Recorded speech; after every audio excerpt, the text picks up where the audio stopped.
Hello, everyone, and welcome into DoorDash's Battle of the Brands Season 3. My name is Rome, and I'll be one of the casters for you throughout the day. We've also got Vivid, who is going to be an incredible analyst, and we've also got Dream Crazy as well, who's going to be another caster. And whew, these are some incredible things, action we've got going down today. Vivid, how you feeling? I mean, first and foremost, right, PAX West, it's been great. Shout out to Seattle, shout out to PAX, shout out to everybody I've had the opportunity to meet this weekend, including Rome and Dream. I cannot wait to get to work with you guys this weekend. Yeah, and this weekend has just been so electrifying. Personally, one of my first times here at PAX. The vibe has been great. The energy has been great. And I cannot wait to get into the action today because we have a long day of competition ahead of us. Oh, yeah, it's going to be awesome. We've got so many cool modes that we're going to be going through all day long. We're going to be doing an obstacle race, free-for-all zone wars, color switch, TDM, demolition derby, as well as prop hunt. And all of these incredible games. It's just going to be so much fun to witness. I got to ask you as our analyst, Vivid, what are you looking forward to the most out of these 6 games? I have such a competitive mindset, you know. When it comes to Fortnite, I love getting into it, right? So for me, I mean, that side of me is going to love to go ahead and watch those zone wars get broken down. But there's also the fun side of me, right? I like to have a little bit of fun sometimes. And in that category, I think I'm looking forward to prop hunt the most. Prop hunt the most. Honestly, I'm just looking forward to the competitive nature because I feel like for some of these players, they just get more and more competitive as the day goes on. And one of the things we were worried about, like, we look at these players, right? We know we have our favorites, but going into today, it could be anyone's game. Oh, yeah, for sure. And that's the awesome thing about today is that there's so many awesome players and different modes that we have. Anyone can shine if they've been putting in the practice. They've been able to play on these maps themselves, so it's really interesting. And we've got awesome brands as well. I mean, we got to talk about it. We've got Jack in the Box, Del Taco, Burger King, KFC, Taco Bell, Popeyes, McDonald's, McDonald's, and last but not least, Little Caesars. All incredible 8 brands going to be coming here to represent all these amazing like, this is just so awesome that DoorDash was able to put this on. I'm so excited to be here. Yeah. And of course, you know, listen, the winner of Battle of the Brands gets to take home the trophy, but that's not it, Dream, right? $15,000 as well as a year. 1 year of DoorDash. Right, like, I mean, can you imagine that? Like, just thinking about how much I have spent on DoorDash, and I'm like, a year's worth? Amazing, plus $15,000 to take home with that trophy. You can't beat it. Yeah, I mean, all these players are definitely going to be battling it out, trying their hardest, getting that $15,000. Not just that. The year's worth of DoorDash is just unspeakable. I'm sitting here thinking about it, and I'm like, wow, every day you could just order up breakfast, lunch, dinner, every single time. Just feeling great. That's going to be so awesome for one of these awesome players. Imagine how much easier life would be, right, if you could just continue gaming because you just had free DoorDash. Like you mentioned, lunch, dinner, everything's just taken care of. Gaming continues. That's like the dream. Right. I mean, you'll definitely stay in your game, right? And I mean, save time, right? Energy, and you could just focus up and do your thing. You can't beat a year's worth of DoorDash here today. And I mean, heading into this competition, I mean, we know from week 1, week 2, Rome, we do have our favorites. We look at Team Taco Bell. We look at Team Jack in the Box, who went undefeated week 1, by the way. Absolutely insane. I cannot wait to see what he does today. Yeah, and that is the thing about the qualifiers, is that the players had their communities backing them, helping them out in these games in order to get these qualification points at this event right now. The difference is you're not going to have your communities with you this time. It's going to be all up to these players to put on an incredible show and try to take home the cake. And that's the interesting thing, right, is that our qualifiers were completely different than what we're actually going to be competing today. Like, you read off all of those game modes. Well, those qualifiers, they were Team Rumble games. They had the community support. But now, these creators, right, they're up there. They're going to be competing by themselves. And different game modes, but we have mentioned it, though. They have had the ability to go ahead and practice some of the maps we're going to be playing today. Yes, most definitely. Practice definitely will take you far. But for the general format that we have here today, there will be a variety of creator islands. And we know, as Rome had mentioned, we will have racing that we'll be starting off with, and followed by the TDM, free-for-all, and a few more surprise islands. Points are earned throughout the event. And keep in mind, 8% of points through the online portion have already been tallied. Here today will be 67% of points that will be carried into tomorrow. So today is super important, but everyone's going to have fun. Good luck. Yeah, and it's a super small amount of points so far that they've been able to accumulate. I think it's like 10% of the total amount of points that they'll be able to get. So really the qualifiers were just a little warm-up for these players. So it was Team Rumble. You had that community backing, but now, like you said, it's going to be all up to these players individually to see what they have to be able to take home that incredible trophy, $15,000 and a year's worth of DoorDash. My goodness. Yeah, and listen, I just want to put an emphasis on what Dream had mentioned, right? The importance of day number 1, I mean, day number 2 as well. Over the course of these 2 days, 92% of the total points deciding who actually gets to take home that glorious prize is going to be accumulated over the course of this weekend. So, I mean, yes, like you mentioned, we did have those qualifier weeks, but it all comes down to this weekend here at PAX. Yes, most definitely. And I mean, you look at some of the players that didn't necessarily do well on the online portion today, as they are solo.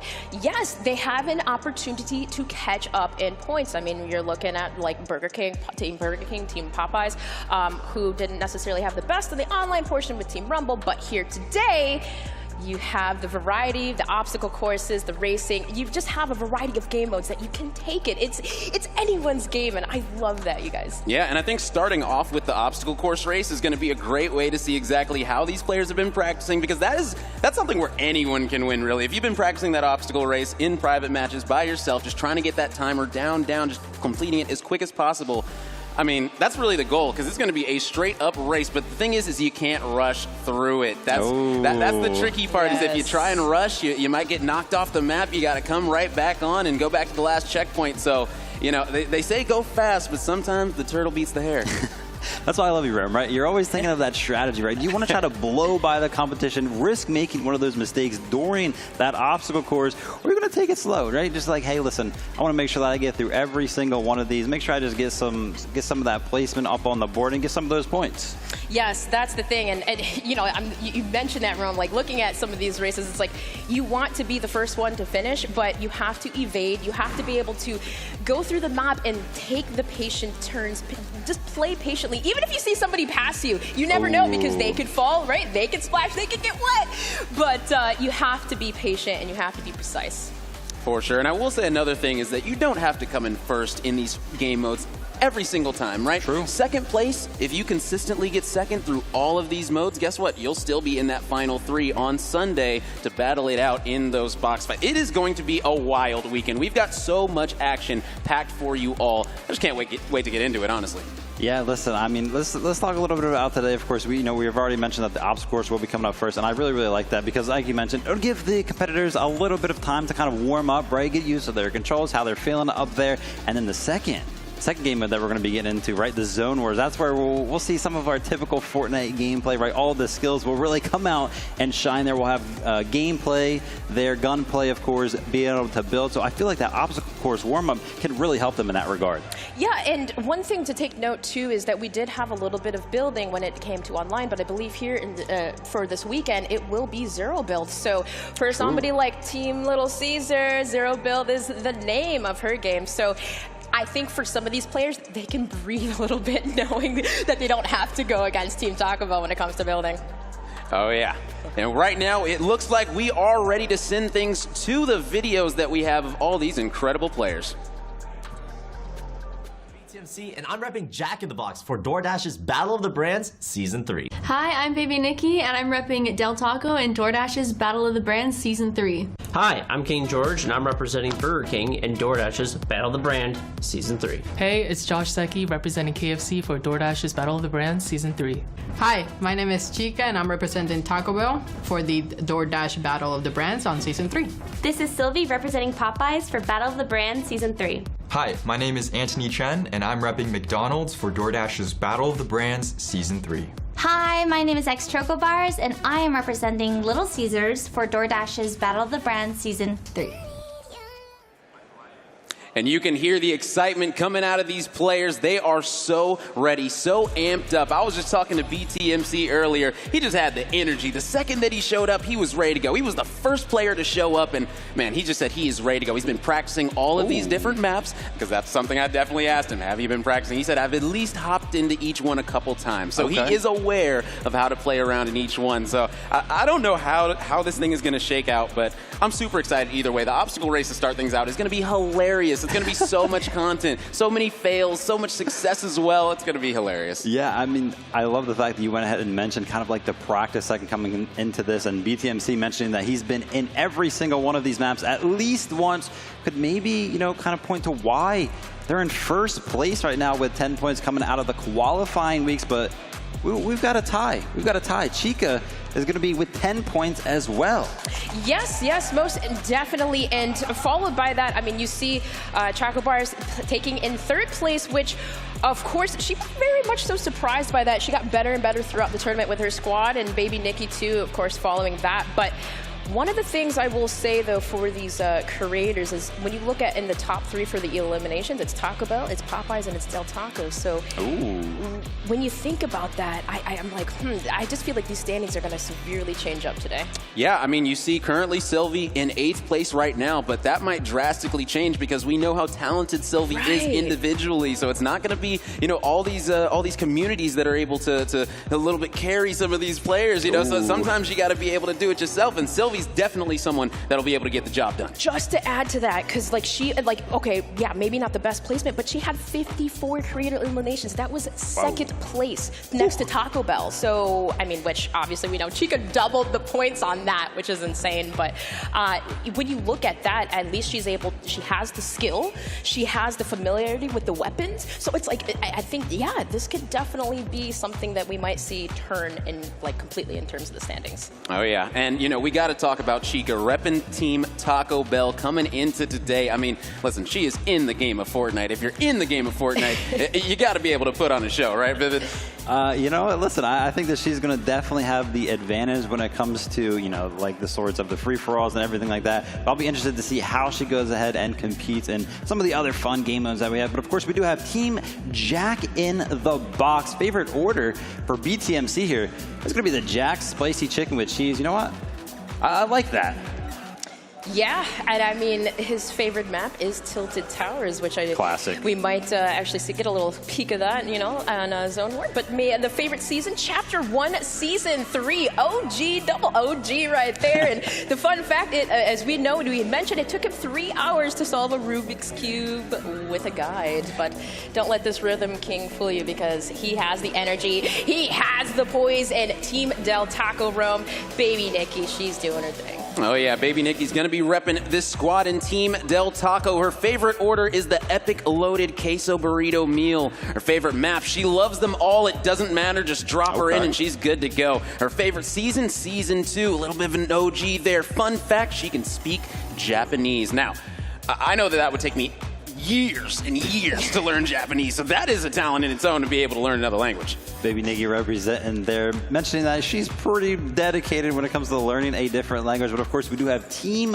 Burger King here. Favorite order is going to be the Whopper. Favorite map, Athena. Favorite season, another OG. I like Season 1 as well. And then the fun fact, he's won professional esports tournament. So the competition that we have going on this weekend, it is going to be, you know, not a scare for him at all. You know, he's going to be very, very comfortable up there on the stage competing. Yeah, he's used to this, and that's why one of the things that was shocking, just like from his performance, he's got to turn it around. But for Team KFC, for Josh Secchi, his favorite order is the Nashville Hot Tenders in an 8-piece tender meal with. Oh, that's just the width. It has to be. There has to be something extra special there that we don't know about. Yeah, he's got a secret thing he adds to his order every time. He's not going to tell us. He just says, "With." You got to find out later. You know, simple as that. But man, he's going to be coming in repping Team KFC. His favorite map is the Joneses POI. Favorite season, Chapter 3, Season 2, very specific. And a fun fact is his favorite emote is the Frolic emote, which I think our stage host Puckett is going to be demonstrating at some point today. You know what? Listen, I like how I mentioned earlier that like Zone Wars is probably going to be my favorite prop. Well, now I'm looking forward to watching Puckett dance. Yeah, it's going to be funny. And then we've got Chica coming in, repping Team Taco Bell. Her favorite order is the hard shell tacos, burritos, or quesadilla. Doesn't really matter. Favorite map, Mega City. Favorite season, Chapter 4, Season 1. And a fun fact, she loves cars, and she has a sports car. Dream, I think you know a little about that. Ooh. Oh, yeah. I mean, listen, Chica reps that well, and I mean, rightfully so, right? She's got a skin in the game. She's this is her game. Very competitive, rightfully, and like so. And I mean, it's Chica, man. You guys already know the things that she's been doing. But Team Popeyes, another this weekend player that has completely wiped the floor. Her favorite order is Popeye's chicken sandwich with Cajun fries. Rome, I know that's one of your faves. Oh yeah, I love those Cajun fries, Sylvie. We definitely see eye to eye on that one. And her favorite map is loves them all. Doesn't really matter. Just drop her in, good to go. Favorite season, Chapter 3, Season 2. Fun fact, she can do trapeze. Now, I mean, we know that there's an obstacle race up first. Do you think that doing trapeze will translate it all into the race at all today, Vivid? You know, it would be really, really funny to see her go ahead and win that, because that would kind of just play into that very, very well. I mean, I would assume so, right? Like, you got to be used to kind of traversing some of those obstacle courses for sure. Oh, yeah. And then we've got Anthony Chin going to be coming in, repping Team McDonald's. His favorite order is going to be that 6-piece McNugget with a small fry. Favorite map is Tilted Towers. Favorite season is Season 5. And a fun fact is his university published an article about his TikTok account. Dream, that is huge. Wow. Yeah, no, without a doubt. And I mean, we had witnessed one of those interesting ones, right? He was dressed up as a maid, Theo sweeping up the competition. Will he do that today? That's one of my questions. Because for Anthony Chen, he got better and better, but he had a little bit of a fall off in week 1. Started off really strong. But hey, another one that had a flip around in that week 1 was Team Little Caesars. It is her favorite orders, the Hula Hawaiian and the Crazy Bread. And her favorite map is Frenzy Farm. Favorite season, Chapter 2. And the fun fact is her arms are double jointed. Interesting. I'm not sure if that will help translate into any of the games we're going to be playing today, but X Choco Bar, she is ready to go today. And I got to say, repping Team Little Caesars throughout the qualifiers, like you stated, they did start off a little bit slower, and then they picked things up in a wild way. So I'm really expecting X Choco Bars to come out and put on an incredible show today. Yeah, and for McDonald's, it was like opposite. Anthony Chen started off super strong. His best game number 1, he had 11 eliminations, but then that last game, he had 0. So it's like, man, if you just a couple of points, you never know. The standings could have been different, but either way, going into today, I kind of have my top 3, but I feel like it could change. Team Taco Bell, I feel like could take it ultimately, the whole entire thing, but BTMC's Jack in the Box, I don't know. With the practice that he's been putting in, it's hard to say for me, guys. Who do you think's gonna take it?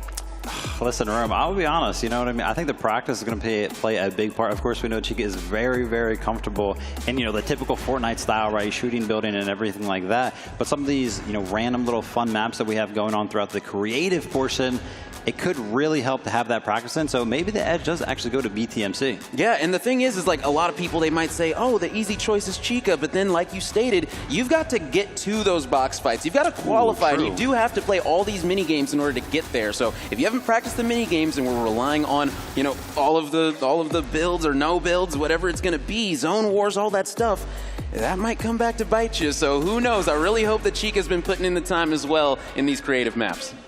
Yeah, of course. Listen, I mean, it's going to be a fun weekend, of course. Let's not forget that we do have those qualifiers that happen, right? Only 8% of the points actually contributed to the total amount of points that we'll have at the end of this weekend. So it's going to be a big weekend. I want to mention the fact that, obviously, of course, we had the competition take place online, right? Which means that our competitors they were comfortable at home. But now it's going to be a different setup, right? Up on the stage, a little bit of a different environment. I think that'll play part. Yeah, most definitely. For some players, it could make them or break them, but that pressure makes diamonds, right? So being on stage, maybe like for players like Burger King, maybe that will completely change from that week 1. Exactly, and I mean, when it comes to quick predictions, I mean, I know that I said Chica might be able to find a way to do it. I think she's going to do it, man. I think she's going to be able to pull it out. I think she's been practicing enough with these extra modes that she's going to be able to do it. I'll go ahead and back you, Ram. Listen, I like agreeing with my great friend here. I'll go ahead and pick Chica as well. Well, considering Chica was my pick, which essentially she is, I'm going to actually go with Jack in the Box's BTMC since he's been putting in the time, and he went flawless week 1. Yeah, definitely an incredible player, getting ready to go into all the action. But before we do, we're going to send things to a very quick break, so don't go anywhere. We'll be right back.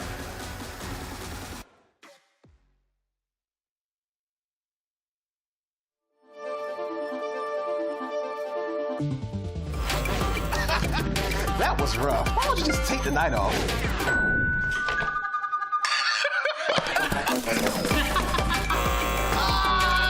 Your game's looking weak. You could use a little help leveling up. Go again. Whew, your game stinks. You're gonna need these.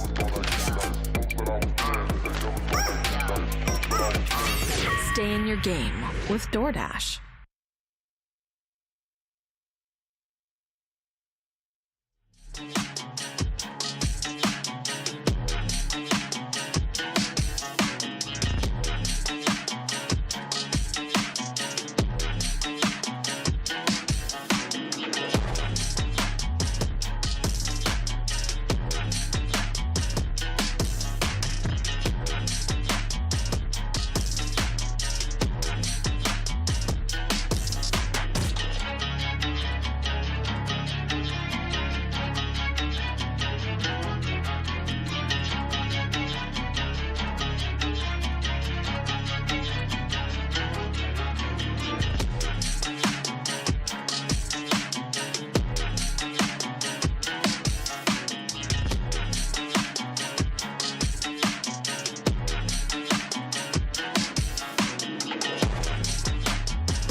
Good morning, PAX. Good gamer morning, that is, to you. And good afternoon to everyone else around the world. Welcome into the PAX Arena for DoorDash's Battle of the Brands. I'm your host, Chris Puckett, and if you've been watching over the last 3 seasons, you know DoorDash's Battle of the Brands is where we pick our favorite players, our favorite creators, match them up with our favorite merchants from DoorDash, and pit them against each other on our main stage. Tonight, we have 8 phenomenal players, and we'll be bringing them out one at a time. Let's start here with our first group of 4, and beginning with player number 1.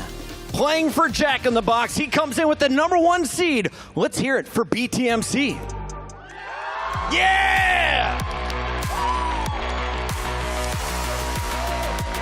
This man is just pouring energy, and you and your community popped off in the early qualifiers, the first one to lock in a top seed. How are we feeling now coming in alone on LAN?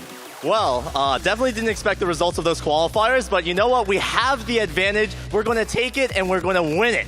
Now, you are known for being a beat master. Today, we're playing Fortnite. You ready to game? 100%. All right, that is BTMC. Give it up for him one more time. Play for Jack in the Box as he joins our stage. It means it's time to bring out player number 2. Competing for Del Taco. Let's hear it for Baby Nikki.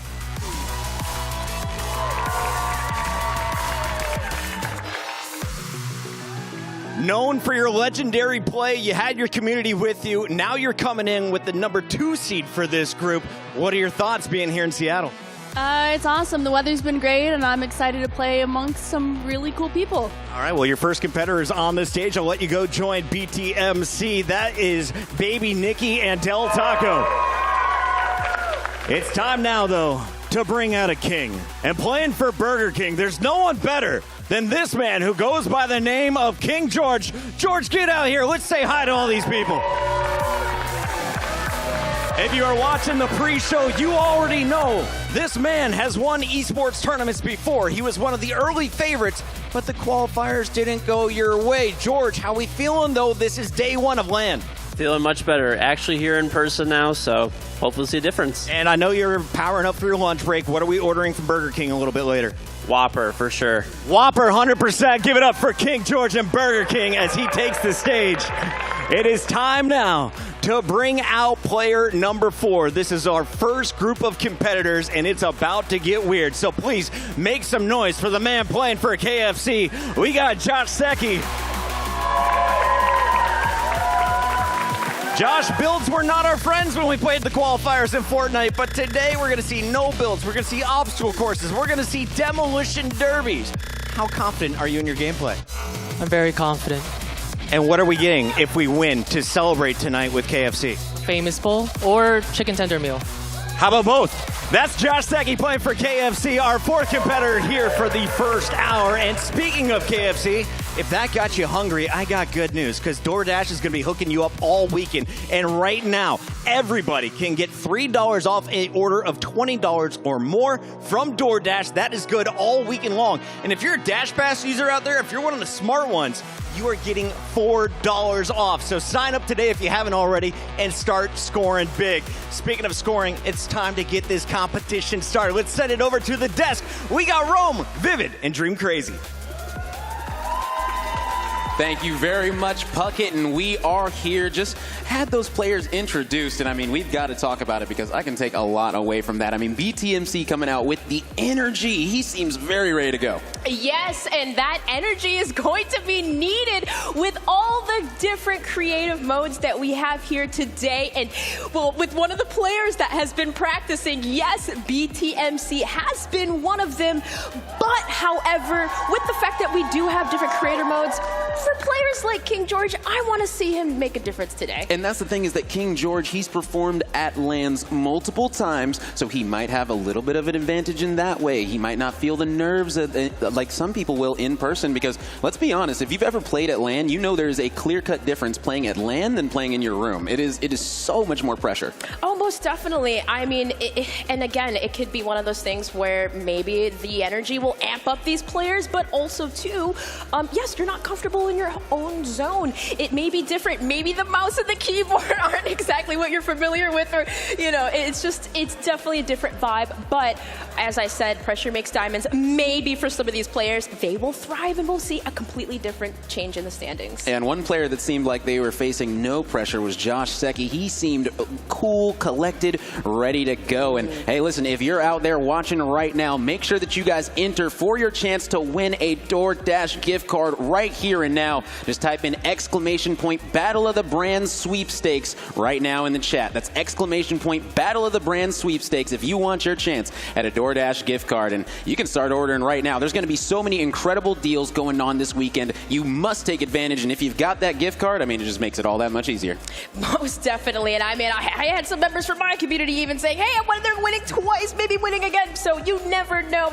Definitely put that in there in the chat. And man, as we talk about these players, you mentioned cool, calm, and collected. And for KFC, for Team KFC, I think that for this obstacle course, this race, I think that might actually be good because Rome, you have to be patient. And you have to go on some of these parts. You have to be slow. Oh yeah, and that's the thing is Baby Nikki, another player that went up there, seemed very focused, ready to go. And so that's what you want to see, getting ready to go into something that can be as hectic as an obstacle course race where, a couple of these players have been practicing, a couple of these players have not. I talked to a couple of players backstage and say, I haven't been able to actually play it yet. So it's going to be interesting to see how they perform out there. But either way, I'm excited. And I mean, we got to talk about, Baby Nikki coming out, repping Del Taco. She is ready to go. She was performing extremely well. And are you just excited to see what she's going to have to offer today? Most definitely, because with the type of player that she is,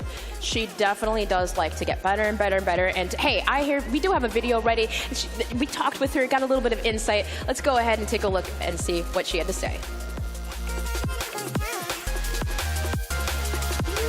I've tried a couple things. The burgers are pretty good, but the queso loaded burrito, that one's my favorite. Del Taco has helped in my content creation by keeping me not hungry and always delivering to me very quickly. I think the secret ingredient to my gameplay is fake confidence. Fake it till you make it. Well, fake confidence in a video game, like for me at least, is pretending to look like I know what I'm doing, and sometimes it translates.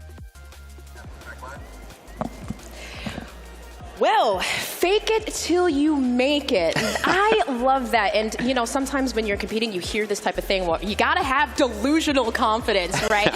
And that's the type of energy you have to go in here, right? You can't give up until it hits 0. You have to just completely stay in your game, stay focused, and have confidence. Oh, yeah. Seems like Baby Nikki definitely has the right mindset coming in right now. She is going to be repping Team Del Taco coming in today. And, we got to talk about it. If you're in the mood, if you need to feed the beast, if you need to get some food in your system, go ahead and open up that DoorDash app and you can order some Del Taco right here and now. Baby Nikki's repping them today, and hey, you could be repping them at your house right now. Just go ahead and open up that DoorDash app and order you some Del Taco. Yeah, one of the things, man, Better Mix, you got the variety of options.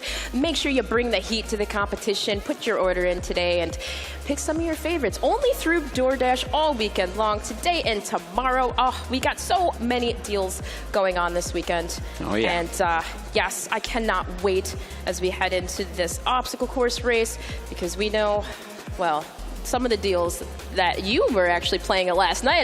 You know that this is actually quite hard. Yes, it is very difficult. I did the obstacle course race my first time trying it. It took me 48 minutes to complete it, which these players only have 30 minutes to complete it. So it's going to be interesting to see who's going to actually be able to finish the obstacle course and who might be struggling at one of those other checkpoints, because how this obstacle course race is going to work is there's a big S that you have to go through essentially of the map, and it's a bunch of checkpoints. You got to make it to the next platform, and if you don't, you got to go start over again. And it sounds like we're ready to go into game number 1. So PAX Arena, can I hear you make some noise? Oh yeah, sounds like they are ready to go, ready to get into the action right here. Game number 1. It's going to be an obstacle course race. We've got BTMC, Baby Nikki, King George, and Josh Secchi getting ready to battle it out, and they are ready to go. They're in the waiting room. And there is the frolic. You see the frolicking emote being used right now. Josh Secchi, he is getting ready. He's getting warmed up. We're all having a good time, but good time, good vibes, ready to go. And for Team KFC, yeah, I think that, man, despite having not the best performance online here today, I think that cool, calm demeanor is going to take Team KFC very far. Oh yeah, you've got to be cool, got to be calm, because some of these checkpoints can be very difficult. There might be one that you're stuck on for a few minutes that you're just not able to get through, but guess what? You just got to stay focused and understand that you'll be all right. You'll get through the course. You can see it right now. It is wild. This course is actually insane, man. Playing it is so much fun, though. Oh my gosh, moving platforms, rotating fans, there's water everywhere, so many ways you can't fall in. But if you do, yes, you do have a checkpoint. So we're getting started in here. 5 seconds to go, Rome. Uh-oh. You see him getting ready, BTMC, his energies. Oh no! Yeah, he didn't jump, and now he's going to miss that platform. So already BTMC is at a disadvantage. The only player that actually got through is King George, but it looks like he did hit the pillars, and he's going to be sent back to the start as well, as it looks like these other players, Josh Secchi, they're going to be taking the side route, which is going to be interesting, as right now they are just trying to go slow and steady. Oh, man. And this obstacle course race, you just have to be patient. You can't rush it or else you're going right back to that previous checkpoint. I mean, you already saw it there, but it's all good, though. I'm getting worried. We did have a player air out, so we have to restart. But either way, got a little bit of a feel of what we're going to see. And oh my gosh, I mean, Rome, spinning fans, platforms, a whole bunch of obstacles that you have to get through. Yeah. And it's definitely looking difficult. Yeah, and it's wild. I mean, we got to come out. We got to wait just a tad bit to get everyone right back in the game. But you can see it right there, the obstacle course race. Faster times win more points. If players don't finish within 30 minutes, they are scored by the furthest checkpoint. So even if you aren't able to complete it in those 30 minutes, guess what? You still want to get as far as possible, which is oh so important for these points. So you think going into this, if you are, again, we had talked about it, it's going to be, you have to elude so much, you have to play patient, but are you just going to try to go as fast as you can heading into this? Or how do you approach this as a player? Because I know there's certain games that you have played technically where you had to maneuver through the map like this. Like, how are you going into this? Yeah, I mean, how I see it is if you're going through this obstacle course race, if you see yourself in first and the player is right behind you on the previous checkpoint, you just have to know in the back of your head, if you mess up on this one, you're going to be in the same place as them all of a sudden. So it's like you really got to focus up, and who knows, maybe being in second isn't a bad thing until the very end where you'll be able to jump ahead and, you know, maybe figure some things out, because in my opinion, the obstacle course race, it gets more and more difficult. Once you start able to figure out the early portions of it, things can be a little bit simple through that first stretch, but after that, I mean, that is where things really start to take off. And there's a couple sections I'm really looking forward to, because if you haven't played it, a couple of those sections, they are going to throw you through the ringer. It is going to be funny. So it's basically going to catch a lot of players off guard. However, I like that you say that, Rome. I feel like second place would be a good spot, because if I was in first, I would be panicking like, okay, I can't mess up. Like, you put more pressure on yourself, right? Yeah. So, yeah, kind of having a feel of it, but also pacing yourself, at least for some of these players, I think, yeah, they definitely have their own unique strategies going into it, but it's going to be interesting to see. At least, I don't know, maybe even bump some players off and disrupt. Oh, yeah. It looks like Baby Nikki is ready to go right now, hitting emotes in the waiting room. So we're getting ready to hop into game number 1. Yet again, it is going to be a good time. This obstacle course race, like we stated, 30 minutes to complete it. And it goes by how far you get when it comes to these qualifier points. And here we go, getting ready to start game number 1. PAX Arena, can I hear you make some noise again?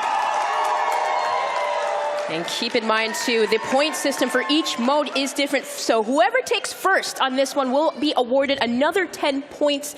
And yes, for each cater to each mode, it will be a different point system for each. But however, 10 points, whoever takes first. Now, one thing I want to talk about, we said that they're not going to have their communities backing them today, but that doesn't mean that they don't have support in the crowd. So I want to see who exactly has the support right here and now. If you're here cheering for BTMC, go ahead and make some noise.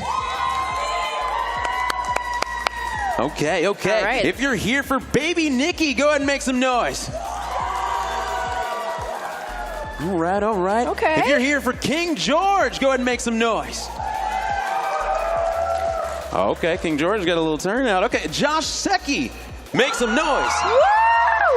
Oh, there we go. I think that was the loudest so far. So who knows? Maybe Josh Secchi could be the crowd favorite to take this one. As you can see, these players are getting ready to go in. But man, just waiting around for this one. It is going to be a good time. Yeah, definitely. I'm getting excited. Oh my goodness. But I think, yes, it's okay. You know, sometimes it happens, getting adjusted, getting things started, right? we know the same song and dance. But however, yes, that crowd buff for Team KFC for Josh Secchi, I think, I really think that he has something up to say. Yeah. And that's the thing is when you complete one of these checkpoints, you might have the crowd cheering for you because you just completed it. That would feel so good, especially especially if you were struggling with one for a couple minutes, you're finally able to do it. You hear the crowd backing you. That just makes you want to get ready to go even more, even further throughout this obstacle course race. And like we stated, we are going to be starting pretty shortly. You know, the first 2 times I had the crowd make noise. I think for the third one, I'm not going to have the crowd make noise and see if that's going to be able to make us get in the game. Maybe we should just make the noise, right? Yeah, we'll just switch it around a little bit, you know, change up some things. But either way, I mean, we talked about it. If you're just now tuning in, we have the obstacle course race, which is what we're going to start with. Then we're going to be heading to the free-for-all zone wars. Then we're going to be going to color switch, which is absolutely hilarious. If you haven't played it, go ahead and try it. It's hilarious. Then we're going to be doing TDM. You know it, you love it. Then we're hopping into Demolition Derby, and that right there is going to be a hoot. And then at the end, we've got Prop Hunt. So today, we've got so many incredible mini games, and I don't know. You got to let us know in the chat which one you guys are looking forward to the most. Honestly, I'm looking forward to this obstacle race the most because it is just so difficult. I've had so much fun playing this course over the last week, and now I get to see all these creators play it. I get to see people that are in the game play it and try to master it. I'm just wondering if Chica's going to go through and finish it in 5 minutes. Something wild. That would be insane. That's not what it was looking like when we were kind of talking a little bit. But other way, you never know. That's what I was saying. Like, patience is key. You got to be able to pace yourself. However, I'm looking forward to the prop hunts. I feel like we have the most intricate but the fun game mode starting. I mean, they're all fun. What am I saying? I mean, hold on. I mean, the colors, everything is just going to be crazy today.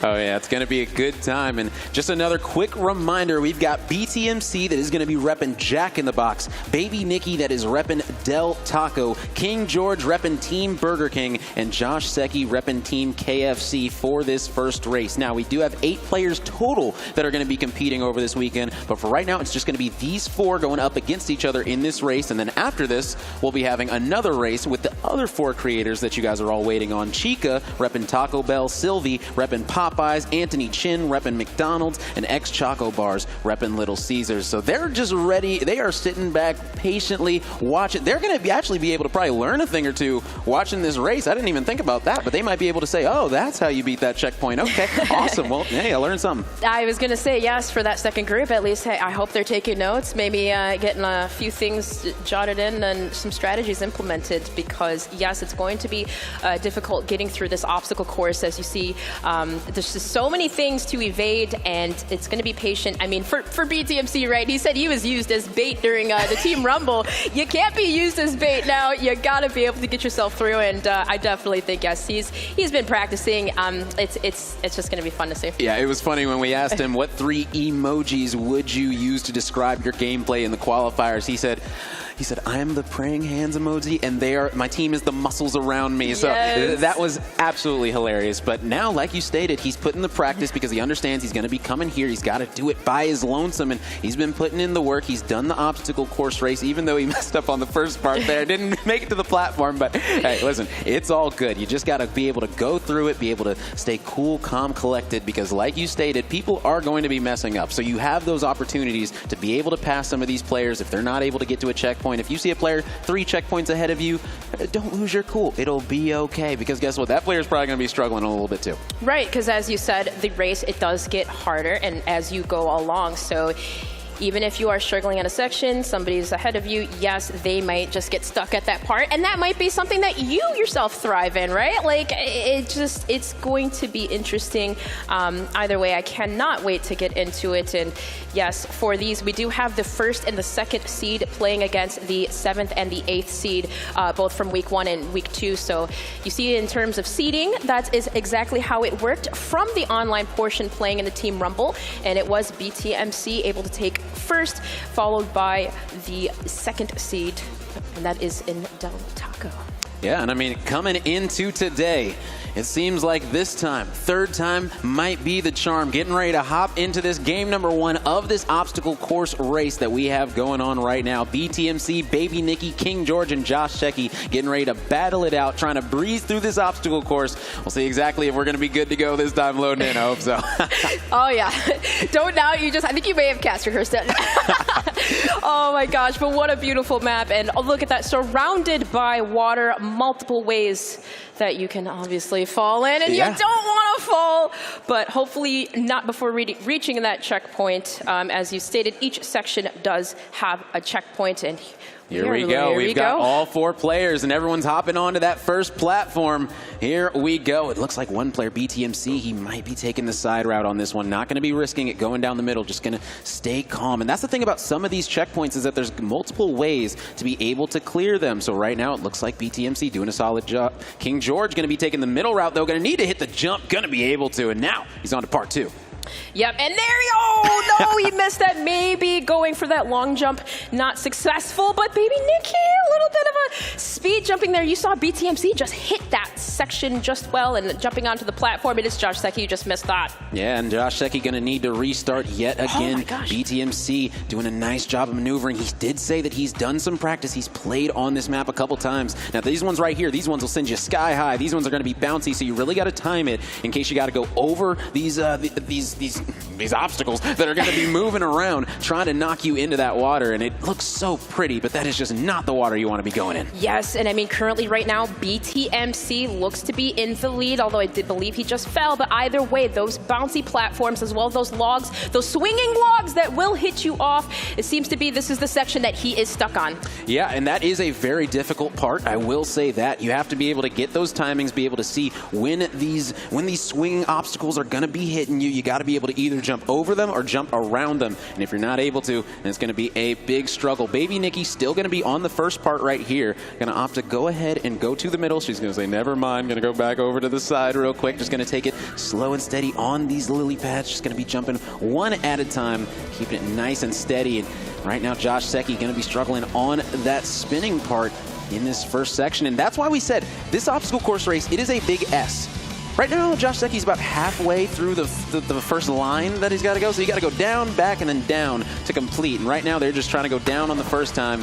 And we're already 2 minutes into this one. And I don't think anyone's finished the first stretch yet.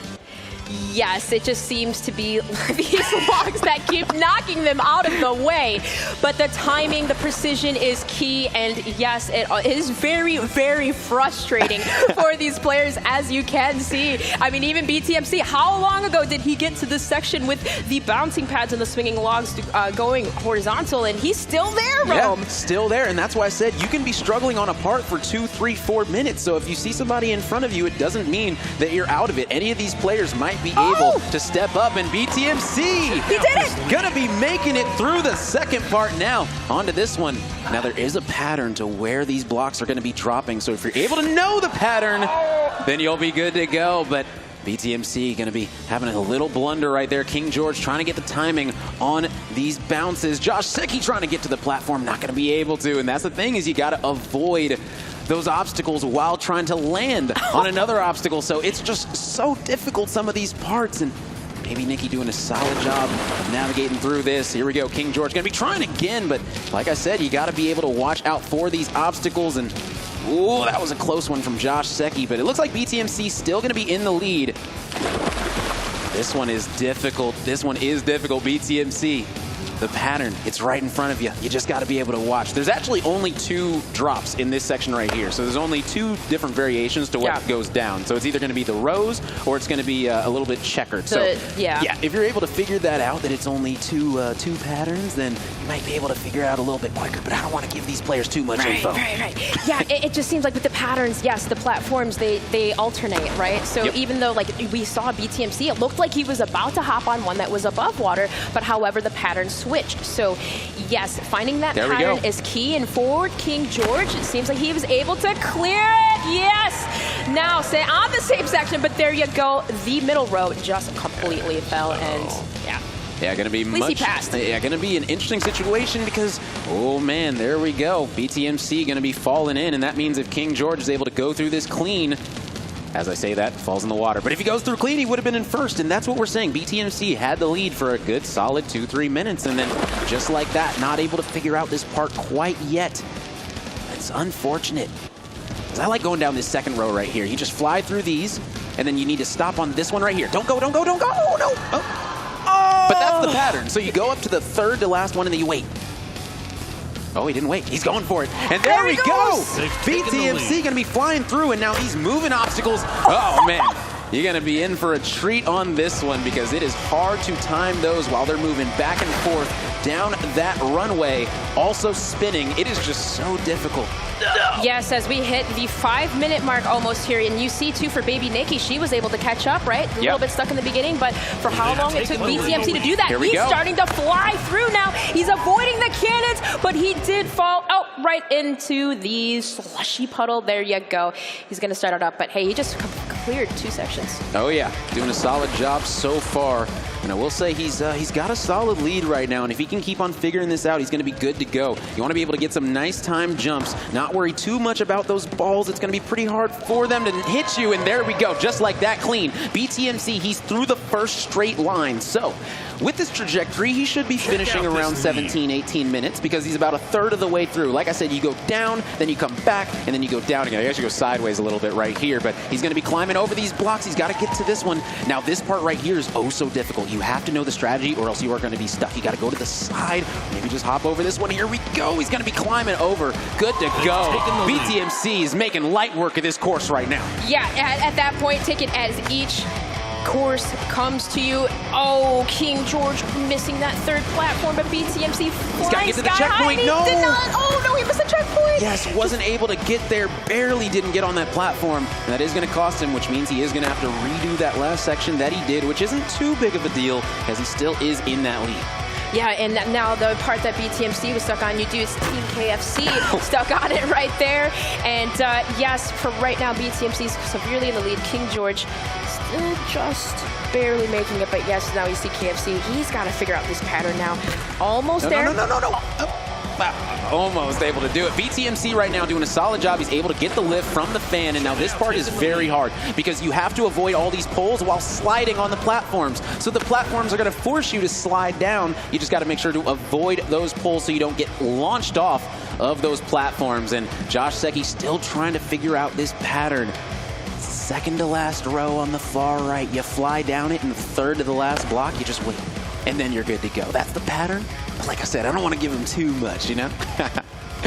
At this point, it's like, yes, just take it as each course comes to you and be patient. But it looks like, I think he's got it. Oh, no, that looked like he had it right there. Yeah, it was so close. Just not able to complete it. BTMC doing a solid job. He's got to wait for that one to come down. He's going to make the jump. He's on the second part. He's halfway through this one, but not able to get there. And you can see the frustration coming out. This obstacle course, it is no joke. You can try so hard. You can feel like you made the jump, and then all of a sudden, the game changed their mind. They said, never mind. Josh Secchi trying to jump to the far one. He said, you know what, I'm going to try to take 2 at a time, trying to catch back up to all these players. That is not going to be the case. So right now, BTMC is in first. It looks like we've got Baby Nikki in second currently. And King George trying to creep his way, trying to solidify that third. Baby Nikki is through, and she is up. Yes. That is huge. I'm over here cheering like that's absolutely insane. But yes, Baby Nikki, who did not have the strongest start, now found her way in second place. And this is, we did see BTMC kind of run through this section right here. Can she do the same? And she's doing just that. Whoa, almost fell off there, but playing the patient game and flying through. You see her catching up to BTMC. Yeah, doing a solid job right now, but oh man, she got a little bit stuck. Is she gonna clear it? Oh my goodness. Oh my goodness, the patience. Now she's just gotta wait for the platform to come all the way back. You know you're not gonna be making that jump. Yeah, don't try, don't attempt. And my gosh, I think, King George, he just made it through here. Now he's gotta avoid the cannons. Check out. All right, so King George currently in third place right now. But like we stated, that can change up oh so quickly. She's dodging. What? They're finally going to get knocked off. King George trying to figure out this final stretch down this straight line. Josh Secchi, he can go. Go one more. Now wait. Now go. There we go. There you go. Josh Secchi going to be completing that, and now he's going to be flying down this platform. He's just got to hit these timings and not going to be able to get over, but hey, it didn't knock him into the water, so you know, things happen. Those horizontal swinging logs, they move on that platform. They move. These ones, not so much, but it looked like Baby Nikki was getting a little bit of a bounce back before. Yeah. She's not able to clear that, but for King George, he's starting to catch up what looks like he almost made that jump, but like you said, hey, they pick and choose when they want you to get through. That water is like creeping up onto the ramp, so it's really close, but you gotta clear it really far or else it's gonna count as touching the water, and if you touch the water, back to the checkpoint you go. BTMC, he was through those changing platforms, and now he's on to the next section, gonna be hopping up top, and now it's gonna be the ice slide. You gotta be able to navigate this because guess what? All these blocks in front of him are ice as well. Oh, and he's not able to get it, but that was a clean attempt right there coming out of BTMC. Yeah, either way, happy to clear that section and on to the next. And now Baby Nikki's going to be looking to do the same. There we go. And she's got to hit the checkpoint. She's got to be able to hit this checkpoint. Patience. Because it is going to be sending her up pretty soon. Not exactly sure how this fan works. I've been trying to figure it out myself. But there we go. She's going to be able to get to the platform. Okay, the thing about this is if you go straight to the... Oh, there we go. She hit the checkpoint. Awesome. So I was going to say, if you go directly to this platform from the fan, you don't get the checkpoint. Right. Yeah, you need to go onto that platform. But it looks like she's going to be good to go. And now King George going to be trying to navigate his way through this. Going to need to... Oh, man. That was really quick reaction time. When he realized he wasn't going to make the platform, he turned and climbed on top of the other obstacle. That was really quick reaction time coming out of the King right there. And Josh Secchi going to be our fourth player through this first stretch. This first straight stretch finally going to be done. He's going to be tying up King George, going to be on the same obstacle right here and now. So a current battle for third coming in with King George and Josh Secchi. Oh, man. And there he is. Look at that. They're neck to neck right now getting through this section here.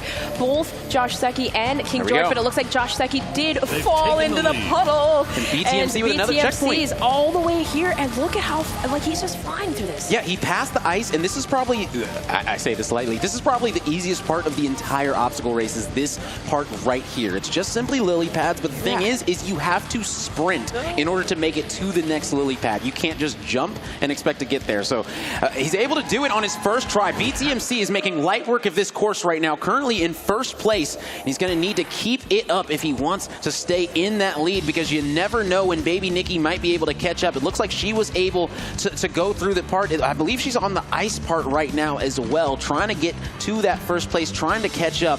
And it looks like Josh Secchi and King George still going to be on this part right here. Yeah, both of them. King George is through, King George just got through, it looks like, and yes, Baby Nikki did get through the platform part, so yep, all falls here, but either way, still, there's 12 minutes through. We still have plenty of time. I was about to say, we're almost halfway done. Halfway. And like I said, it's a big S. So if you think about it, this is the first curve of the S that Josh Secchi is on right now. So you definitely want to be about the halfway point through the map right now, which isn't exact. He's a little bit behind schedule, but it's okay. You got plenty of time to be able to come back at BTMC. He's got to go through this spinning obstacle, which has the spikes on it, and he's going to be able to make it through the first half. Now he's just got to make it through the second half. You got to be able to time these perfectly, and he's going to be able to do it with some jumps and a climb up at the end. BTMC is hyped. Now you got to use these spinners, and this is the thing, when you jump off of these spinners, it gives you like a big momentum boost. Yeah, see how far it sent him. So you got to be able to understand exactly when to jump because that is going to boost you right onto the next part. There we go. Yeah. Can we do it again? Oh, 3 times trying Baby to climb Nikki, up that. very close, and right here, BTMC doing a solid job through this part right here and now. Going to be staying up top on the yellow part, and I like that. If you go down low onto the purple, it is very rough. BTMC actually got the checkpoint, though, so he's good to go. Even though it launched him forward into the water, it launched him over the checkpoint, so he is good to go. He is almost done with this course. He might actually complete this sub 15. That would be absolutely impeccable. Yeah, and I mean, setting the tone from the beginning, BTMC did just that, but for some of these sections, though, King George able to get through. Now he's on the rotating platforms, and you have to be able to avoid each pole, but there you go! Almost BTMC able to make it on the spinner, but not before he falls yet again. Still, comfortable lead, I believe. Rome, Baby Nikki's just is catching up. Yeah, Baby Nikki going to be trying on this ice slide one more time. This is very difficult. I'm surprised BTMC was able to get through it so quick, but yeah, you got to hit those quick jumps and you really can't stop sprinting. It's a weird timing that you got to really figure out. It does take some time to figure it out, but hey, listen, these players, they'll definitely be able to do that here and now. Very close. King George able to get through those first set of obstacles, but you got to make it all the way to the next platform. At the end, this stripe section, if you want that checkpoint, he is taking his time, and that's what I said. You got to take your time on some of these parts, because if you mess up just once, you got to go all the way back to the last checkpoint. Indeed, and King George, he's heading over to the rotating spikes as well. You have to be able to avoid every single obstacle and evade. And for BTMC, he doesn't know what he did, but almost able to make that jump and clear that section. But for Josh Secchi, getting launched by the fans, he just falls. Yeah, Josh Secchi trying to catch up right now. King George not able to hit the timings on these fans. You got to be able to wait for a fan to stop and hit that perfect timing, because they don't stop spinning for long. You're not going to be able to go through it. Nikki on the ice slide right now one more time. Is she going to be able to do a jump? One more. One more. Oh, she got up top, though. She's good to go. She's good to go. She's going to make it. Let's go! She's got it. And there we go, Baby Nikki, able to complete that section, and now she's going to be on that final stretch to try and catch up to BTMC, who is still in the lead. Most definitely, but King George right behind her. And you had mentioned this section, it takes a lot of fast reaction times, especially for the ice part. And King George, you know, he certainly does have it. But as we hit 15 minutes and 30 seconds, it is still BTMC stuck on the spinners. Yeah. And yeah, man, Rome, it's very hard to evade. I mean, what do you do to pass that? Do you think you have to jump in between, maybe get on top? But it's hard because, again, if you get hit, you get launched. Yeah, you just got to run the direction that it's spinning. So you got to run with it and then hit one timing jump over each section. So a total of 2 jumps, and you should be good to go. He's actually going to be on it, and he's going to say, you know what? I can do it any way that I want. BTMC currently in first, and now he's just trying to get through these last couple of sections. That's all he's got left. Is right now he's going backwards. Interesting strategy, but I think he was trying to figure out how to get over there. He just needs to wait for the platform. That one is a little bit of a wait, so if you do mess up, you have to wait for that platform to come all the way back. And right now, he's going through this section, and this one is oh so tight. He's able to get through it perfectly. And now BTMC with the final ice slide. He's got to find these launch pads, though. There's one right there. There's going to be a total of 3 in order to get onto this ice slide. And he's going to be able to do it. He's trying to figure out exactly where to go from here up to the next one. And there's going to be the ice slide. Here we go.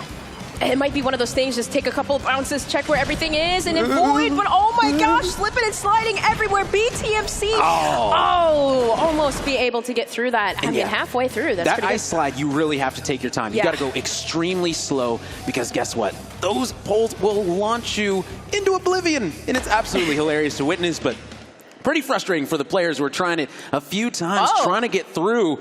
Josh Secchi trying something a little bit different, still struggling on this part, not being able to get to that fan, to get to that next checkpoint. Baby Nikki, things worked out for her. She got launched to the next checkpoint, and hey, listen, players are always going to be happy about that. Most definitely. I mean, you see on the hand over her mouth, she was even surprised a little bit. But either way, I mean, being able to clear that, and I believe it was just 2 minutes from the ice section, so now catching up here, you see King George taking that ice slide and bouncing on up. This is that section that everyone was kind of stuck on. Oh, yeah. And this section right here can be difficult. It looks like King George doing a solid job. He gets there, not able to get another jump. Unfortunate. BTMC trying to slide down still. Now, my strategy on the ice slides is just walk backwards. If you just move your, arrow backwards, I'm a player controller, but if you move your arrow backwards on the ice slide, you'll essentially be walking in place, so you can go very, very slowly down the ice slide and not try to rush through it, because on that second ice slide, there's way more obstacles to get around, so you really have to be patient on that one, but patience will for sure pay off. As BTMC, it looks like he actually got through that part, and now he's on to the next bouncing section. Let's see. Oh, he didn't get past it. Yeah, I was going to say, let's see here, but he has to get through it again to get to the bouncy section. But he has his own strategy to avoid all the poles, and there we go. He clears it. There's the first one, but falls in again. So it might be one of those things when you get to the first platform, just jump up and then maybe bounce on it twice. Yeah, just get a feel for how the bounces are going to be working.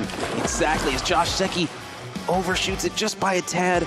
Not going to be able to get on the platform, but still, he got through that first part of the S. He's about halfway through the course right now at the 18-minute mark. Going to need to pick it up just a tad bit. But BTMC, we said he might get it sub 15, and we're at 19 minutes right now. He's still at that second ice slide trying to figure it out, and Baby Nikki is right on his heels.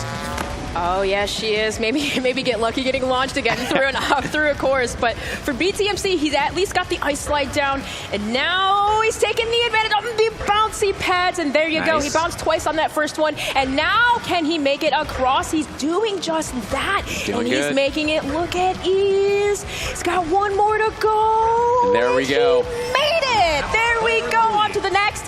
And Rome, he is flying through this section here. And as you know, through the rotating cylinder, if you will, there's certain sections that are clear, certain that you have to evade. And that's but for BTMC, he just made it look like a cakewalk. And there you go.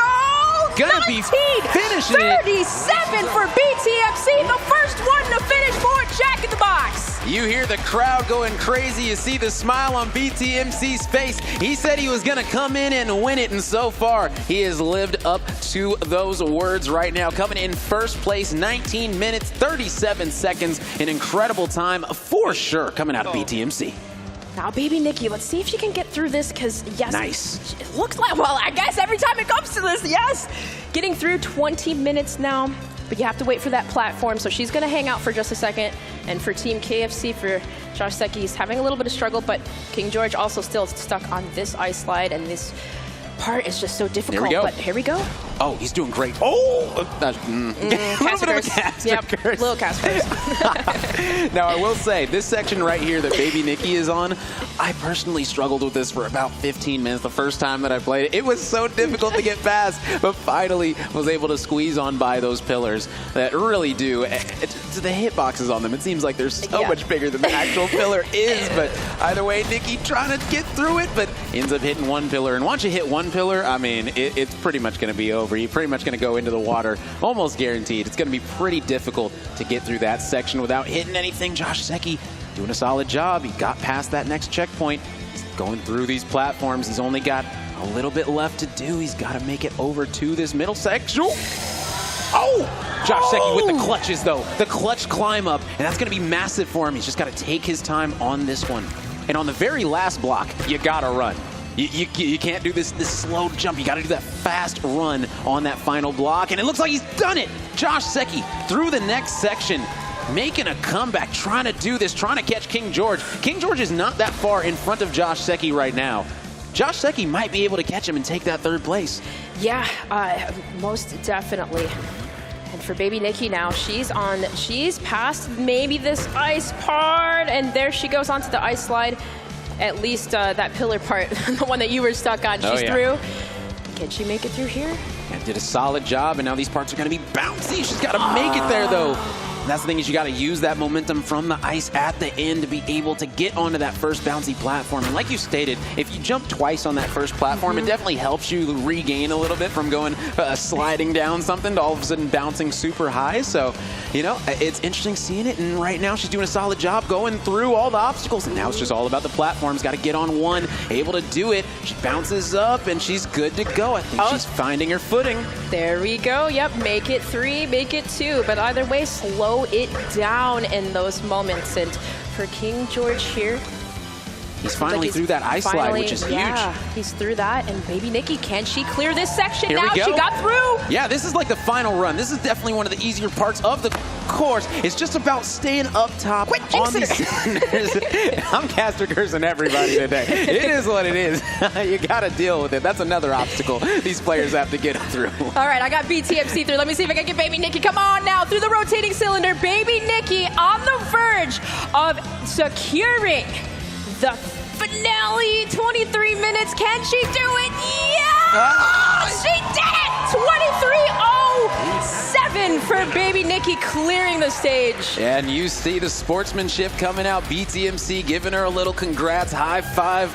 it's all love right now, but who knows how things will shape up on Sunday tomorrow when we start really getting into the nitty-gritty of who's going to be walking away with some cash and the first place prize of $15,000 and a year's worth of DoorDash. It's going to be hilarious to see how much the person that wins is just ordering DoorDash all day long. Oh, right. Staying in their game, ordering DoorDash all day long, and $15,000. Absolutely insane. But here, we still have some time left. Both BTMC and Baby Nikki have completed. And now King George trying to get through these platforms and trying to get through all these obstacles. This is one of the more tougher parts, but those spinners, they always get you. Yeah, Josh Secchi currently trying to get through that first ice slide. King George right now trying to find his way around these obstacles. Able to get on top of one, going to be using that to hop to the next, might be able to hop to the next, and might be good to go. It's just going to be one more spinning section before that next checkpoint. You've got to be able to get there, and he does. There we go. King George doing a solid job getting to that checkpoint now, trying to secure this third place finish. He's going to need to get through a couple more. Yeah, it looked like he was trying to jump right there on the middle, try to avoid all of those pillars that will knock you off, and unfortunately unsuccessful. But this seems to be the toughest part for all, is that ice slide, getting onto those platforms. And for Josh Secchi, can he do it? That's the big question. He's got to go through. He's got to be cool, calm, collected. We talked about it before, and he's almost able to get through. He's just got to hit these timings on the jumps. He's able to climb. Oh, but he falls right off. Oh, so close for Josh Secchi. King George going to be going into the water as well. Going to need to reset at this checkpoint right here. But I feel like King George is starting to figure this one out. And we said it. King George has that LAN experience. He's played in front of a live crowd numerous times and even won championships in front of live crowds. So, I mean, listen, if anyone's going to be cool, calm, and collected under pressure, it's going to be King George. Unfortunately, can't run through that. Yeah, like I said, those hitboxes are just a little bit bigger than they look. So definitely going to be needing to go around on that section for King George. But either way, doing a solid job of figuring this one out, taking it nice and easy right now. Going to be hopping a little bit too far there. And Josh Secchi still has a chance to come back and get that third place finish. Now, we got to be honest, time is starting to become a thing. I looked at that clock. They have 30 minutes to complete it. Right now, we're about to be at the 26-minute mark, so about 4 minutes remaining for these players. And right now, Josh Secchi would come in fourth if we ended things right now, because it does go by what is the furthest checkpoint that you made it to if you aren't able to complete the course. So King George would get the third most points, with Josh Secchi getting the fourth most points if it ended now. Right now, King George, you got to go around, just take the lily pads. Yeah, there you go. There we go. Good to go. See, this is what I'm saying about the obstacle courses. You go through it once, you're able to learn. Or you get the element of surprise. Yeah. Very but true. yes, most definitely. And for Josh Secchi, he could catch up. As you said, we are nearing the 26:30 mark, and about 3.5 minutes left. Nice. He gets bounced back, thrown around, and now he has to wait for the platform. And for King George, here you go. He's able to hop on it, and well, now you have to evade. Oh yeah, and it is so difficult to get through this section because those pillars, they are no joke, to say the least. They are taking names, and right now the name's King George. There we go. It's tough. It's like you have to build some type of momentum and just coast throughout those cubes. But yes, King George getting hit back by each pole. The big totem poles, if you will. They're just as annoying. And yes, man, so close. And Josh is doing a solid job right now. He's trying to figure out that section, trying to figure out how that ice slide exactly is going to work. But you can see every single time that he goes down, he's changing things up just a tad bit, going a little bit slower, trying to be more methodical with it, as King George just needs to avoid these pillars. And I stated it, man, I was struggling on that pillar section. So King George, I feel you, buddy. I've been there.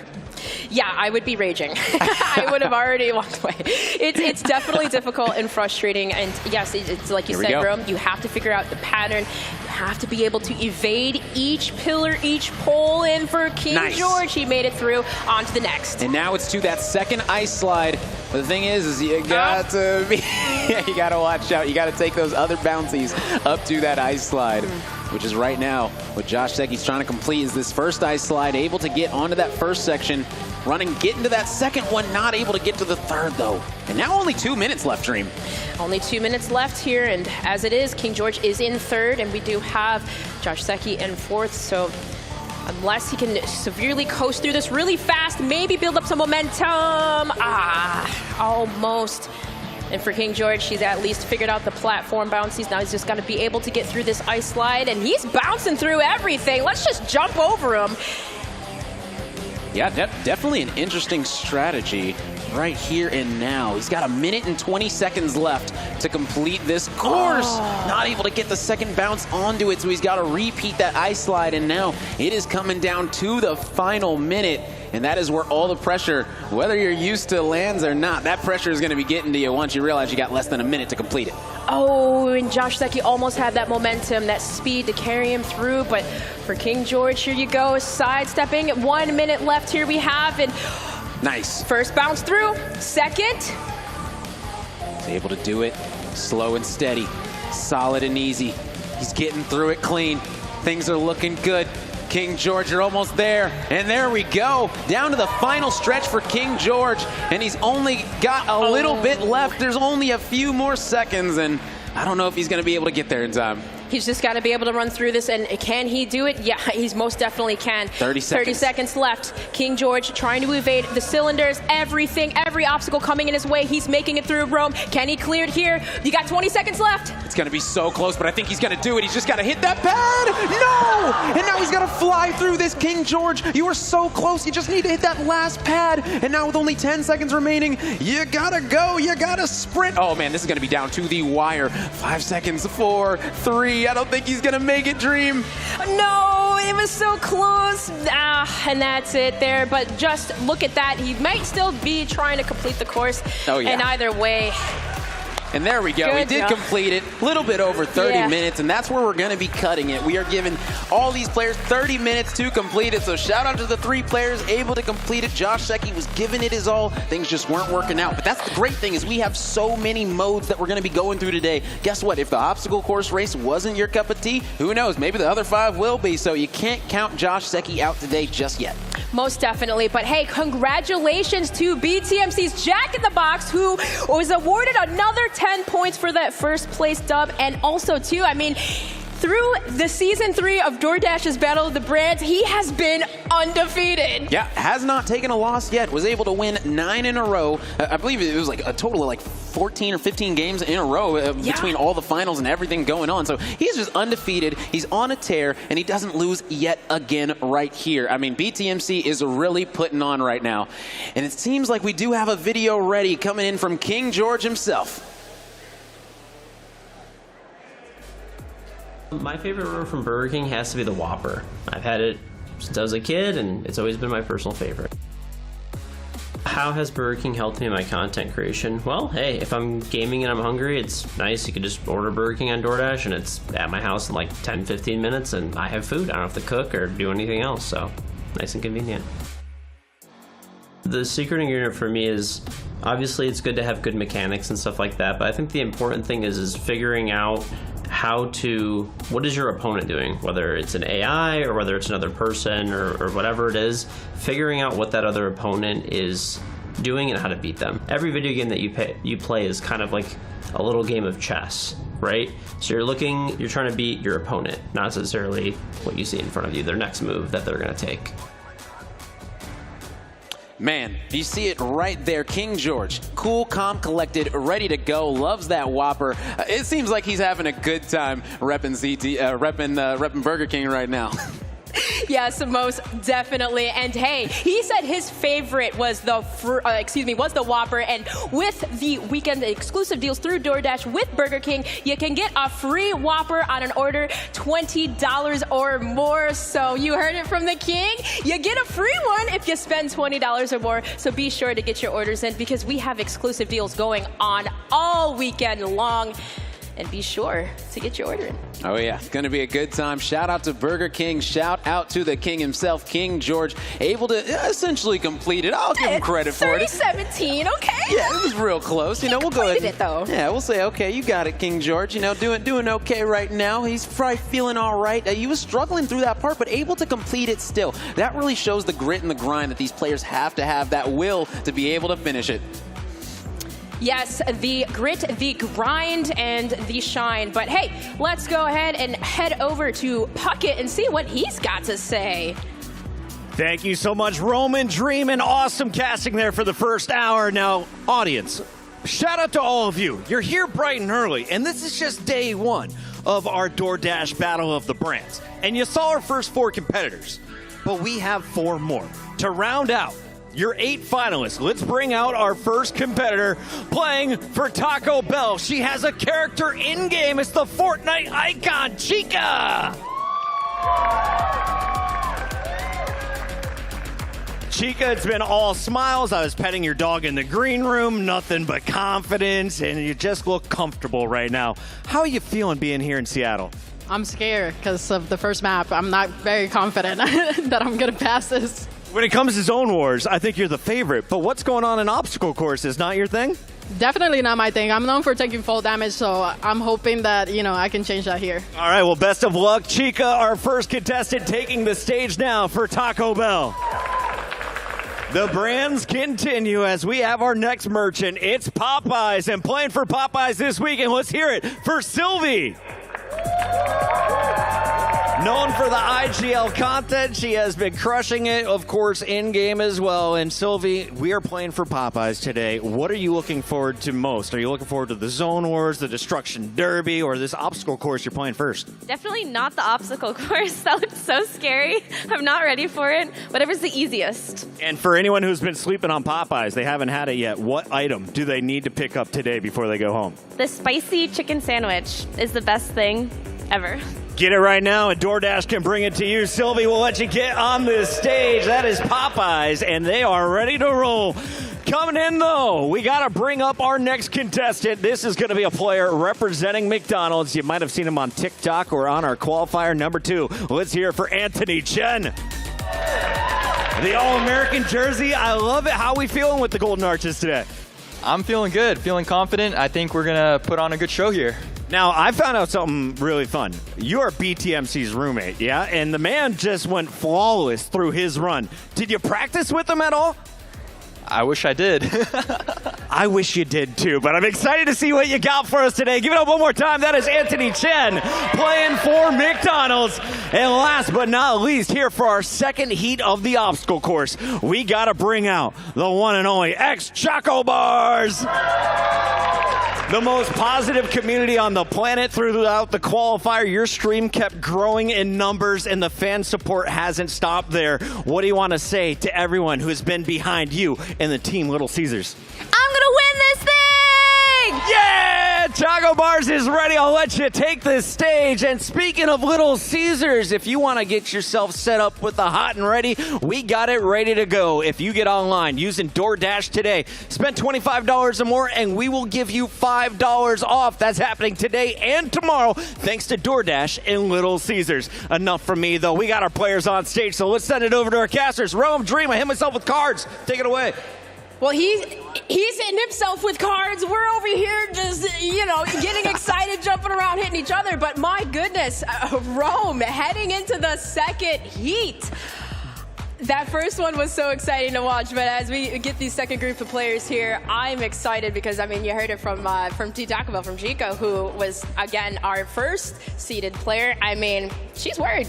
Yeah, she straight up said, listen, the obstacle course race, it just might not be what I'm going to be jiving with, but at the end of the day, you're going to have to complete it. I think she's going to be a little bit better than she's anticipating herself right now. That's exactly what I said. I'm like, maybe that's like a front a little bit. You know what I'm saying? I understand the fall damage, totally true. But I don't know. I feel like the determination, the competitive nature that she has is just going to come out, and she's like, nah, I'm winning this. And Puckett just dropped some interesting knowledge. BTMC was able to complete it so quickly, and Anthony Chen, his roommate, hasn't been able to practice yet, so this is going to be his first time going through it. It's going to be interesting. He's smiling over there. He's ready to go. Yes, but for some of these players, he did. Anthony Chen, though, don't be fooled by him either, because didn't he complete a game with flight controls? So maybe that adversity going into this, you never know, right? Exactly, and that's the thing, is anyone can come out on top of this one, but I will say all the energy It was from Choco Bars. She seems very ready to go. She said, I'm going to win this thing, and the last person that said they were going to win was BTMC. So who knows? Maybe Choco Bars has a little bit of practice under her belt for this one. Yeah, I mean, she was one of those players, right? She was sending out applications to her community to get people in for that Team Rumble, but going in here solo, yes, that confidence is key. Fake it till you make it, the wise words of Baby Nikki. Yeah, you never know. You could take it here. You might surprise yourself for Team Little Caesars, for Choco Bars. She was surprised on her qualifying spot. So, hey, I can't wait to get into it, Rome. Heat number 2 is about to start here as the players do get settled in. Oh, yeah. All these players are just getting ready. But the thing is, we saw who had the support in the first round. I want to see who's got the support in the crowd for this round. If you're here supporting Chica, make some noise. All right, all right. If you're here supporting Sylvie, make some noise. All right, all right. If you're here supporting Anthony Chin, make some noise. All right, and if you're here supporting Choco Bars, go ahead and get loud. All right, see, it seems pretty even spread with the support there, so who knows who's going to be having that home field advantage in this one? The home field advantage, the crowd buff. Oh, yeah. And for going through, you're going to need some buffs for some of these courses. Yeah, we heard the crowd get hyped after some of these checkpoints, and you can see the players get happy, and the crowd's right there happy with them. They say, yes, you're able to do it, and that's the type of support that you really need. It might not be your direct community support that's in your Twitch stream or things like that, but guess what? These are people here physically showed up bright and early, like Puckett said, and this is only day 1 of the competition, and we've already got a pretty nice crowd out there, and it's only going to get more and more packed throughout the weekend. This is day 1. Heat 2, and we still have 5 other modes to get through, and yes, this is going to be a fun-filled day. And yes, as you mentioned, each time you see a player pass that course, that extra crowd buff will definitely push them further. And man, I love the energy that Choco Bars is bringing in today, because again, it doesn't matter. You're on a land setting, you're here, you are representing your merchant. It's going to be awesome, and that energy, you need it. Oh, yeah. Shout out to these merchants. I mean, Choco Bars going to be repping Little Caesars coming into today. You know, Little Caesars, the slogan is hot and ready. She seems very ready based off of that quick interview with Puckett. She is hyped up, ready to roll. That's the energy we love to see. Want to see these players hyped up, but also you got to watch out for some of the cool, calm, collected players, because those might be some of the players that have been practicing the most. Maybe Sylvie might come out and really turn some heads. I said it in the qualifiers. She was one of the players that really impressed me individually with her own skill level, and I think if she's able to translate it into some of these mini games, that she's going to be good to go. Yeah, and I mean, despite having only getting 2 points and being in that lower half, regardless in terms of her creator eliminations, yes, she was in 2nd. Yeah. So she knows the game, she knows how to maneuver, she can be tactical. How are you going to apply that here? Yeah, got the little dances going on there. Maybe we can get a couple. I want to see Puckett frolic around here. Where is he at? Yeah, I want to see some people hit some more emotes. Does the crowd want to hit some emotes right now? If you're hitting an emote, go and make yourself know. Oh, there we go. We got a couple in the back. There we go. I see you. Man, we love the crowd here at PAX, man. It's always a good time. Shout out to everyone at PAX West. Shout out to DoorDash for putting on the Battle of the Brands Season 3. There we go. Get him on camera. Oh, yeah. Having a good time. Yes, definitely. Have more filing in and seeing what's going on over here, but the anticipation, I mean, you look on these players, they're getting ready. And for this second heat too, they had a little bit to, you know, I wouldn't say practice, but to watch, to kind of get some information on how they want to attack this course and single it through. But 19:37 was the time essentially to beat. I mean, if you're looking at to beat a score, can one of these players complete that? That was Jack in the Box's BTMC. He completed it in 19 minutes and 37 seconds. And like we stated, even if a player in this heat hasn't played it before, they just got to watch it. So they just got to see exactly how to go through every single part of this obstacle course. So some of these players, fast learners. I mean, we talked about BTMC, able to solve a Rubik's Cube with a guide. immediately. Like, if you give me a guide, I'm still going to be spinning that thing. It's going to be so many colors, I'm not going to know what to do with it. But guess what? He's good to go. Yeah, you have to have some patience. And although I do have a lot of patience, not with the Rubik's Cube. Nope. Man, I'm definitely going to be trying to figure that one out for a minute. But either way, all of these players, rightfully so, just have unique abilities, strategies, and they can do, I feel like they're just very versatile. Every player in their own right, and both on all sides, I feel like they're just very versatile. Oh, yeah. And I think that, yeah, they can adapt to anything. Oh, yeah. And listen, okay, we are going to need some help from the audience, not just right now supporting these players. Okay, tomorrow on Championship Sunday, we are going to be having 40 players that are going to be loading up into the Battle Royale, going up against these players right here. So if you want that chance, you can go ahead and go to the registration desk way back there. I believe it's back there. You'll be able to sign up if you want to compete tomorrow against some of these awesome creators. So make sure you sign up quickly because those spots will go quick. Yes, an opportunity, of course, to play with some of these creators, but also help them elevate their game, and the opportunity to win DoorDash merch. I mean, I have to say, this is very comfortable, Rome. I mean, I'm repping this. I'm wearing this at home. I mean, it's so comfy. Oh, yeah. You know, even the zip-up hoodie, super comfortable. And listen, it's a great way to go and have some fun. You get some merch as well. I mean, not only that, I mean, I got the shirt as well underneath it. Hey. You know, I'm feeling good. They got me merched out right now, and I'm loving it. That's what I'm wearing tomorrow. But no, also, too, there is a wonderful DoorDash booth here at PAX West, so be sure to check it out. They're having merch, selling merch, all bunch of cool stuff, maybe even a water bottle, so help you stay in your game, and as well as giveaways right all weekend long, deals, everything. There's so much going on, Rum. Oh, precisely. And like we stated, we are going to be having 6 different game modes today before we get into things tomorrow. So those 6 game modes we're going to be playing today are going to be the obstacle course race that you just saw. We're going to be doing a free-for-all zone wars after that. Then we're going to be heading into color switch, which is essentially Simon Says. So that is going to be hilarious to watch. TDM after that. Then we've got some demolition derby, which is just a bunch of monster truck cars going head-to-head and battling it out. That's going to be awesome. And then we've got Prop Hunt, which is the battle of the inanimate objects. It is going to be hilarious to witness that. Oh, most definitely. And one thing that's awesome about that color switch, too, is like there's going to be 2 maps of color switch. So you will see one just in human form, and then the other one, the second of color switch, will be in vehicles. So that is going to be so fun to watch. I cannot wait.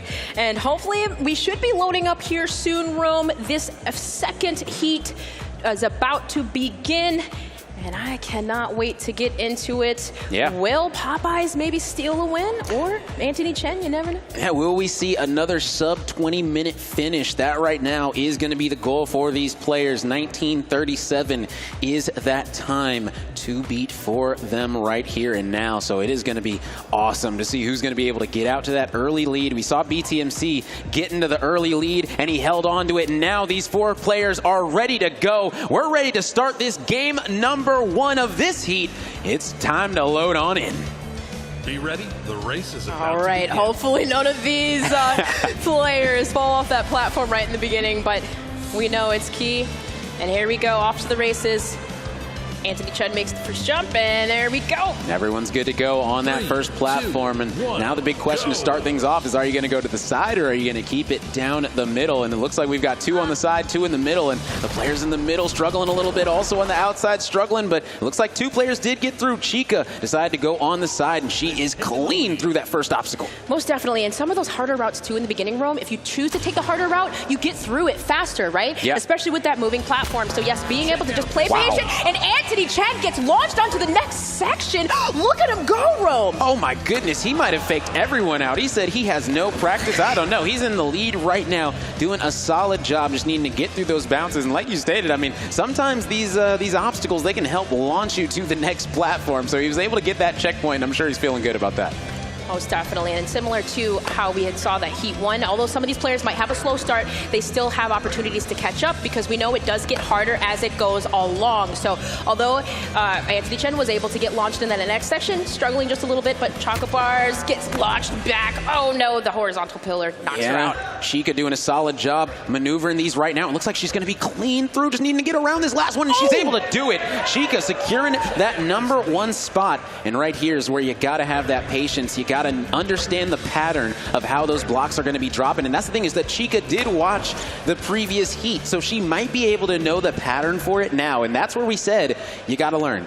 Oh, and she didn't wait. See, that's the row you got to wait on right there. Yes, that is indeed, because it switches up on you. You think it's going to be there, and then it changes. So, oh gosh, patience is key. It's only a minute and a half in about, but either way, these players, yes, this is the part that we saw the first heat players get stuck on, and Anthony Chen's bouncing in. You got to wait a second. There it goes. Almost.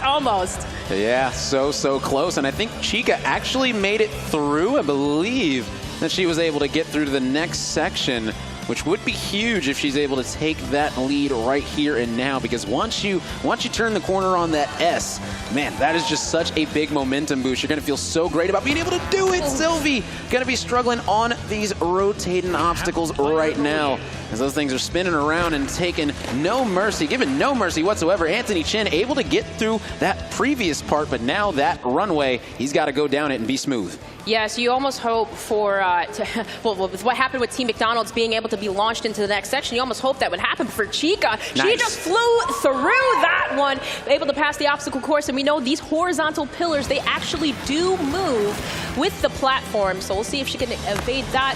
For Sylvie, she wasn't able to evade that and falls right into the puddle. Yeah, Sylvie's trying right now, but Anthony Chen, he is solid, and he is in first place right here and now. And this part, you just got to be able to stay consistent with the running, with the jumping, not able to get there in time. He jumped just a tad bit too early from that previous platform. Yeah, he would have gone a little bit faster there too, because also the cannon just shot out as well. So being stuck on that, at least he found his footing, and for Sylvie, almost did as well. So able to catch up. Anthony Chen here is going to look to see. He just hopped on the platform and just missed it. Not able to get there. So close to hitting that first turn in this obstacle course race. It seems like Choco Bars, she was able to get past that previous part. Now she's on to the high bouncing section. She's barely getting through this one. Anthony Chen looks like he's clean through, and he's going to be turning that corner on the S. Going to be the first one. Can we get a little crowd excitement coming out? Anthony Chen making it around the turn.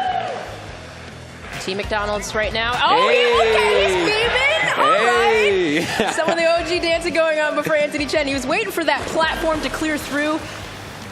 And for Choco Bars to see if she can get through, but Chica able to make the jump. Now she's trailing just behind Team McDonald's. And look at her face. Look at the focus right now, man. Hey, listen, even in the qualifiers, Chica said, I am going to be trying. You think I'm not going to be trying as hard as I possibly can in this thing? Then you're just wrong. And my goodness, Anthony Chen with the clutch plays, hitting that next checkpoint.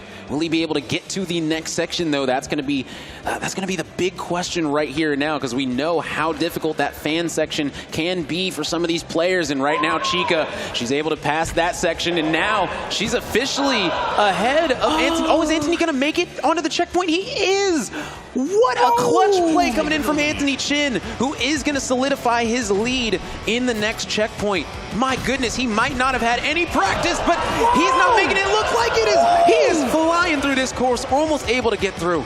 Just bouncing on top of the pillars like that, almost able to get through. And for Chica, like they were just neck to neck right there. And oh my gosh, being launched by the pillar, knocked off the map. It is Choco Bars and it's Sylvie who are still stuck over here on the bouncing platforms. Oh yeah, and that's the thing, is that some of these sections just can be more difficult for you than others. You just got to be able to be patient and understand that, guess what, other players are going to be struggling on parts in the future as well. We saw that with BTMC. Even though he got first, there was a couple that he struggled on for 3-4 minutes. And, you know, in that time, if you're able to figure out your section, you can catch up nice and smooth.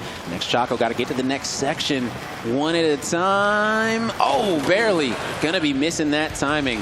Sylvie on the same section. So it looks like Choco Bars and Sylvie have pretty much been tied for third throughout the entire first 5 minutes of this obstacle course race. For Team McDonald's, one thing I've always noticed that in their qualifiers, Anthony will start off so hot, so strong, but maintaining it seemed to be a little bit of the issue, right? Yeah. So that's what I want to see from him. Like, he had this strong start, you got to be able to have the strong finish. Yeah, and he's struggling right now. This one is hard. It's rotating towards you, so you pretty much have to jump onto it as it's starting to stop. You can't wait till it fully stops and then jump on it, or else it'll start spinning. And you know, we just saw what happened with Anthony Chin, and Choco Bar is able to get through that section that she was struggling with a little bit, and now onto this one.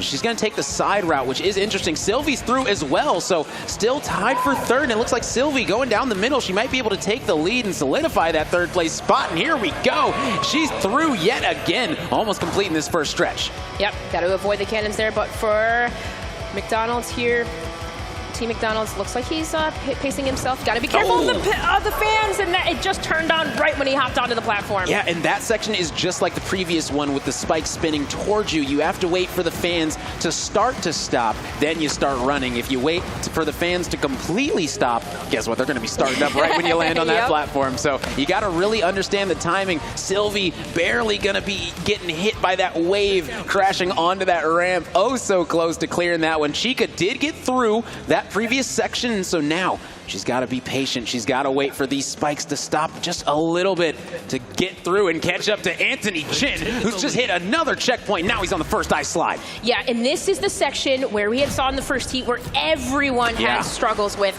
As you know, it is the ice slide. It does move, but you also have to be able to avoid the pillars, and then after you will hop onto some ice cubes, if you will, and those slide as well. So timing is going to be key. Patience is going to be key, but look at where Sylvie is. She's trailing right behind Team Little Caesars. Yeah, able to do a solid job right now. Chica is figuring out this timing. See, as they start to stop, that's when she starts running, and she's smooth, clean, all the way through to the next checkpoint. Gonna need to hop over that one as that obstacle barely clips her and takes her out into the water.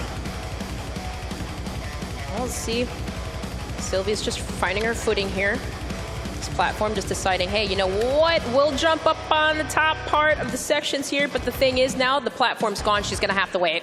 Yeah, but that's the thing, is that waiting in this situation isn't the worst thing in the world, because guess what? She's essentially already completed it. So she's got a little bit of peace of mind with that one. Anthony Chin, though, extending his lead in first place right now. I don't know, man. I think he might have been fooling us a little bit with the no practice talk. I mean, Anthony Chin over there, he is locked in, he is focused, he is in first place, and he is coming up on this final straightaway to potentially take home first. And I mean, at this rate, he is pretty much two-thirds of the way done. Yeah, he's very close, so he might be able to beat BTMC's time, which would be hilarious. BTMC practicing coming into this. Anthony Chin, no practice in this specific mode, but guess what? He might have the best time out of everyone. Very, very fast learner for Team McDonald's here. But here, as we headed on to the cylinder spikes, we'll see if he can get through. He was able to bounce on one and retract. And that's the thing he's been doing. He's been circumventing some of these obstacles to where he could just come back, go forward, and be able to go through. But so close. Sylvie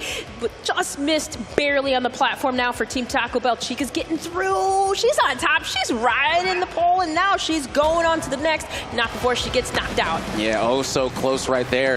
And it looks like Choco Bars did pass her section as well. Anthony Chin, he's got to go back because he got hit by a spike. He's trying to get through. He's climbing over. Is he going to make it? Yes! Anthony Chin. But now he's got to do it again one more time. It's the exact same obstacle. He's hopping over and not able to get through, which means you got to start back over again. Man, that's been happening. That happened to him in the beginning too, right? Just bouncing on top of these obstacles and getting through. But for Sylvie, you got the fan escalating her over, and she's able to make it now onto the rotating platforms. Yeah, Anthony Chin hitting that next checkpoint already. Has to hit the timing on these jumps. Able to do it once, able to do it again. Back with Chica, who is hitting the timing on these rotating obstacles right now. Just trying to get to that next platform, but oh man, that pillar came back oh so quick. Yeah, be cautious, take heed, or you'll get soggy, drizzle, fall right into the water. I don't even know how many ways to say wet, right?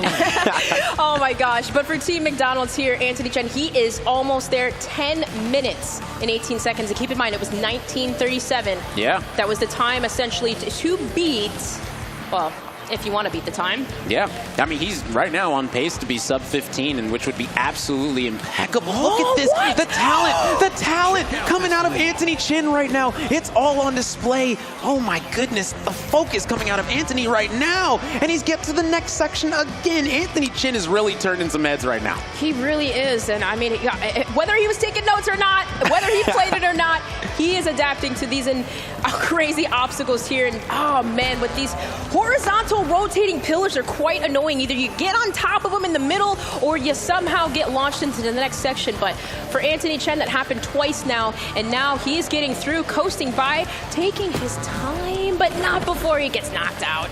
Yeah, unfortunate. He's trying to figure out the obstacle course as he goes, and sometimes it can be pretty difficult, but there we go. X Choco Bars is going to be right here, and I believe that X Choco Bars is actually right here with Chica. Yeah, it is Chica struggling on the ice slide as well. So this ice slide has been a staple for being difficult so far in this obstacle course race.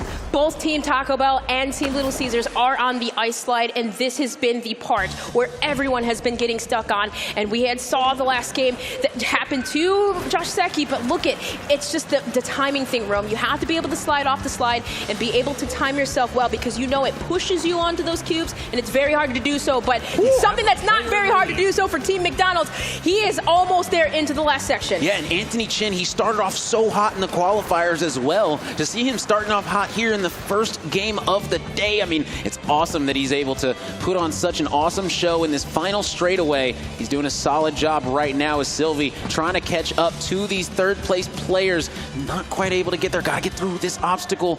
It is very repetitive, that obstacle. 3 in a row. You got to get through. Chica trying to hit this ice slide as she's currently in third place, and she does it clean. Oh, my goodness. When you put in the game and you're able to hit clean stuff like that, I mean, my goodness, she's making this obstacle course look like she's learning it very, very quickly. Yeah.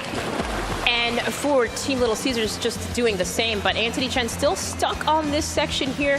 Got to be able to avoid every single pillar as well as sliding on, but there you go. He makes it through, and here, Rome, maybe a couple of jumps, maybe 1 or 2. He takes 1. He takes a second.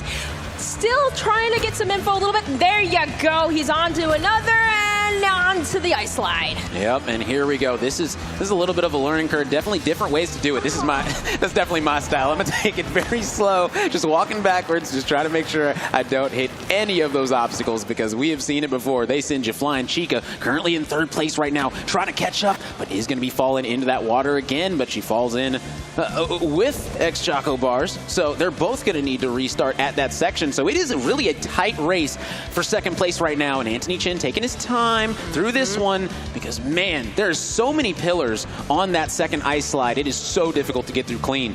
And you had mentioned, Rome, in the first heat that something that might be beneficial in the ice slide is walking backwards, and that was something that Team McDonald's Anthony Chen was doing. So getting past the platforms, that is key. Taking a couple bounces on the first one and then being able to make it through. It looks like he's almost there. And he did it. He might actually hit a sub 15 time. He is flying down this final straightaway right here and now. Anthony Chin is putting on a show for all of the people here at PAX Arena right now, as he's going to be finishing with an incredible time of 4 minutes and 10 seconds. My goodness, Anthony Chin putting on a show. No practice, no worry. Able to take home first place out of all of the players so far today.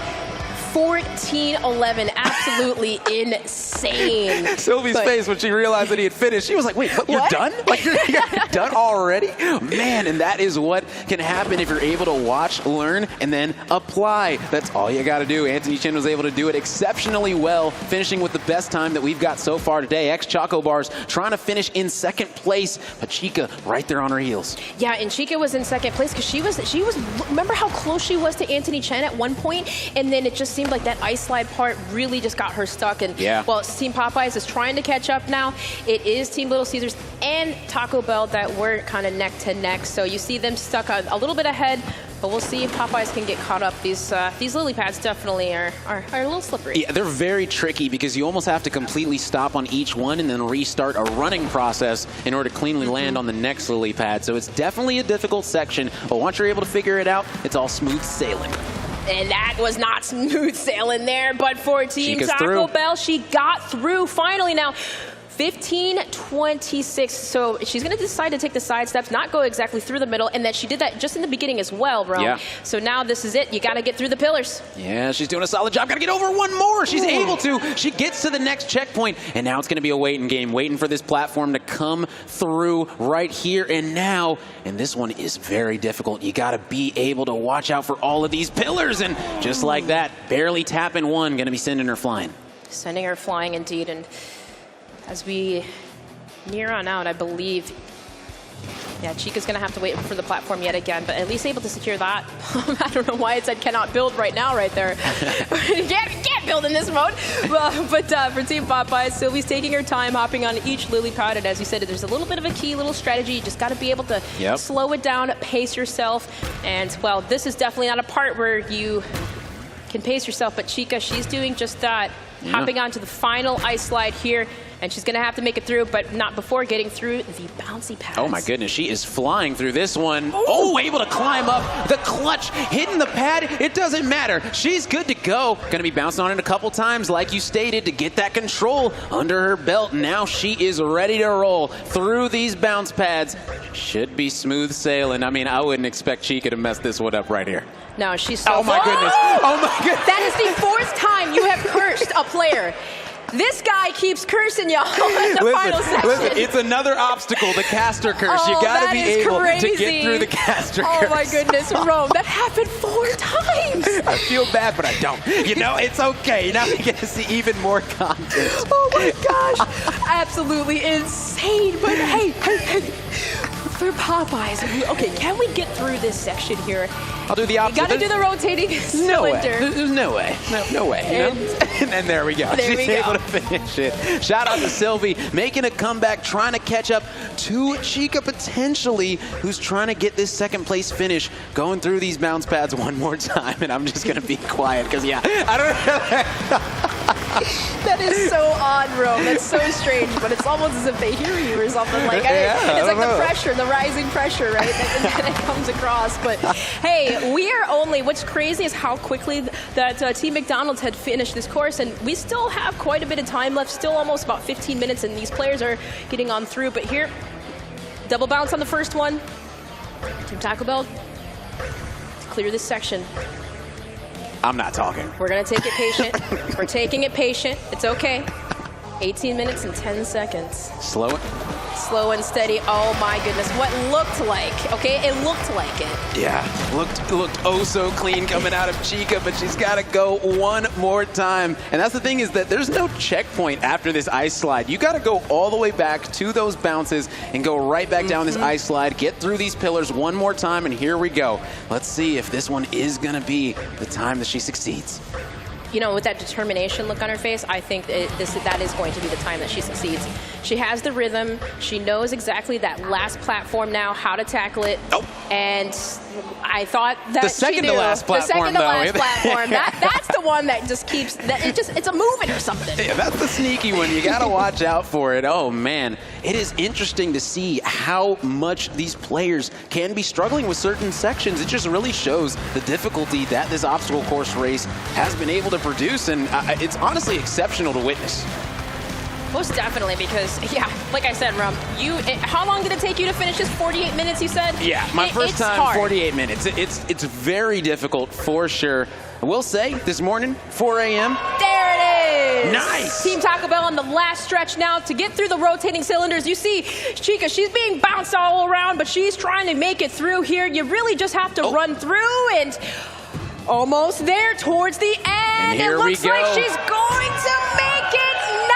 19 minutes, and go, run forward. You gotta stop the clock. Oh, man. Oh, no, they might have added a couple extra seconds there, but she was able to make it onto the platform. I think she still beat BTMC's time. Barely. And BTMC was 1937. I believe she was around 1920 something, I believe. So it should be pretty close. So she didn't wait there for too long. Yeah. Very, very close. 1937 either way, being able to beat BTMC score, but still 14-11 is insane from Team McDonald's now. Team Popeyes trying to get through the spinners. Sylvie doing a solid job right now. Gonna need to sprint to get past to the next section, and she does it. Sylvie figuring this one out one obstacle at a time.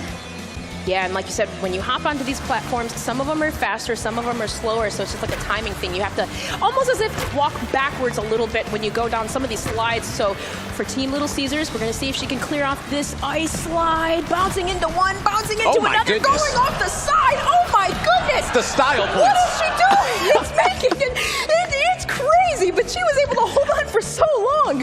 Absolutely insane. Yeah, that was awesome, but gonna need to restart one more time. And Sylvie's gonna be going in the water. Gonna need to redo this one on this second ice slide. Choco Bar, she's going bold with this one. She's really just trying to jump over these, and maybe you gotta take that section just a little bit slow and steady. You know, when I say what is she doing, I don't mean that in terms of what is she doing. That's what I would be saying to my character. What are you doing? You're going left, you're getting down the side, you're crawling here. It's almost as if it's like, as soon as you get bumped, Rome, it's like you have no control over your character. Yeah, characters are having fun out here. She's still barely able to stay on, but just for a little bit. Is Sylvie gonna be going in one more time, trying to figure out this section right here. Choco Bar is gonna need to figure out this ice slide. If she wants to complete this, she's got about 8.5 minutes left to do it. And what Anthony Chen and both BTMC did, they ran on the side. Did you notice that? Like, they ran down it on the right-hand side. It seemed to be pretty favorable to get through it, maybe just needing to jump through one or two pillars, but for Sylvie, she has to wait for that moving platform to get onto that last section, and for Choco Bars, let's see if she can get it. And Sylvie was able to make it through that part that was a little bit difficult for her. And that's the thing, is once you get past a part that's difficult for you, you feel so much better. It's a breath of fresh air that you're able to come into this next section refreshed and just able to reset, figuring it out and understanding that if you have that determination, you will end up finishing that section. Until you hit the next. Oh, yeah. Until you hit the next and you're like, okay, now what am I stuck on? But this has just been the hardest part on both slides, is the ice one. That, yes, we saw some players walking backwards. We saw some just flying right through. Patience is key. Let's see for Team Little Caesars how she's going to do. Ooh, not able to stay on. And that's why I said sometimes I just like walking backwards on the ice slide. Yeah. If you really just want to take it super slow, you just walk backwards and go around those pillars without really having to worry too much about hitting them. But at the end, it's going to be that jump, that final jump to get onto those bounce pads, which can be difficult. And Choco Bars, you can see the frustration on her face, not able to get past the part. Sylvie hitting some emotes while waiting for the platform, and now going to try to get through this section one more time, but yet again going to be hitting a pillar. Yeah, it's like one of those things at that point, you just got to meme a little bit, got to get through, but going through the sides seems to be key. And for Team Little Caesar, she got through, but here, this is the part you got to jump on twice on that first one. And then take your time here. Oh, what happened? Oh no. Now you got to go through the slide again. But at least now she has a little bit of a momentum on how she wants to approach it. And okay. I can't say how many times I did that when I was playing this map, where you respawn at the checkpoint and then immediately just walk into the water. Over determination, right? Yeah, countless times. You're just thinking way too far ahead, and you don't realize, okay, let me just make sure I get onto this first platform. But it looks like she figured out how she wants to try and navigate it, going down the middle in between these couple. And yeah, the frustration definitely starting to set in, but you can't get too frustrated with this one. You got to understand that there is a way to beat it. If all these players so far have been able to do it, you can too. Yes, and there's still a little bit of time left. I mean, we have about 6.5 minutes left. Yeah. So there's still some time. Right now, Choco Bar is doing a solid job through this one. I should probably not say how this one's gonna go, but Choco Bar is doing solid right now. Things are looking good, and she's through. And now it's just the final stretch for Choco Bars to try and get this time sub 25 to solidify this third place finish for her. And she's barely able to stay on, get into that next section, and just needing to get through one more jump. And now it's all to the platform, and there we go. To the finish is going to be Choco Bars. Team Little Caesars going to be finishing in third place in this one. Most definitely. And now for Team Popeyes, still some time left to complete, but yeah, you know what? Can we get some help here for Team Popeyes in the crowd? Let's go! Get some extra crowd buff in. Sylvie. Let's get the crowd involved. Come on. Let's get you guys got some about 5 minutes left, and hey, she's almost there. Just got to get through this section. Oh, yeah, and there she goes, clean through. There we go. See what happens. Woo. You get a little crowd support, and just like that, she's able to get through. Shout out to the crowd, helping out all these players right here and now, and this is the second ice slide, which we know can be very difficult to go through. Yep. And that's the social. Oh, there she climbs goes. back up. Oh. Barely going down. It's definitely difficult, but one of the things that, you know, again, that we've seen some of these players just taking the side route, maybe just, okay, give it Feeling a little good. show. Feeling good. Feeling good, feeling good. But taking it on the sides a little bit, you know, just pacing yourself, maybe walking backwards. Yeah. You know, it's 4 just gonna minutes be left. all about figuring out that timing, and you stated it, 4 minutes left to be able to complete this course. I think she's able to do it. And you can see the other players that have finished, they're just waiting around, hanging out, probably just hitting some emotes, chilling, relaxing. Who knows, maybe even open up those DoorDash apps and ordering some food, who knows? Yes, all weekend long we got so many exclusives going on, but man, Rome, 48 minutes for you to complete this. This definitely would have took me a couple hours.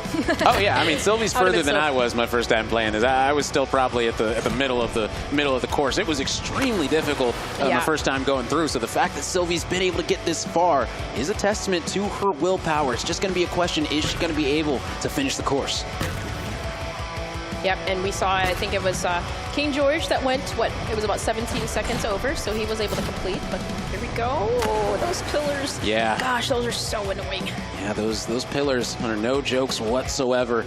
The Team Popeyes and Sylvie, I think that they still have a chance to be able to complete this. It's just going to be about getting through this ice slide right here, because once you're through the ice slide and those bounce pads, then it's just that straightaway at the end after that. So definitely still a good possibility that Sylvie will be able to pull this one out.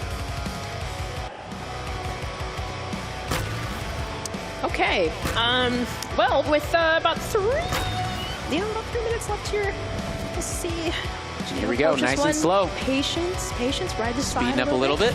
Okay. Oh! She's able, oh! So close, about halfway through.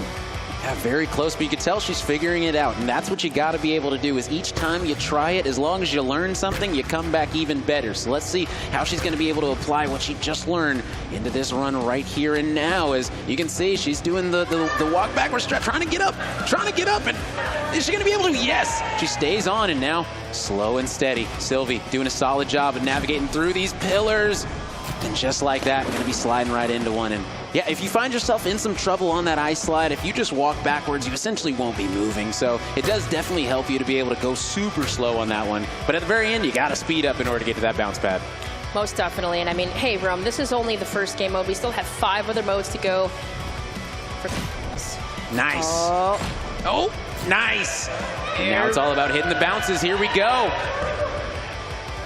And shout out to Sylvie getting through the ice slide section onto these bouncing pads and not able to get it. And so unfortunately, gonna have to redo that ice slide part. But the thing is, she figured it out. Like we stated, she came back better the previous time, and I'm sure she's gonna come back even stronger this time. Yeah, and that's the thing. Once you get it through it once, then you kind of have an idea of how you want to maneuver it. So it's just like you just have to build up that pattern, that repetition, and then it's almost like it's like muscle memory, as it with. But here we got 1 minute left to complete. Can Sylvie do it? This is the last section. Well, second to last section.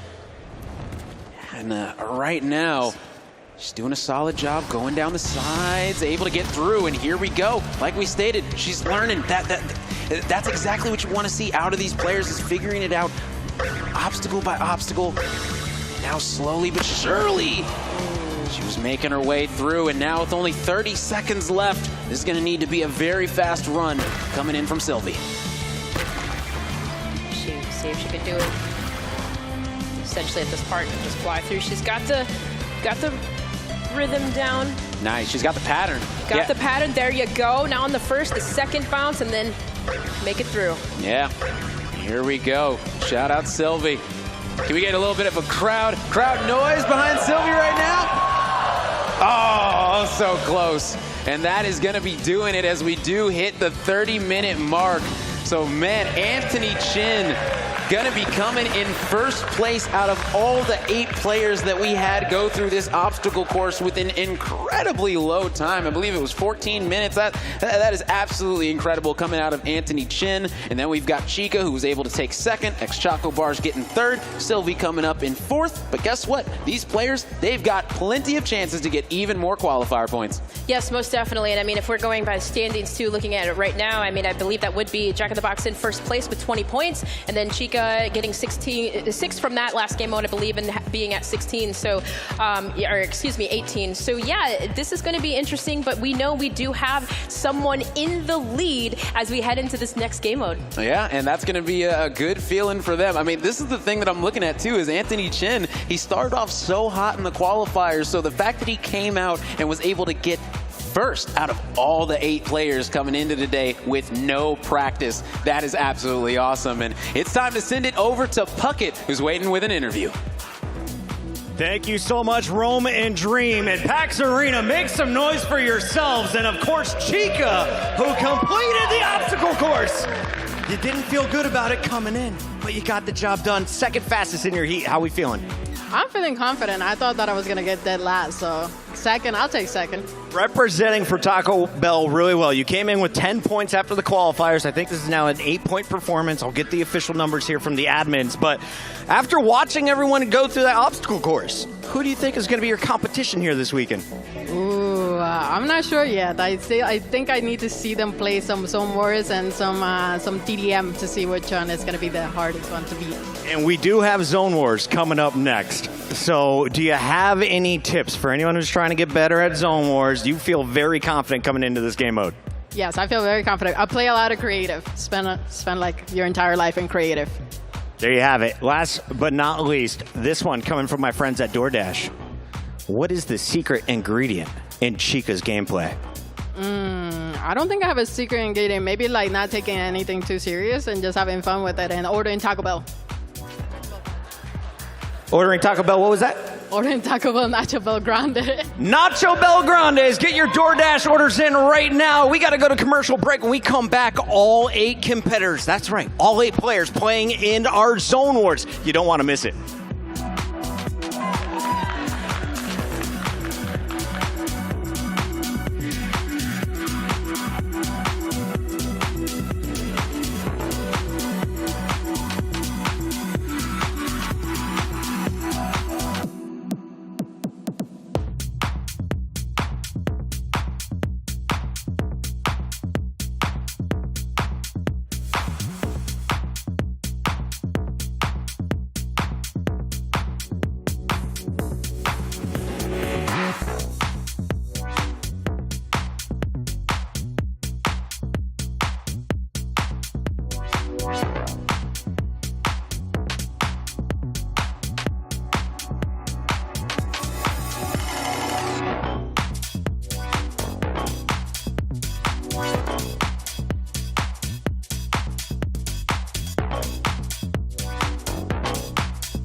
Whew, your game stinks.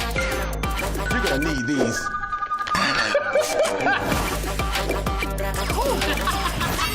Stay in your game with DoorDash.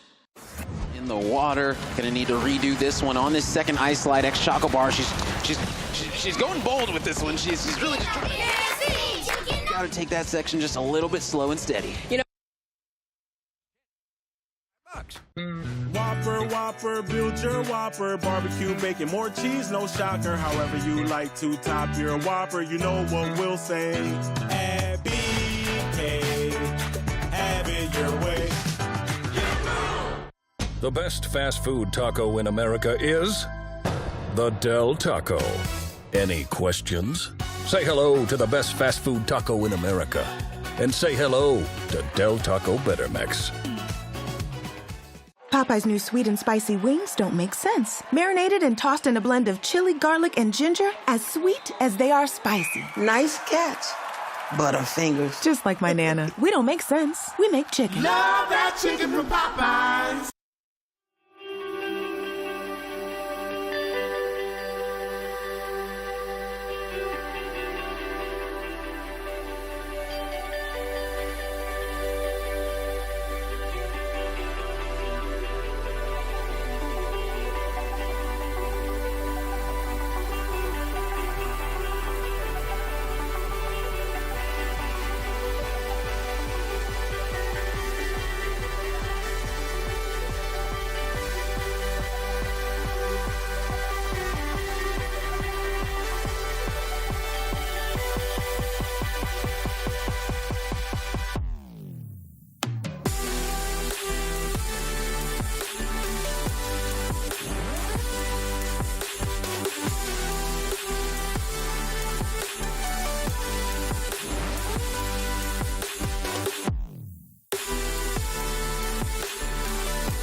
Welcome back, one and all, to PAX Arena. We are live in Seattle with DoorDash's Battle of the Brands, and we just went through our first waves of competition. The obstacle courses are done, but we have plenty more in store for these competitors to face off on. And we've got a special opportunity for everyone who is out in the crowd here in Seattle today. If you would like to participate against our players, you can get involved in the action. I have 32 spots remaining, so sign up right now. It's going down between 2 and 4 o'clock tomorrow. You can sign up with our admins in the back. With that said, heat number 1 is done. It's time to get into game number 2, and I've got 2 brand new beautiful faces to bring you the action. We got Monster D-Face and Kelly Link. Thank you so much, Puckett, and welcome everyone to PAX West 2023. I am Kelly Link, joined, of course, by one of my favorite people, Monster D-Face, and I can't even explain the leveling of anxiety that I have after watching that obstacle course. Yeah, it couldn't be me. I'll tell you that right now. That was very difficult, all in all, watching the players try to do their best to clear the course, but hey, shout out to everyone who played in Group 2. Clearly, you guys had the advantage. They got to see the reveal of the map coming out the gate, so it definitely played off as Antoni had the best score. It was absolutely incredible, and we can see just how much that shot him up the leaderboard. Of course, he started off in 5th place in the day, but moving all the way up into 3rd. But BTMC still holding out strong in that 1st place spot. Yeah, definitely, with just a single point, right? So it's pretty competitive so far right now for BTMC, Team Jack in the Box, and then Chica, who's right there in 2nd for Team Taco Bell. But all in all, you know, everyone seems to be having a good time. The spirits are high, of course. We have the luxury of hanging out in the back and getting to kick it with all the players and whatnot. So definitely was very interesting. I think it went about the way I expected, though. Yeah, definitely. And it's interesting watching something like, you know, the audience having fun as well, not just our players too, but seeing what we expect in a Fortnite competition where, you know, we have a player like Chica who's been an incredible player in Fortnite for so long. But when it comes to it being an obstacle course, all of your Fortnite knowledge kind of goes out the door, but that's not the case for what we have coming your way, guys. It's going to be Zone Wars, of course. Yeah, definitely. And lucky for us, we have the graphic here to support it. Free for all Zone Wars. Every one of our 8 players are going to be fighting for themselves pretty much. The better you do is basically going to rank your way all the way on up. So this is where, hey, forget the strategy, forget the movement. If your gunplay is good, regardless of what games you play on your free time, this should be the place that you get to shine. I am so excited to watch it. I believe we're going to have 5 games of Zone Wars. It's going to be split between 2 different maps. And if you don't know what Zone Wars is, it's essentially the latter half, or latter third of the competition. It's going to be pretty much a very quick 5-minute game. Players are going to be starting off with 500 resources of each resource, I believe, and then a random set of weapons. Yeah, and it kind of like will mirror what your real experience in game will be like, except you're in a controlled environment. You're kind of chucked towards the late portion of Fortnite, which is really, I would say, what you guys are probably used to as far as the gameplay, the traditional Fortnite mechanics, right? What makes the game so special. So with the Zone Wars coming up, players like Chica are definitely excited, right? This is her chance to really show off. You saw in the interview, she was sharing how much she plays in creative. She said, I literally live in creative. Like, this is what I like to do. And guys, if you like what you're watching right now, you should be joining the Battle of the Brand sweepstakes that we have going on right now. You can just type in ! Battle of the Brand sweepstakes in chat. And that is going to be for the PAX Arena Twitch chat that you guys are watching right now for your chance to win a $20 DoorDash gift card.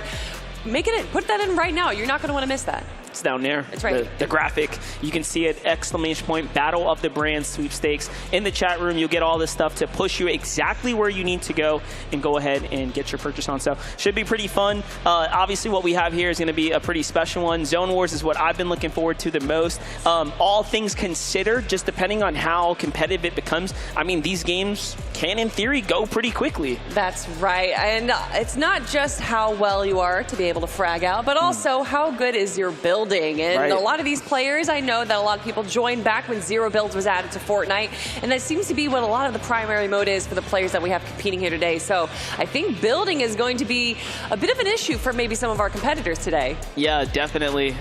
And as of right now, our players are starting to queue up. So if you're at home, you're watching, wondering when the action is going to start, it's very, very shortly. And this is different than what we saw at the top of our segment here, because all 8 players, again, are queuing in. So we'll have the true Battle of the Brands coming up here as it's all going to go down. And Zone Wars is a very fun competition. Now, I haven't had the chance to see what kind of weapons are going to be in play and whatnot. So we know Fortnite's inventory selection is very robust. There's a lot going on in the game. That's right. And if you guys aren't aware, we just had a new season added to Fortnite. Chapter 4, Season 4, that is the last resort. And I am so excited to see how these players utilize some of the weapons that are going to be given to them. Yeah, definitely. I mean, I don't expect us to see any rocket riding and, no rocket rams. I don't think so. It's a little crazy, but if we were to see that, I mean, that'd definitely be a little curveball at the competition, which you never really know what's going to happen. You never know. We don't know, guys. Hopefully you don't know either. And we're still just waiting for a moment, making sure all of our players are ready to get into the game.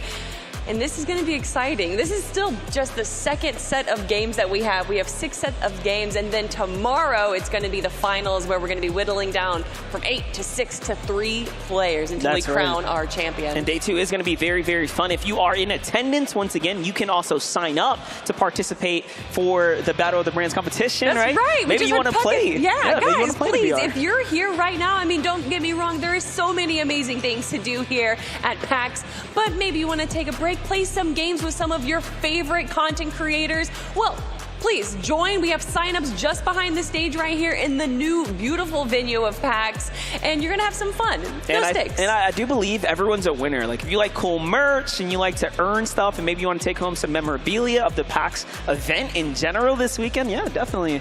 This is your chance to go ahead and sign up. I love it. I love all of our players here too. I love the outfits that they were given here. Of course, Burger King being represented by King George himself. We have all of the incredible players decked out, representing each of their merchants. Yeah, it's super unique, the visuals, the look. So, maybe they saved a little extra merch for us, right? Just so we can go ahead and bring some home. I know I got this sweet DoorDash sweater, so I'm happy about that. Shout out to Chris Puckett. I actually stole his white sweater because it just looks so dope. It does. It looks really good. And everything looks good right now. We got the hats right here. Of course, the DoorDash water bottles too. But what we're here for is for some Fortnite, and that is going to be getting ready to go in just a moment. Yeah, a lot of action happening here shortly. Again, this is just the kickoff of the day 1, of course, or it's really day 2, I guess, of the PAX show in general, right? It's been a competition weekend, a lot of fun stuff happening here, but for Fortnite, this is our specialty to come and have some fun. So you saw the standings, though, up at the top, like we mentioned. It's 18 and then a 17 point for second place, so very close. And let's actually take a look at that second place player that we have right now. Chica has something to say. My favorite order from Taco Bell is Nacho Bell Grande, easy on the sour cream, but I'm really liking the chalupas.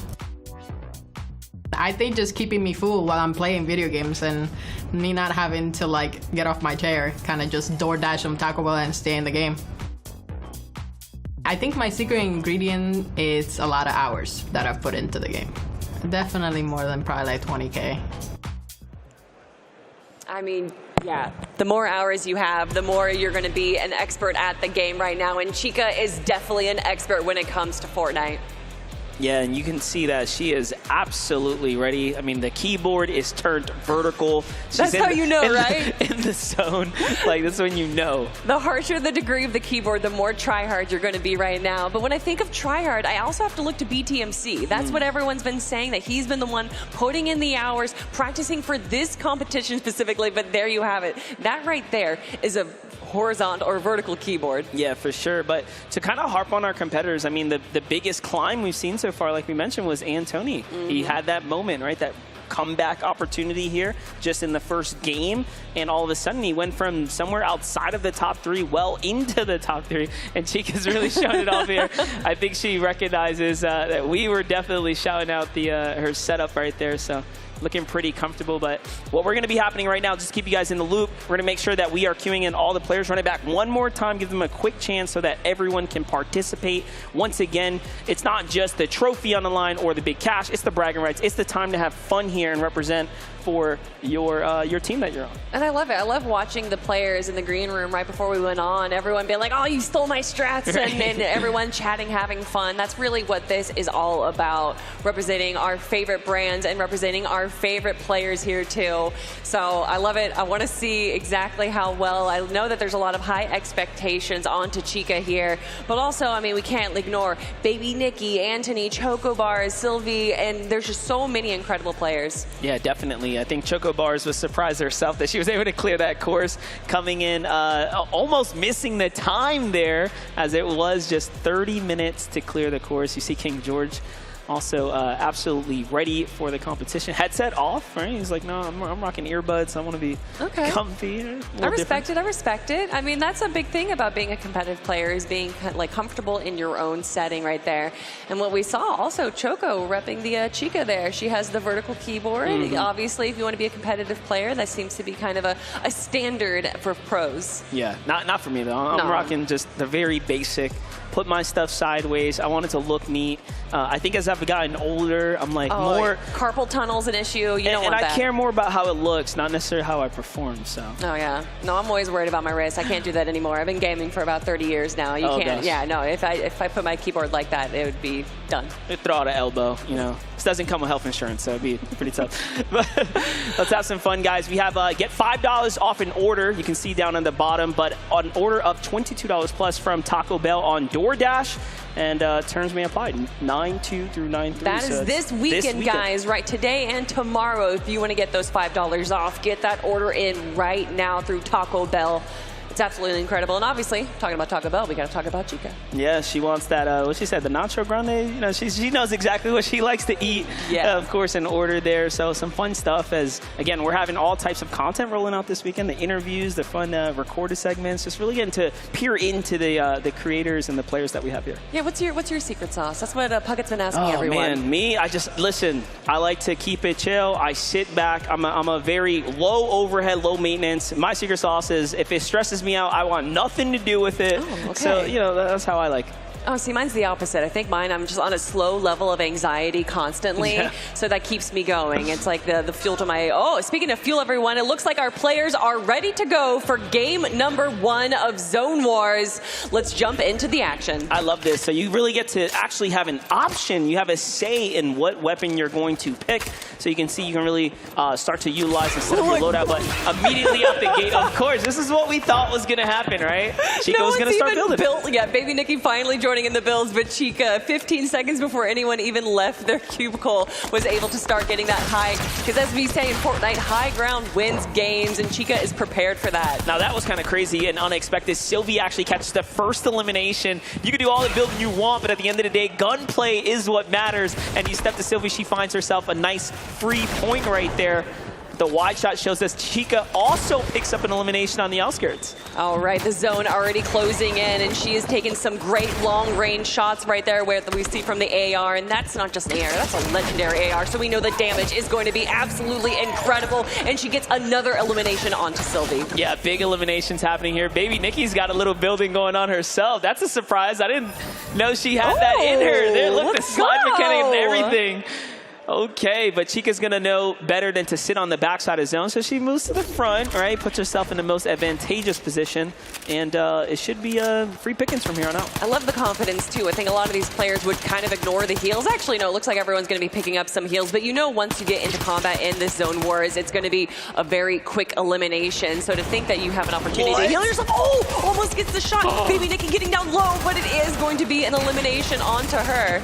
Yeah, it was Antony who was there to actually find that elim. So Chica does all the building, but Antony hits his shot first, and he's going to find himself some points. And now Chica with the quick work here at the box. I think she will clear this one without getting touched a single time. Look at that smile. You know she knew it.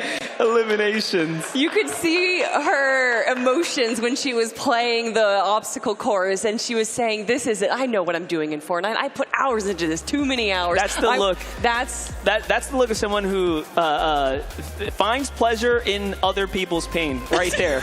Chica has that evil grin on. She's like, "Yeah, I got the lead here." And we are already getting into game number 2. Once again, Chica immediately ramping up, trying to get the high ground, finds a position against an unsuspecting player, but not able to get the elimination just yet. Chica trying to work on the highlight reel here of the weekend. Absolutely. Another pull up there, big 70 tag. She's got the advantage. Still 8 players alive right now, though. Do mind you. No one has been taken out just yet. Yeah, it's actually a bit of a slower-paced game than what we had from game number 1 here, but a good shot onto the player down below her, and she takes down Baby Nikki. Big one right there. Baby Nikki, one of the few competitors that we've seen actually get to building. Chocobo's going to fall there next, and Chica now trying to work on the next person to hunt down. So far, so good as she finds Josh Secchi on the outskirts of the zone. Now, if it were me, I'm telling you right now, I would already be coordinating with my fellow competitors to target her and her spawn point. Collusion, that's what we're talking about right it. now. But look at BTMC, he sees someone flying in the air, taking a few shots, unfortunately not able to connect. And when it's Chica, I would be afraid to shoot her too, because you know that means that the line of sight is going to be focused on you. Yeah, big tag's about to come in shortly. She's got the good spot here, but this is where she knows she's going to play best. It's not at the long range. It's utilize the builds, get right up on top of the opponents, and you can see the edits and everything very cleanly done. She starts to piece up. Is this Josh Secchi on the run right now? This is bullying. This is just bullying right now. Another elimination, 7 total between the 2 games, and she's not done yet. It's now going to be down to a 1v1, and she's slowly, like a shark, coming into the water, going for Anthony. Yep, there it is. So Anthony was hiding there at the structure down low. He has been able to throw some walls down, but not enough to put the protection here. Big 70, and the tags are getting traded, but you can see it's becoming a little bit more difficult for Chica than it was game 1, as everyone's starting to, I think, get a little comfortable, right? Yeah, no, Anthony holding up a good fight, but not good enough as Chica wins her 2nd game. You can hear our players right now are yelling to gang up on Chica. You predicted it, MDF. It looks like the strategy, the meta of the tournament is evolving. Yeah, it's BTFC. He's not having it. He's like, come on, guys. We on this side of the table need to work together at this point. It's the Battle of the Brands. We're having fun here right now. And so far, Team Taco Bell is crushing here. So looking very good. Ooh, okay, Anthony building up, to learning, evolving as we watch the game go on. And then, of course, Chocobar's here, taking a bit more of a sneaky approach. Unfortunately, a player's right behind her. Who's going to win the best of this? And it is going to be Chocobars. Nice. Chocobars is really playing well here. 3 points already earned just off eliminations. Again, wins are cool, but at the end of the day, it's all about those elims. That's how you're going to rack up the a majority of the points. So unless you do that, I mean, you will be slipping behind. So seen Baby Nikki make it to end games, but she definitely has to find a couple more tags here. She wants to succeed. She had some good shots, but wasn't able to solidify that elimination there. But it looks like 2 players are distracted. She's able to grab the elimination onto Sylvie and then get some good builds coming in to protect herself. Yeah, very impressed with this as she starts clawing her way up for high ground here. She's got the structures to work with on the outskirts, and Chica doesn't recognize the angles that are put on her. And already she does find a couple elims in this game, but the early tags here. Now, if you are unlucky and you actually don't get to spawn with those shields, which this time Chica's not. She has all the slurpfish there to work with, but you can end up in a position where you aren't able to heal, so. Yeah, boxing up right now. She knows that no one's going to be too much higher than her, so. No, she's fine. Okay. There was a moment there. There was a moment. Baby Nikki also doing a pretty good job. I would pop one of those fish as well to just get as much shield as you possibly can. Taking some good shots and takes down Josh Secchi. She's like, fish? No, I got siphon. Kelly, give me a second. She finds the siphon. It's one-on-one, Chica versus Baby Nikki. Two of our stronger builders right now in the competition here. But anything can happen, right? It's about getting those tags. That's true. Chica slowly but surely making her way down, but they are not going to make it easy for her. Every time a build is broken, it is once again built again, but she is slowly encroaching in onto the territory. I like that. The cone in the box onto Baby Nikki. And Baby Nikki recognizes, and yeah, that was respect, good. The respect. Well played. Was that already our third round? They're right next to each other, are they? That's Choco of ours right there, who's sitting next to Chica. And it looks like we're going to be doing another round, potentially. Yeah, we should be queuing up. I think we are in store for about 2 more at least. But shoot, maybe we go a little further, but we'll see right here. So we're 3 games down. Chica in the lead so far for sure. As far as our second place competition, you know, second and third, right? There's still plenty of points to be earned here all in all. It's about your cumulative score. That's right. With this just being the second competition of the day, they still have plenty more opportunities to get points. But with the competition still being as close as it is, doing anything they can, even if it's going from 7th to 6th place, is going to be a big move. Chica once again getting 3 different legendaries. But maybe Nikki herself, unfortunately, an incredible shot coming out. Chica now with 14 eliminations, and she is so aware of where everyone else is on the map. Launchpad coming out. Is she going to get a tag? Unfortunately, does not. I wanted to see the snipe shot at that point. That just would've been awesome. Add it to the books. But BTMC's on the run here. 3 elims so far, so he definitely has a shot right now at fighting for 2nd or 3rd. Overall, he is around that 3rd place spot, but here's Chica moving in to try to finish the job. Ooh, but she's out in the open. She's in a rough position here. She's going to have to use some of these potions to be able to heal herself up. I thought for a second there everyone's going to turn and burn. You saw the focus starting to come in as 2 opponents. We're starting to look to Chica for a second there.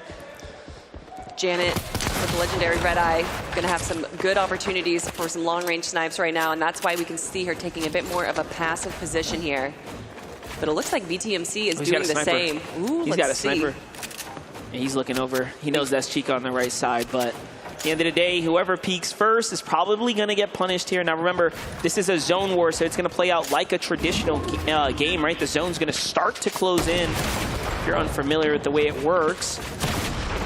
Chica, no stranger to the build game, though. You can see she's doing everything as textbook as possible. BTMC's got some building under his belt, but to go head-to-head with Chica, she's pretty scary, so I don't blame him for playing the long-range engagement there, trying to get down to low ground. Chica getting focused now by Choco. She's like, yeah, I know who you are. I like it a lot. And honestly, Choco's in a pretty good position right now. She has the high ground. She has plenty of heals. BTMC also doing pretty good for himself right now. This is probably the slowest paced game we've had so far. Oh, look, Chica doesn't want to hear none of that, though. She's like, oh, all right, you're going to shoot at me over here? Starts pushing in. And wait a second. From the shots, though, the tags coming in from down low, Chica has to reinforce the builds. BTMC almost broke the full structure. Ooh. He could have actually caught the 2-for-1 special there. But now it's all eyes on him as Chica runs in the no-scope. The disrespect coming out onto BTMC. Chica, stop it. Stop it. Stop it. All right, guys, it's the last game. She has a shark back bling on, okay? Look for the shark backpack. Take her out. Oh my gosh, and make sure everyone, if you're going to be watching these games, you might as well do it with some Jack in the Box. You can get $4 off of a $20 plus purchase, and that is going to be available from the 2nd to the 4th, everyone. Make sure to order Jack in the Box on DoorDash. That's right, that's this weekend, so get after it. But we're going to be jumping right back into the action. This is the Game 5, so last opportunity now to earn as many points as possible. Like we talked about, it's on this map here. So the idea is find the woman with the shark backpack and take her out. I mean, she's definitely smelling blood in the water right now. BTMC going down early. Yes. Chica trying to take a long-range shot. Unfortunately, not able to get it just yet. Oh, wait, I was rooting for the wrong person. Yeah, what are you doing? What are you doing? Chica doesn't need any support. Yeah. At this point, I'm going to turn on her. Turn on my friend here. Playing the low ground, and we know low ground can get some good eliminations. The zone's starting to close in right now. We have Choco and Sylvie also on the low ground. Josh going down quickly. Anthony just trying to survive, man. All these builds being broken down as that zone does close behind him. Yeah, I think he was chasing down Baby Nikki there, trying to see if he can find that cheeky elimination. The zone is on their tail, though, so it's time to get a move on. You can see Chica's elimination count continuing to rack up at 19 now. Oh no, they don't know where she is. Sylvie now running for her life. That's what I would do. See, I wouldn't even be trying to build. I don't know how to, but get to a rock. Yeah, just run behind a rock. Pretend that it's 0 builds right now, but Chica doesn't need to do that. 20 eliminations right now. We'd like to call that a 20 bomb, and she wants to make that even more. Yeah, she's moving in here. Quick ramps come out. The 360 tries to go for it. And you can see this opponent has no shields. It's Anthony Chen as he falls there. Look at how happy Chica is. She knew. She wanted to prove to everyone, I'm not going to drop a single game in Zone Wars. Wow. Well, things are starting to heat up. You give it up for Chica one good time. She definitely ran away with the competition there. But I think all in all, it was still a very fun engagement. Everyone had their moment, right? You know, everyone got a couple eliminations, so no one walked away with zero. That's fun. True. That's true. And I mean, me and my family, we used to play this game in the pool called Sharks and Minnows, where you know you would have one person just chase everyone else down and everyone run away, and that 100% is what Chica was playing. Yeah, definitely. She ran with the whole competition there. Well played. We knew it was going to happen, though. Zone Wars is definitely her territory. It was her territory, and we're moving on to a new territory right now with one of my favorite people. It's going to be Vivid breaking down the games that we just saw. How's it going, Vivid? Oh, just Almost. kidding, everyone. Wait, I was too excited to talk to Vivid. He doesn't have his notebook ready, right? He's just making sure he's getting all the stats ready for this, because we gotta jump into a deep dive here. I'm sure we're gonna see a whole lot of sniper shots, no scopes, and all that good stuff. I'm so excited. And Vivid was talking backstage how he actually played a lot with Choco bars, so I'm excited to see if he's going to be breaking down kind of Chica versus Choco, because we saw Choco doing a pretty good job in the Zone Wars. Oh, definitely. And Nikki as well. She was holding her own. I was like probably the most surprised by NRG Nikki there. Getting the builds on, playing for high ground, right? Had a couple big opportunities there to do something massive. Yeah, and again, guys, there's still so many more opportunities for these players to come out and shine. We have so many creative modes that are going to be coming your way.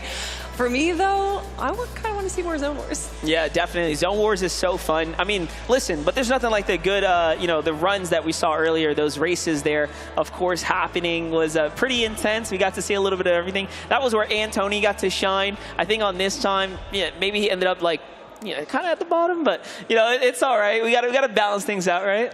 All right. Look, everyone, it looks like Vivid is ready to go to break down what we saw in Zone Wars. Thank you, Kelly. Hey, I found my notebook, and listen, the one name written in my notebook, it's going to be Chica. I mean, she absolutely dominated the Zone Wars. I want to go ahead and quickly break down how she was actually able to do that. We came into the competition today knowing very well that Chica's very experienced when it comes to Fortnite. And I mean, it showed in every single one of those games, winning every single one, got 20+ eliminations throughout. Absolutely incredible stuff. I actually want to go ahead and point out this right here. If we go back and slow it down just a little bit, because you might have missed it, the mechanics. I mean, she's just able to go ahead and bob and weave throughout the box. She's very, very well versed in the box fight. I want to take a pause here on the keyboard. I mean, if we go ahead and check this out, the vertical keyboard, we've seen it from many competitive players before, but this is what I wanted to focus on.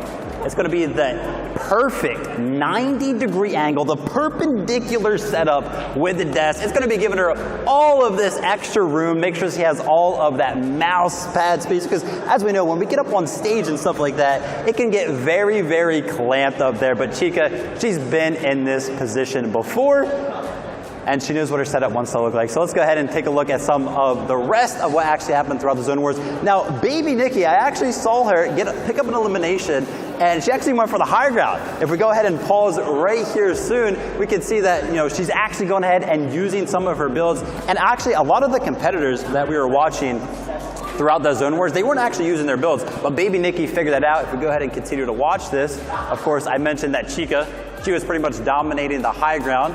But Baby Nikki was like, hey, listen, what if I actually go ahead and contest Chica up on the high ground? Chica ultimately ended up taking the high ground from her in that case. But I think the keynote there is that the competitors are kind of learning, right? They're noticing that Chica is taking the high ground. But, Chica, 5 out of 5 wins in the Zone Wars. Absolutely incredible stuff. I can't wait to see how the next map plays out. Thank you so much, Vivid. Cheeky Chica coming out right now, taking 5 out of 5 games. This is no longer a race for first. Everyone is fighting for that second and third place. Yeah, don't worry. I already made the call. We're going to just take builds back out. We wanted to just make sure, test the theory, feel out the water. It's pretty hot when Chica's jumping in there, so definitely got to cool off, jump out for a second. If we put Chica in an environment with builds and weapons, well, we see what's going to happen. Yeah, definitely. I mean, that's definitely something that's going to be happening, and she's hungry for more, and maybe you guys are hungry watching. Well, guess what? You get a free 10-piece McNugget with your order of $15 at McDonald's, only applicable for today and tomorrow, so make sure to get those orders in from McDonald's. That's right. It's going to be a very jam-packed weekend, one that you can enjoy a ton of food with, so make sure you get in there. You see the hashtags down there. You can absolutely enjoy in the festivities with us. And why not enjoy McDonald's right now after Antony's incredible run through the obstacle course right there, celebrating not just McDonald's, not just Antony, but also yourself. Oh, yeah. A lot of fun happening here. So that was just game number 2, though, of the overall, action that's happening. Up next, I think we have, what's it, a color game. It's going to get pretty crazy. We got another one of those wacky, wild ones happening there. That's right. We got Color Switch coming up, and then we have TDM Demo Derby, which I'm the most excited for, honestly. I'm interested to see how exactly that's going to be playing out. And then to end everything off, it's going to be Prop Hunt, a classic. Good old prop hunt. That's always a fun one, right? Because you get to see, again, back to that wacky type of strategy play, right? It's nothing about Fortnite, and especially the creative mode. The game is just ever evolving now. So much that you can do at any given time. That is right. And it gives a lot of opportunities for people that might not be the best at fragging out. An opportunity, maybe they're better at sneaking. Maybe they're better at, pretending to be a prop. Yeah, for sure. I mean, there's a lot happening here, of course, and, we got the action on the stage, too. Oh, well, let's check it out. Look at the audience right now having a great time, enjoying themselves here at PAX West 2023 for Battle of the Brands featuring Fortnite. It has been quite a journey for our players, our competitors right now, having the qualifying rounds for the last 2 weeks, and now coming into the competition, a 2-day competition where they are going through the gauntlet. Yeah, we see some of y'all waving back at us. You guys can come and play on the weekend. Tomorrow is actually a complete open sign-up where you can fight against those folks on this stage. So that's kind of part of the fun here. It's not just about, celebrating, of course, our players and the competition we're having here for all that cash, but you can actually, have your own little say in it. Yeah, I mean, what better way to cap off PAX on a Sunday, although I guess it's open until Monday. So, an intermission by playing some Fortnite with some of your favorite creators and players. For sure. And if you sign up, there's going to be some free goodies that we're going to give away as well. So very cool stuff. Still some spots open if you want to participate, and the goal is really just hunt them down, right? Maybe the players are being nice by not teaming on Chica, but you can totally do that in BR. Yeah, definitely. I mean, to each their own. Maybe you want to support Chica, maybe you want to focus down her because she is an absolutely incredible competitor. But more importantly than anything, come have some fun. Whether you're watching, playing, getting some incredible deals on DoorDash, that's what this is all about. Well, let's be honest, all that can backfire too, right? At the end of the day, it might just funnel her more points. So that's the thing, who knows? She's going to end up with like a 30 bomb or something. You're telling everyone to focus her, but that's just feeding more minnows into the shark's mouth. Exactly. So Zone Wars was fun. Again, coming up next, we have more fun game modes that are going to be happening here. It looks like games are starting to load up again. Let's see what we have in store as, once again, our players are starting to take to the world here. We have a little glimpse down low, so yeah, it does seem like the action is about to kick off. That's right. It is another set of 5 games for Zone Wars here that we're going to be watching. So potentially a lot more of the same for Chica, but maybe we're going to have some new strategies coming in. And the strategy coming in is that we're landing in a pretty popular POI. Yeah, this looks like good old Tilted Towers, right? So very, very much familiar. I'd say this is probably the most popular Fortnite POI of ever of all time. So I think 3 of the players that are competing right now have put Tilted Towers as their favorite POI. Chica getting elimination, but then also receiving a good amount of damage. Now that's pretty cool. I'm always most interested in okay, what weapons are available? She has boogie bombs. Boogie bombs. And there's pizza and impulses, so this is a very fun, festive, weapon loadout here. So Boogie Bombs coming into play is going to be awesome. I am so excited to see how she's going to be using them. And if you guys don't know Boogie Bombs, well, you're about to learn today. BTMC, though, just trying to find a good position for himself, is going to take a few shots, but boxes up pretty quickly. Yeah, definitely. He's trying to work his way up to the top of these buildings. So with all these structures in place, I mean, these games are definitely going to go a little bit longer, right? You have more places to hide. The zone, moves a little bit slower, so you do have a lot to work with. Sylvain is playing on the outskirts here. She does have a sniper in hand. Actually, her loadout's not the greatest, no shotgun. Yeah. She's got 2 rifles and an AR. Yeah, I love the variety that you get. So there is a level of RNG when it comes to zone wars here. Josh Secchi with a pretty decent close range build. That seems to be why he's sticking to the indoors. And King George, he's just, having a little bit of a nap right now. Yeah, King George's like, all right, I can't eat these fish, but I can eat these shield fish. Okay, that works. He's going to get his HP right back up. So Josh Secchi finds a player right in front of him, starts to open fire, and it's Sylvie. Sylvie's so hurt. With 12 she eats a pizza, HP, and you can hear it from our players. He yells, how? She just gets away with a sliver of health, but you need to be looking up, not down, because that's where Chica is aiming her gun. Now, those pizza slices are very strong, too. They're going to give you 25 shield and health. And Baby Nikki falls there. This is a little bit of a blender situation. Chica finds the boogie and makes her opponents dance. This is just evil. But she gets caught back. And Josh Secchi is here. And he boogies both of them. Oh, no. I thought we were playing Zone Wars, not a dance party right now. Chica able to get out of that. An absolutely wild game 1 for her second set of Zone Wars. All right, here it is, though. She does have another boogie bomb. Sylvie, unfortunately, couldn't time her entrance there. She tried to go for the no-scope, and that was a problem with her loadout. It's just not the greatest shotgun. If she can pick one up, it'd be great, but all in all, Chica's waiting for her. Oh, no. She's got the old boogie bomb ready, and there it is. Waits for her to come out. No!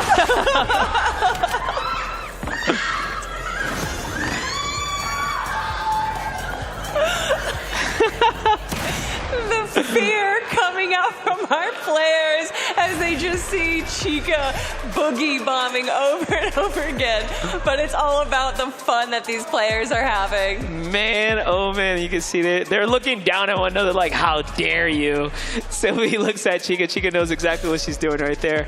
Well played. Yeah, boogie bombs are just incredibly strong, just in general. Yeah. Not just in the hands of, a player like Chica in the lobby, but just in general. Any level of CC in a competitive game, and that's exactly what Boogie Bomb does. It does have a level of crowd control, is going to be incredibly OP. And we saw it. Chica knew. She said, oh, there's Boogie Bombs in this one? Oh, yeah, I'm definitely going to be grabbing those. Yeah, for sure, for sure. Well, here we have it. Cue it back one more time here on map 2 of the Zone Wars portion.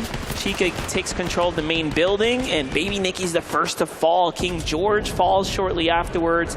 And it's just an all-out exchange happening in between these houses.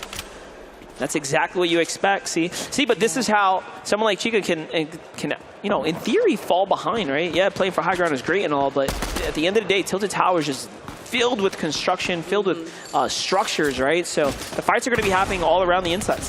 Yeah, and we see she's actually adjusting her playstyle a little bit, going in for their chocobars, getting down really low, but able to pop one of those legendary slurps. Those heal you for so much. So hopefully Choco is in a better position right now. Chica having some grenades to be able to, again, provide some CC launching players across the map. Josh Secchi has a pretty decent loadout and 2 eliminations already on the board. This might be his game. Yeah, Chica thinks she was playing with her food, but little does she know Choco Bars is healing up right there, so it can go either way. Take a look back with Choco Bars. She slips away from the action there, and BTMC falls next to the hands of the high ground holder. Meanwhile, Sylvain working her way through the insides. Oh, look at that. There's actually chest in the game, too, so you can secure a little more loot if you really wanted to. Choco, though, falls to the hands of Josh Secchi here in the basement. And then Sylvain with the snipe. Oh, let's go, Sylvain! Josh got so low, he's able to get the siphon, but of course, Chica at almost full health. Build's slowly starting to dwindle down right now, but I don't think she's too concerned as it being a 1v1. She's going to be going in. She knows where the opponents are, but can she find them in time before they find her? Yeah, Sylvain's trying to see if she can spot her as well, so a little bit of a cat and mouse game here. But Chica spots her first. Does have the high ground. She has a couple of options to play this out. Goes for the shockwave, tries to send her flying out the map into the zone. Again, using every small advantage possible. Sylvain does have the boogie bombs though, but no angle to really use them, so it's not looking too good here. Chica on the hunt. See, I don't think Chica is just playing for Zone Wars right now. I think she is trying to destroy the mentality of all of her opponents. So in all of the following games we have going on, she is instilling fear in their mind. Yeah, definitely. She's playing the long game here, right? Break them down, wear them down, really set yourself up for what comes next. And Silve hits the boogie, and that's what we talk about. And look at Chica run. She knows how powerful the boogie bombs are. And if we could just see that one more time with the shotgun follow-up, I mean, Chica can legitimately get one tap. That was so close right there. Chica, I think, is actually starting to respect Sylvia a little bit here. She knows what's in store for her, but Chica is still not going to back down. Not yet. Not while there is an opponent right in front of her. Yeah, definitely. Drawing this one out there, and there it is. The last tag comes in. Sylve finds a big elim in that game, so well played to her, and that's going to be round 2 of the 5 here on the Tilted Towers map. And make sure, everyone, to check out Popeyes right now on DoorDash because you can get 15% off of a $20 or more order. And of course, that's going to be only available today and tomorrow, everyone. So get those orders in. That's right. That is right. A lot going on here as our competitors will now start gearing up for the 3rd game.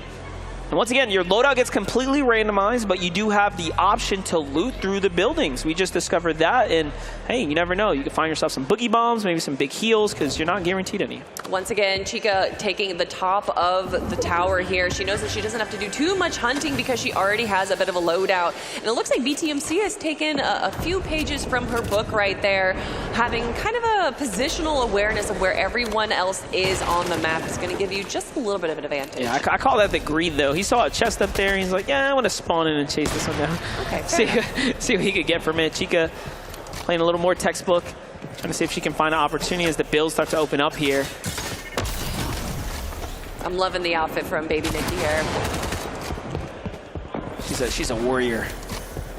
Also, BTMC is pretty sweet. This galaxy, this never-ending depth of space and time. Yeah, that skin was a very, very rare one, released, dude, like 4 or 5 years ago. Oh, so like, my gosh. You only had a small window of time to actually grab that one. So one thing's for sure, he's been playing since the earlier days of Fortnite. Josh Saki with the harpoon gun, the Clay Classic, as I love to call him. That's a fun one. That's definitely a fun one. Oh, King George gets into a little bit of a gun battle down low, and in the end, Chica comes in and cleans up house. Oh, and then she gets all of those legendary guns. She actually had a pretty mediocre loadout to start, but that doesn't matter when other players have all the guns you want. That's right. Finds herself some great upgrades there. There is a launch pad on that roof, so you see the pad comes out. Players are going to start to reposition. There's 4 opponents left in the lobby. Chica's going to get tagged right there, down to just 74 HP, has to pop this legendary Slurp Juice and Shockwave on out. See, now that is great usage of her utility there. Puts her in a position to start angling down. Baby Nikki finds elimination in the process. We got a heavy sniper here on Baby Nikki. Let's go, and I believe a legendary MK Alpha as well. Chica, though, look at what she has. The flapjack, the snipe, a shotgun, and a little bit of heals just in case. Yep, and she's got the skills to thrill. See the big builds coming out here. She cranks her way all the way on up. Baby Nikki gets caught in the box there and blended out right back to the lobby. Chica doesn't even bother jumping in for any more builds. She wants to hunt down this last player. Trying to make quick and easy control here. Choco bars down low, and this is a one-on-one. How is this going to play out? Looks like the builds are going on. Chica is swirling in, trying to get an advantageous position on her. You hear them yelling at each other across from the computers where they're competing at. Choco is not going to give up without a fight, though. Good shot coming in. Chica down to 6 HP. 6 HP on Chica. She's so lit up. Anything can happen now. And that's what happens when you start to play around and try to find a big highlight tag there. She's able to get the heals up, but we have a Madness on Choco as well, so she's going to be getting some good heals in and down to full shields. Chica, however, can't use her shields anymore because she already has 50 in the pocket, so she's going to have to go for the elimination. You know that she's not going to be having fun anymore. She's not trolling. She is going try hard. Yeah, this is kind of crazy. We haven't seen Chica been eliminated just yet, believe it or not. So finally now she's got some pressure to deal with here. Let's see how she performs under pressure. 56 HP. That's like really any decent shotgun tag can finish her off, and a legendary Havoc in hands here for Choco can absolutely do it here and now, but no, the tag comes in. Both sides are even, and Choco gets the shot.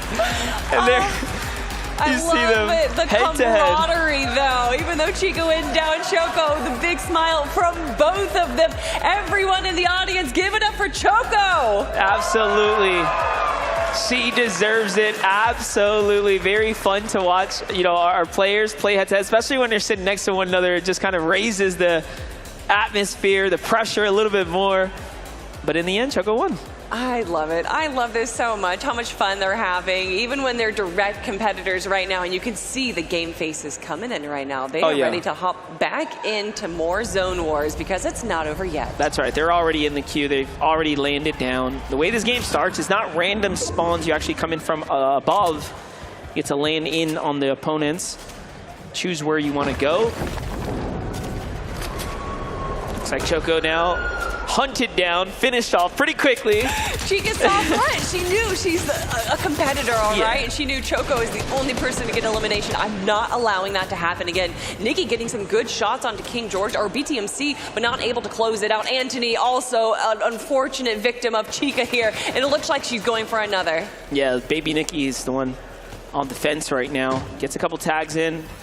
So Chica doesn't have anything big to heal the remainder of his shield, so she will have to go for the fight, play for the Siphon if she wants.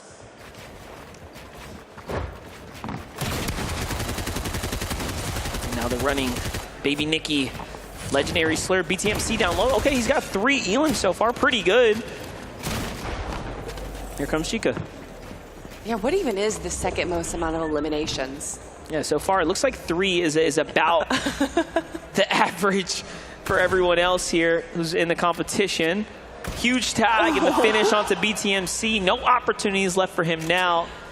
The points continue to funnel upwards. That's okay, though. He had a few eliminations. Oh, he's had his moments. That's what matters. Baby Nikki with 2 eliminations as well. But Chica hears her. She knows exactly where they are. This is free pickings. Chica, though, taking a bit of damage, but she is able to take down Baby Nikki for the win. Great. And it was a great job, too, by Baby Nikki. She got to trade off some huge tags there. A big 80 in exchange, so it could have gone either which way. And Baby Nikki was smart, too. Holds up the walls there, preemptively trying to, you know, defend herself. It's pretty good. It was pretty good. Very aware. One more game of Zone Wars for these players before we move on to Color Switch. So one more opportunity for Chica to show just how dominant she is. Yeah, it's really has been her day so far. But hey, she was taken out at least a single time, so she won't be walking away undefeated completely. Yeah, she's not infallible. She, you know, there was definitely a moment there where she was kind of playing with her food a little bit, and it ended up biting her. But obviously, with 16 eliminations, it didn't do too much damage. Let's watch it here. Baby Nikki trying to play for the high ground right now, but of course, she's going to get fought for it. It's a completely different player here. Jump over to Chica right now. More shots coming in. A couple tags from left and right sides. Big shot, unfortunately a miss there. Chica actually taking a few tags long range herself, and she's gonna have to rotate away. Choco grabbing an elimination for herself. Josh Secchi with 4 eliminations, taking down Anthony, grabbing 5 now for Josh. Gonna bring him way on up, Kelly. Yeah, he might be the second place player right now out of everyone that is competing. Chica, though, she is going for it today. She is W-keying all the way in this second set of Zone Wars. BTMC just trying to find a position, actually putting himself in a bit of a risk. Josh Secchi decides to stay indoors. It seems a little bit safer here. This is a great chance for Josh Secchi to pick up some big points overall. Because again, your general performance from, you know, the first Zone War and the second one is going to conclude how you do pretty much for this segment here. So once again, Chica exposes herself ever so slightly, and everyone guns for her. But we have a little bit of a peeking coming from here. Choco on the corner trying to just find any kind of clean shot she can take. Josh Secchi's just trying to tear down the builds with that flapjack. Yeah, Choco was thinking about it. She's like, wait, this shot's down low. Do I want to go down here? I guess she does. She saw it was right underneath her, and she catches Josh Secchi completely off guard and gets the full elimination. That's going to bring her on up to 3, tied with BTMC here. So, yeah, there's a run right now for third for sure. with a few shockwave grenades and some decent weapons on his loadout. He has an opportunity here. Choco actually beating out Chica for the high builds, but you know that Chica is going to respond insane. Oh, she's trying to catch that boogie bomb again, and she finds the one she's looking for, boxes her up, makes them both dance, and she's probably going to do it. It's a dance party in the build here. Oh, a ramp comes out, though. Someone managed to put one down. Who? Oh, another one coming out. So close. Who is going to be able to return and get the shot quickly? Oh, no. It looks like Choco's actually able to get a shot onto Chica. She tries to flash with a big tag here. Now the pressure's on. Chica couldn't get the edit fast enough there. She's getting low on builds, too. No more heals. Trying to make it a close one. BTMC's like, oh, what's happening up here? Let me go on up. Finds a tag onto Chica. And now she's desperately hurt and no builds. Oh, my gosh. VTMC right now versus Chica versus Choco. And to be fair, I think Chica at this point knows that she's going to be winning Zone Wars, so she's going to be getting those 10 points. But giving an opportunity to take down Choco and to take down BTMC in these final moments is definitely going to set her mentality for the rest of the competition. Great job right there. Pressures from above. She sees the big pots too. She can go ahead and play for those right now. BTMC still does have builds. You know he wants this. And yeah, He's look, the one Chica got the build too. Oh, BTMC has been the loudest competitor this entire time. He wants this final elimination, so he's going to be playing this slow and steady. I wouldn't be surprised if he gets up and just unplugs her monitor right now. Is that, I don't know if that's allowed. Maybe that's against the rules. I'm not too sure. At this point, who knows? But Chica's coming down for the big fight. BTMC gets tagged first, and the box up in finish. And he goes down. In the end, it is Chica who runs away with 9 out of the 10 games so far. That was incredible and devastating. The final game of Zone Wars, and I don't think we need to really tabulate any scores to find out who's first. No, first is pretty clear, but second and third might be a close run for the money, to be fair. That's right. Because again, it's how you performed in those first 2 Zone Wars, so it really does depend. And it's not just Zone Wars. We saw that Chica actually wasn't in first place after the race that we had earlier on, and there's still more opportunities for some wacky games that we have coming your way, everyone. But what else we have coming your way is the one and only Vivid with some more analytical breakdown.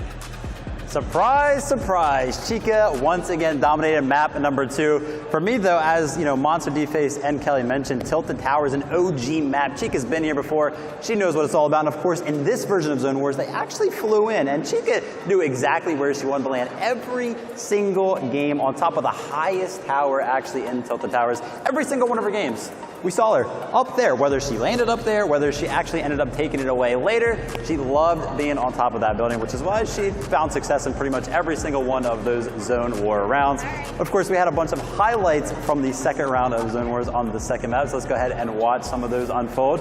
First and foremost, I gotta give a big shout out to Sylvie, because right here, 1 shot was the difference. And you know, listen, I know we have prop hunt later, but Sylvie was like, you know what, hold up. Let me actually hide right here as Josh is going to run right by. So Sylvie already practicing the hide and seek techniques in the Zone Wars. Love to see that. I'm sure she's going to do great in the prop hunt later on. Let's continue to watch some of the Chica domination. And Kelly was actually screaming when she saw that the boogie bombs were in the inventory. And I think this is going to be why, right? Chica absolutely dominating with them, leaving her opponents in a stance where they're just dancing. And this was pretty much what a lot of those games were out. Those boogie bombs are very, very strong in Fortnite. Of course, we had a dance party throughout all of them, and Chica was just running away with it, playing with her food in some of the cases, as well as Sylvie. Of course, we saw her earlier on hiding, ended up getting second place in that game. You can see the emotion coming out of our competitors as well, which is what I really love to see. I feel like we saw a lot more emotion in the Zone Wars than we actually saw in the obstacle course, so I love to see that. Now, of course,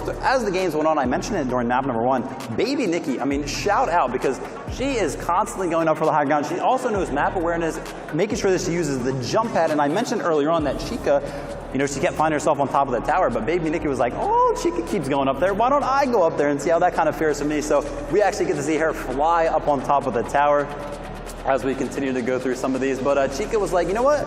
I think I like high ground more than you, and she wasn't too happy about Baby Nikki being up there, so she went ahead and quickly took care of that situation. absolute domination from Chica. But right here, we saw Chica. She went for the pickaxe. And Janet Choco Bars, congratulations. She hit the clean 180. And this has got to be the turning point of pretty much the competition, right? Because we saw that big 180 come into play shortly after as Choco Bars finishes the game, takes one away from Chica. Absolutely love to see that. And of course, the emotion, like I mentioned before, they're competitors, they're friends, they're sharing a little bit of love on the stage. Zone Wars was absolutely fun. Can't wait to see what happens next. Can't wait to see the standings. Go ahead, MDF. Thank you so much to Vivid. We're going to get back there to Monster D-Face and Kelly Link in just a little bit for more gameplay. But first, we got to talk to the player representing the one and only Little Caesars, the bottlenose dolphin who gave our shark a little bit of an issue. Tell me about this battle against Chica in Zone Wars. It looked like she was just taking on everybody she could. She was a monster to be reckoned with. Everyone was so scared of her. Everyone wanted to fly far away. No matter how far I spawned, she ended up right above me somehow. It was so scary. And I sat right next to her and she'd be like, Choco! And I'd be like, no! Yeah. Tell me about the dance parties, though, because it looked like you had a really smart late game plan that you could stay alive as long as you were using some utility.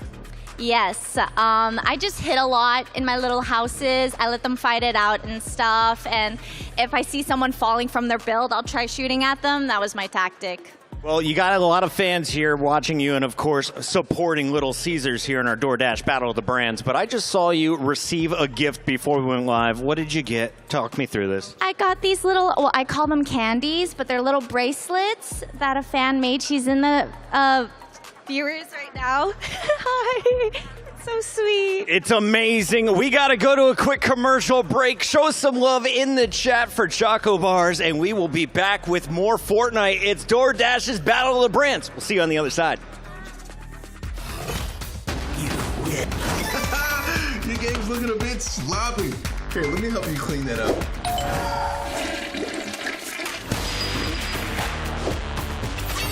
Stay in your game with DoorDash.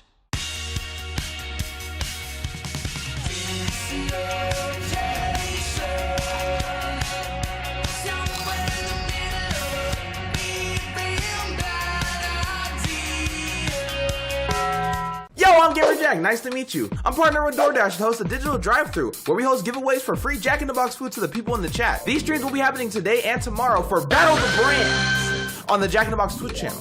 Come check it out for some free food. I hope to see you there. I'm gonna catch you. Peace. Get extra napkins when you order a hot and juicy quarter pounder. A normal amount of napkins just won't do. Ba-da-ba-ba-ba. New Orleans don't make a lick of sense to most people.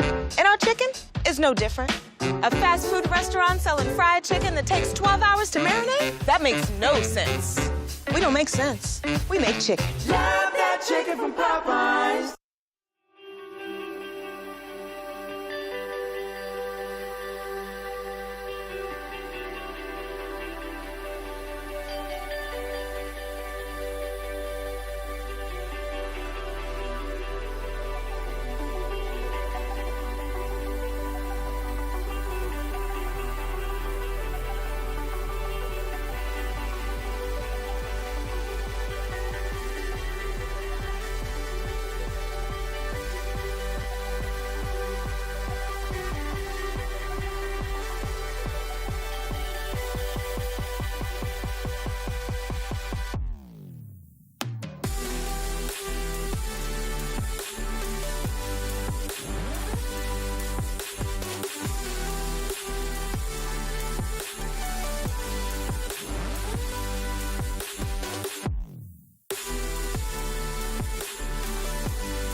Welcome back, everybody. It is day one of DoorDash's Battle of the Brands, and we aren't even halfway through. Things are just getting heated up.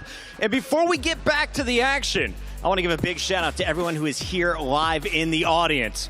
Who likes free stuff at PAX? All right, well, come up to the first 4 rows for me if you want some free stuff. I got Karen here with the mask. She's going to be helping me toss some hats out. And more importantly, if you're sitting in the first 4 rows, I might have more bonuses for you. So this is that moment where you're like, hey, that guy wants to give me something. Maybe I should move to the front 4 rows of the venue where there's things that I might want somehow placed in the front 4 rows of the venue. All right, now I talked to the producers and he said, Puckett, you get 1 Oprah moment. So this is my Oprah moment, everybody. If you do me a favor, take your right hand like this, wiggle it in the air. Now stick it straight between your legs, grab that chair. Is there a card? If you have a card, you are a winner. Feel free to move chairs, by the way. I see you scrounging around back there. We got a card, we got a card. Now here's how it's gonna work. We got cards 1 through 20. I got 20 prizes for everybody out here. We're going to start on the low end, and we are going to build to number 20 for the grand prize at the end of the night. It's random when I decide to give them out, so stay here in the venue and stay locked in for DoorDash's Battle of the Brands. Give yourselves a round of applause for hanging out with me. I am Puckett, and I am done here on the stage. It's time for game number 3. Let's send it over to Roman Dream. Thank you so much, Puckett. We are here, ready to go again. I mean, we just saw an epic showdown where Chica was able to really dominate the competition, and now things are going to be switching up just a tad bit because we're going to be heading into Color Switch. Yes, Color Switch, which is definitely going to be confusing some of these opponents. But as we take a look at the leaderboard here, Chica in that first place spot now with 27 points, followed by Jack in the Box's BTMC at 25. And you know what's crazy about that, Rome, is the fact that even after that game number 1, you remember during the race, Chica had made a stop, right? She stopped at 1941, and Jack in the Box was at 1938. So if that didn't happen, she would have actually surpassed him. Wow, and that just shows the slight hesitation. Going to be keeping her from getting a couple points. And, I mean, at the end of the day, things like that could be coming back to bite you. You got to be able to give it your all at every single second. But honestly, the zone war, she was giving it her all and a little bit extra, man. All the players back there, they were saying they were scared of her, that she was just going off, but she ended up, she went down at least once. You know, which was cool to see. Even after she went down, she was high-fiving her. She was like, good job, you took me out. And, of course, credits to Choco Bars who did that, right? Being able to be one of the only players to take a win from Chica, winning 9 out of the 10 games. But still, that elevated her, going her from 5th to 2nd, which puts her at 3rd. But as we take a look at this next game mode, in fact, we had mentioned it, it is Color Switch. And now, Rome, I mean, I'm going to let you talk about this one because you're so passionate about this game, man. All man. right, so yeah, I'm super excited for this one. Color Switch is essentially Simon Says. You're going to follow the prompts and stand on the colored tiles. The game speed increases over time, and also you are given tools to sabotage other players the later that you go to make it easier to eliminate them and take them off of the board. Now, it's very simple. It's just colors. It's just going to be everyone on a bunch of different colors, and then all of a sudden on the screen it's going to say red. And you got to get to that red square very, very quickly because all the other tiles are going to be dropping out. If they say green, you better get to green. If they say not blue, then that means not blue. So it's Simon Says. So we might even be hit with a couple nots later. Not red, not green, and that's not going to confuse me at all. And the thing is, the later it goes, you have less and less time to react and get to the correct color that you're supposed to be on. So it is very, very difficult. It goes from about 3 seconds to get to the color once it's put up of where you're supposed to go to about 1 second. So it goes very quickly the later that you go. And right now, I mean, we've got to talk about it. Puckett's out here giving away a bunch of free stuff, but we got free stuff for the people watching online as well. If you type !Battle of the Brand sweepstakes in the chat right now, you will have a chance to win a $20 gift card to DoorDash that you're going to be able to spend on anything you like. And there are so many incredible deals going on right now throughout this weekend with this event that, I mean, at this point, how could you not go ahead and enter it into the chat right now? !Battle of the Brand sweepstakes. Do it now. Yes, most definitely deals all weekend long. And I mean, hey, even if you are part of the crowd, I mean, you heard it, you saw it, there are prizes being given away all weekend long here at PAX West. It's definitely been a delight to even be a part of it, Rome. And yes, as we head into this next game mode, I am expecting no confusion, right, from no one. I'm expecting a lot of confusion. I'm expecting all of it. It's going to be hilarious. It's another one of these interesting mini games that isn't the typical Fortnite that you're used to. These creative maps that we're going to be playing are so interesting, and this one specifically, Color Switch. It's got some popularity. There's probably some people at home that have been able to play this before in the past. I want to know if any of these players up there have played Color Switch before, because if you haven't, you might be in for an interesting treat. You're going to be really surprised at how fast you have to react, but also the floor. The floor is not a normal floor. The floor is essentially ice. So when you are trying to sprint to a square, if you're on the right square and then all the tiles around it drop, you better not slide off. You better be ready to back one up, because, oh man, you can see the map right there, the board that they're all going to be playing on. There's so many colors, and once it pops up in the middle of the screen, what to do, you got to react super quick. And what's amazing too is just the fact that these creator modes, these maps, these have been created by the community. So of course, shout outs to all of those individuals who have even allowed us to be playing on this. It's just amazing to see. So we're getting ready to head on in, and we're going to be hopping on board with Team Del Taco. It's Baby Nikki, and the first call is whites. Yeah, and so you got to get on that white tile, and there we go. Everyone's good to go. Now, oh! What? Sylvie!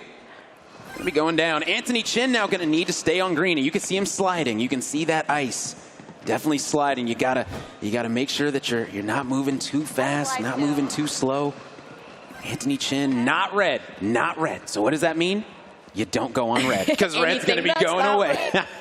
I love how they at least added the tomato there. Yeah. Get an extra little boost in, but as you had mentioned, this does get harder as it goes along, and items do get added in as well. But they almost slip up there. Yeah.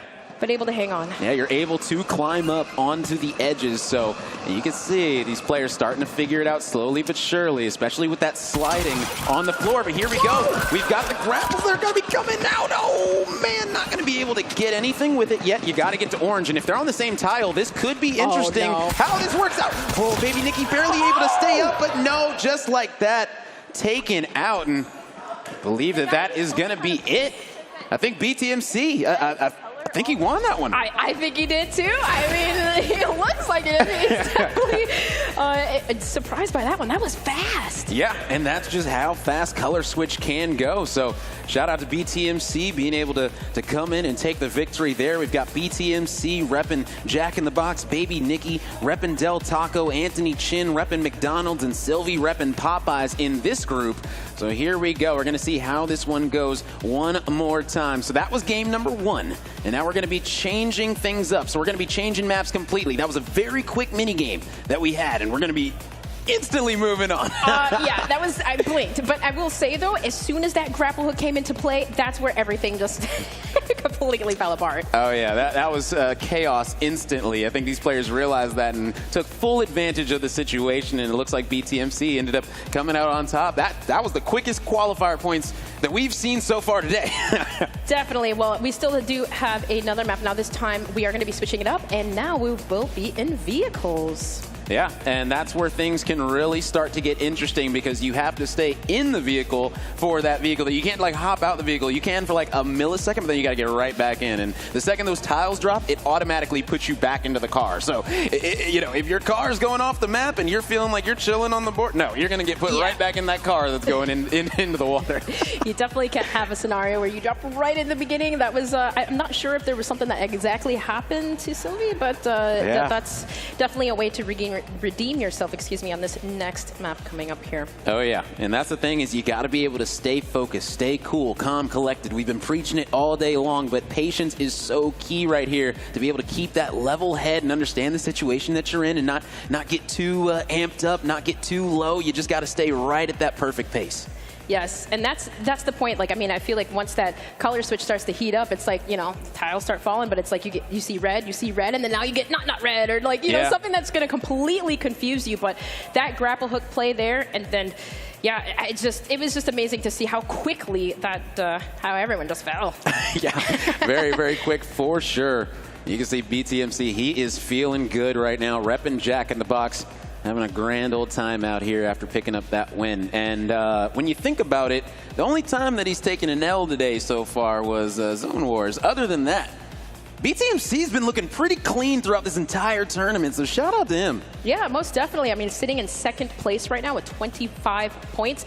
And again, you have to think that deficit could have been much higher for Team Taco Bell. Just a couple of seconds to secure the second place spot in the racing format. But However, we are going to be heading into the next game very shortly here, and a color switch map number 2 will be underway. Yeah, that's the cool thing is that there's different variations of color switch. So the first time we saw them without the vehicles. This time we're going to see them tossed into some vehicles. So it's going to be very interesting how these players are going to adapt, what the changes are going to be. Are there going to be different strategies? Is there going to be a lot of car accidents, if you will, out there on the map? It's going to be interesting. Maybe, definitely not. If I was one of those players, definitely not fight for the same tile. I would want to be away from everybody as possible, maybe. I mean, and that's the other thing is that, like, you don't really know what car you're going to be getting when you come into this. So if you got a big old semi-truck, you might as well just go ahead and park on that tile because it's going to be pretty hard for someone else to put their car onto that same tile. But if you're on that little motorcycle, you know, who knows? Maybe one of those big cars can just push you off the edge. So there are slight advantages and disadvantages to each car, but at the end of the day,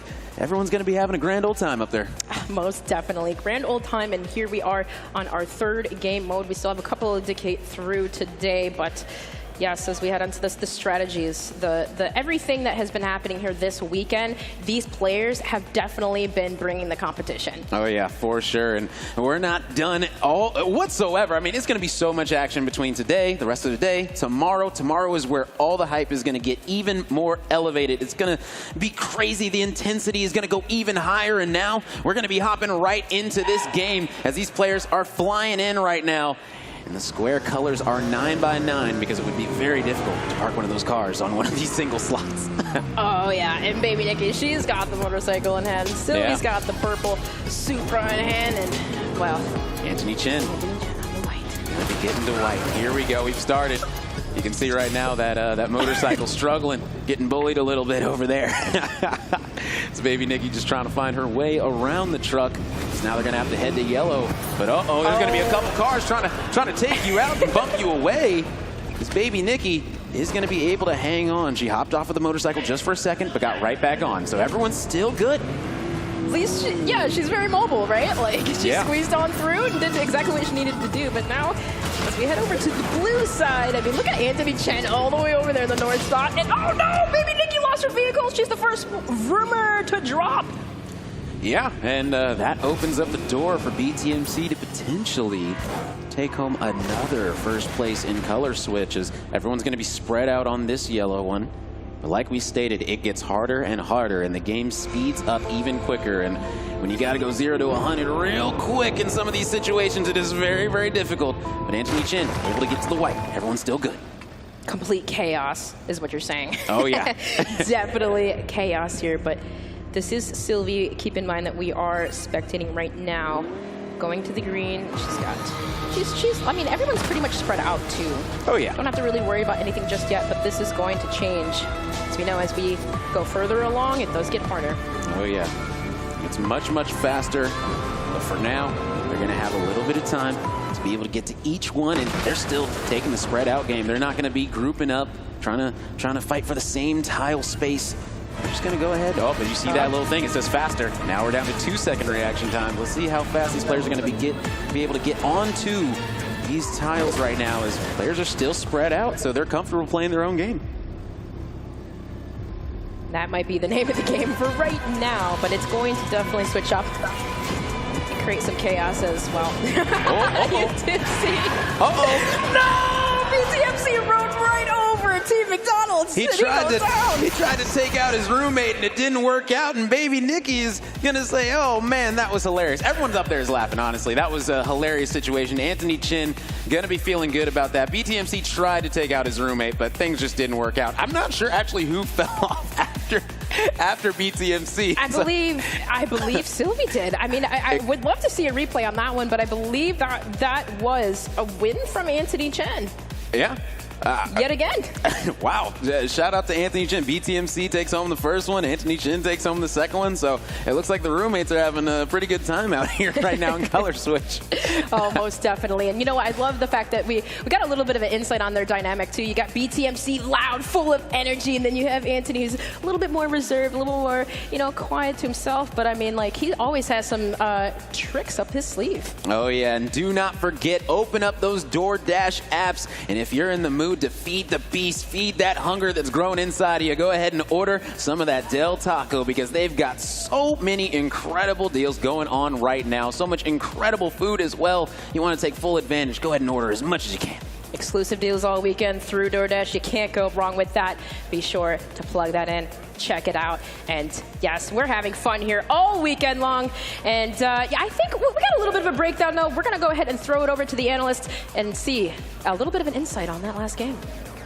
All right, we're going to take a break from the Zone Wars, of course, checking out Color Switch. We're getting into the more fun maps throughout the day. Color Switch was pretty fun. Of course, the first map, we did just have them running around on the map. And as we can see from Anthony here, the amazing thing to me, as we were watching this, if we go ahead and pause right here, look how close all of the players are, right? Like, look how big this map is. You can go pretty much anywhere you really want. You can really, create some space between you and the other competitors.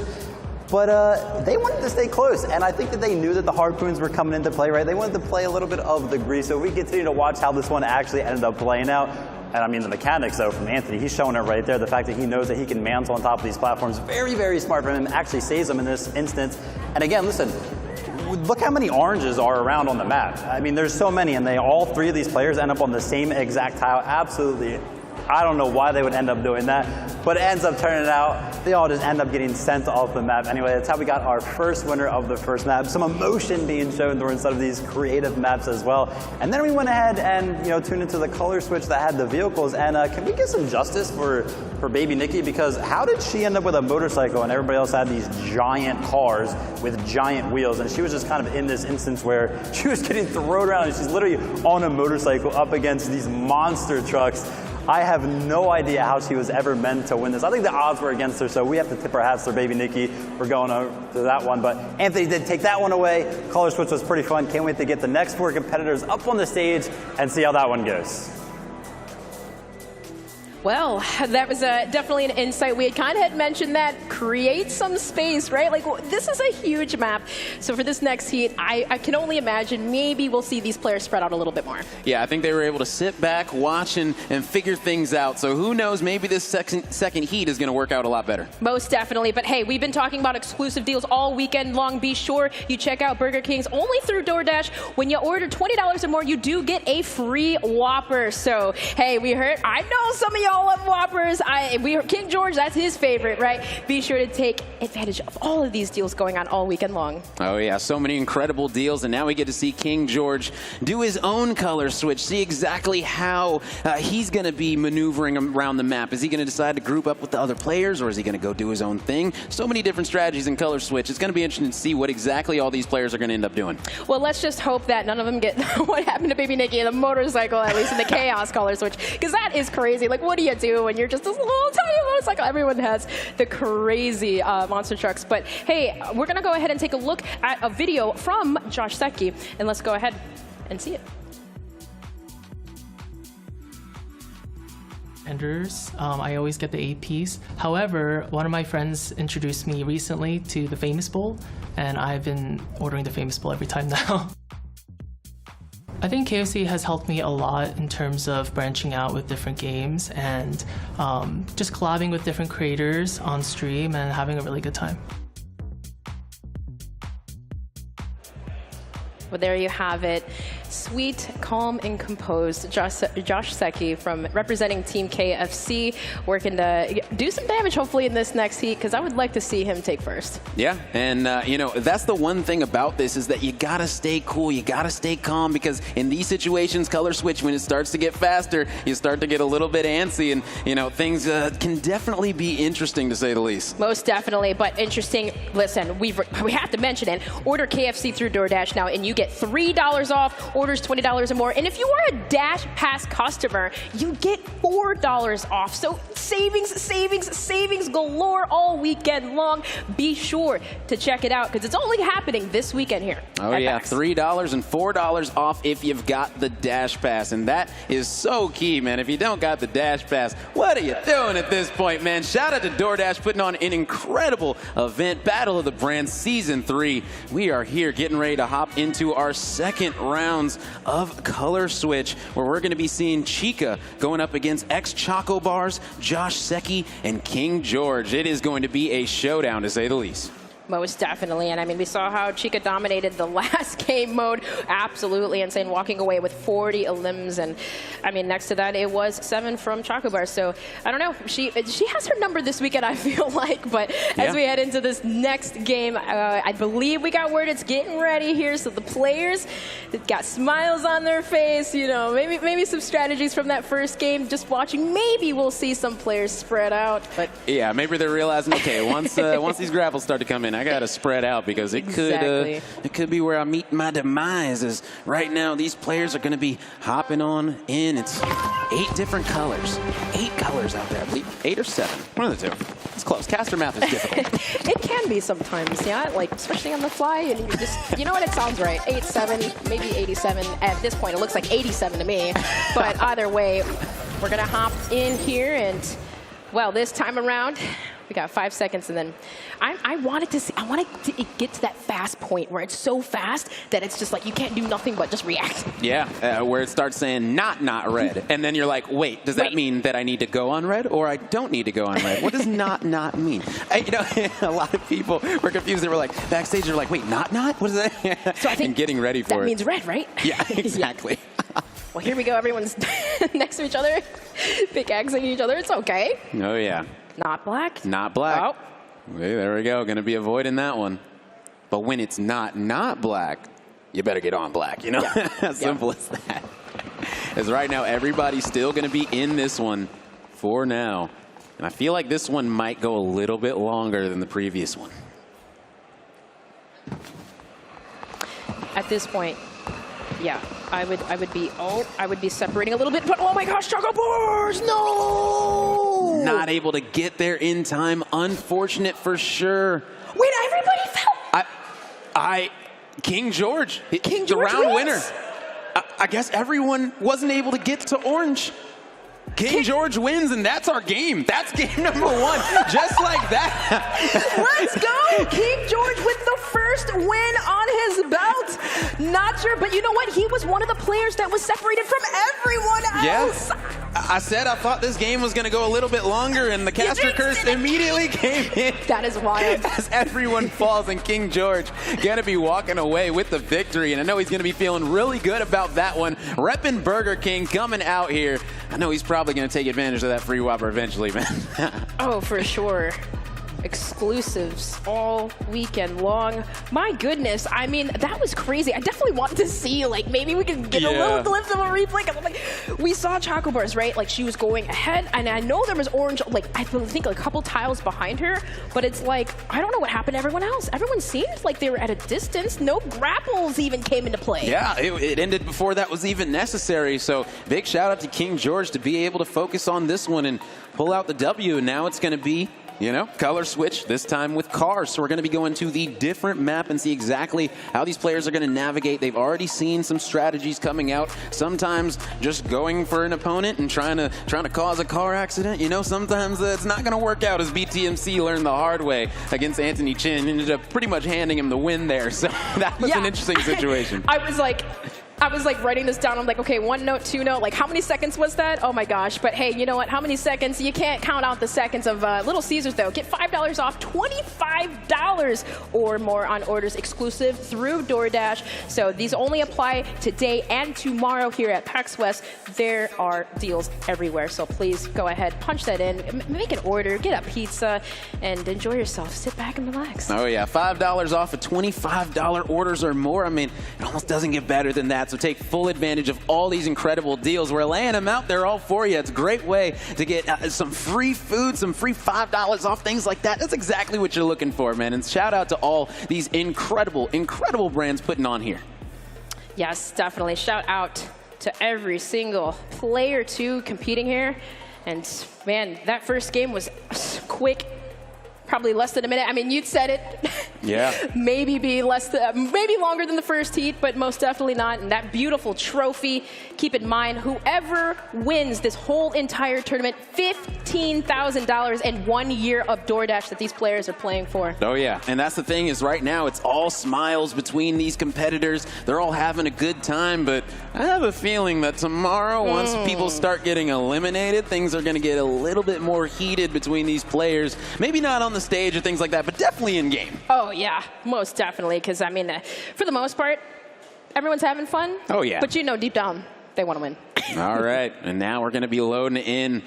King George is here on the white. All 3 cars are here. And a little bit of a traffic jam. But it's all good. Everyone's safe. Safe for now. You see King George kind of separating himself from everybody. And now this time around, it is Chocobars who got that baby Nikki curse. Well, the same exact vehicle. Some people call it a curse. I feel like it's a blessing. I like having the little motorcycle because you can move faster from A to B. It's a quicker acceleration than the bigger trucks and things like that. But the obvious disadvantage is that you can get bullied off of some of these things. But sometimes in the later stages, these big trucks are going to struggle to get to some of these blocks. Like if right now for Chica, white was called, she'd have to go all the way over in a gigantic truck, and that is pretty difficult to do. So as the longer the game goes, Chocobars is going to get even more of an advantage. So these players in the bigger cars should probably try to take her out before that happens. I wonder if Chica had a strategy there because she actually picked the same vehicle that Anthony Chen had, right? So, oh, it's random. Oh, it is random. That's right. That's right. Vehicles. That's right. You don't pick. You don't pick. All right, hold on. You get but what's given to you. maybe the fact that she has the same vehicle, rather, maybe that'll slide some luck in her favor. Oh yeah, 100%. Definitely. Oh yeah. I'm sure she's smiling about that one right now. Is everyone's playing friendly.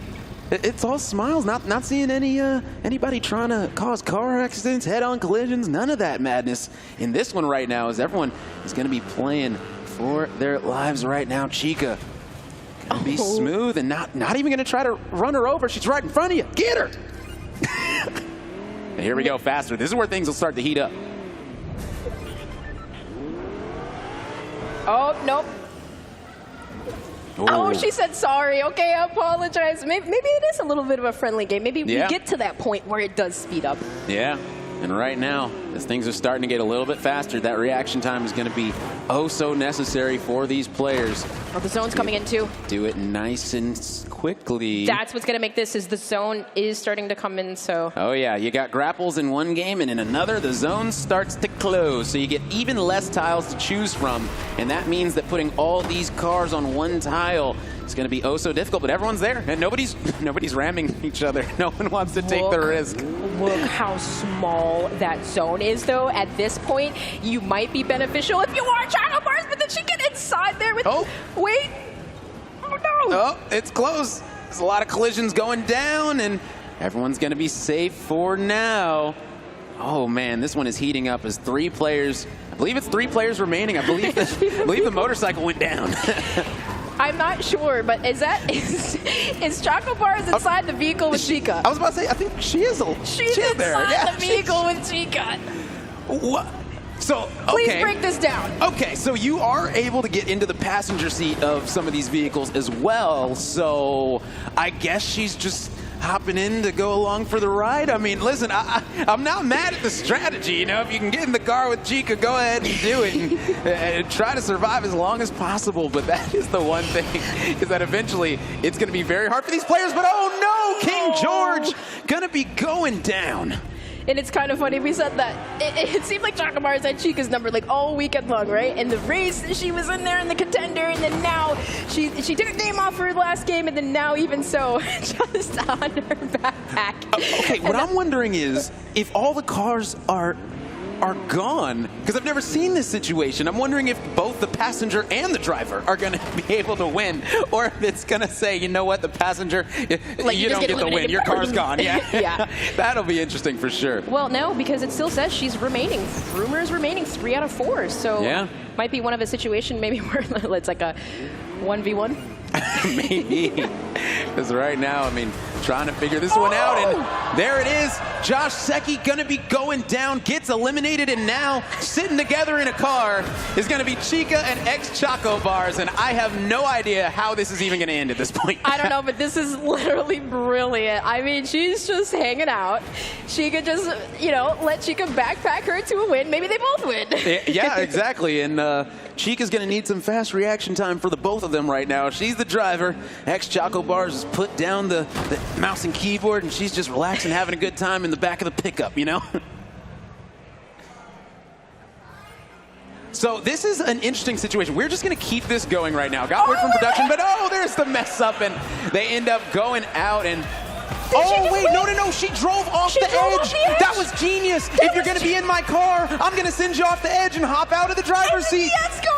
Chica with an incredible play to come and take the victory in game number 2. She said, get off my car, man. Get out of my trunk, man. Simple as that. Oh, man, that was hilarious. And I was literally, like, I was going to ask that, like, is it a situation where they both have to get out, or maybe Chica just get out and throw the vehicle Whoever off? hits the water first, like, who knows? That's why I mean, like, maybe a pickaxe battle, I don't know. Like, that's crazy. But that was honestly big brain. so funny to That even was see. so big brain. Shout out to Chica, able to just say, you know what? If you're going to be in the car with me, I will use the momentum to make the car go off of the edge of the map and just hop out and watch you go down with it. That was genius right there. You talk about big brain plays on the fly. That right there is the definition of it.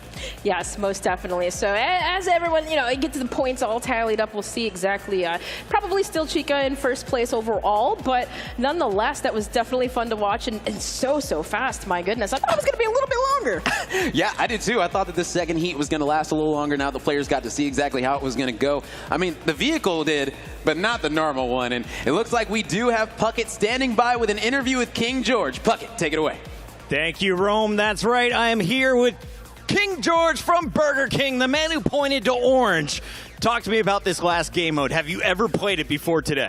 I have, actually, a long time ago, and I had the cheat sheet right here, so, I was good when everyone else fell off. It was pretty awesome to watch you in the early rounds, but that last round was the most chaotic, and I have to ask you about it because all of you players up here on the stage, you can talk to each other through the mics. So what were the comms like when Chica and Choco were in the same truck? We were all just really confused. I actually didn't realize what was happening until I got eliminated, and then I was like, oh, they're in the same truck. It's pretty crazy stuff. Right now, you're about in the middle of the pack. We've got a few events left here on day number 1. How are we feeling about Burger King's odds of facing on top of this podium? We're gonna have a late night clutch.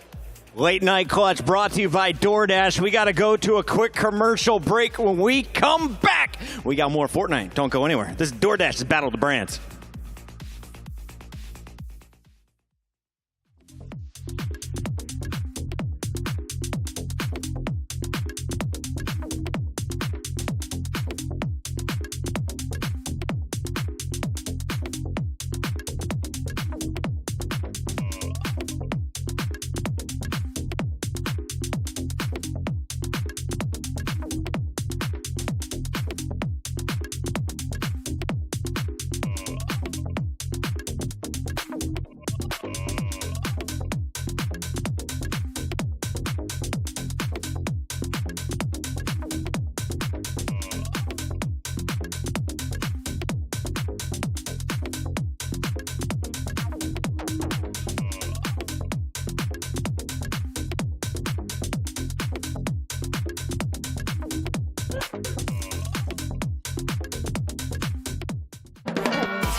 Whew, your game stinks.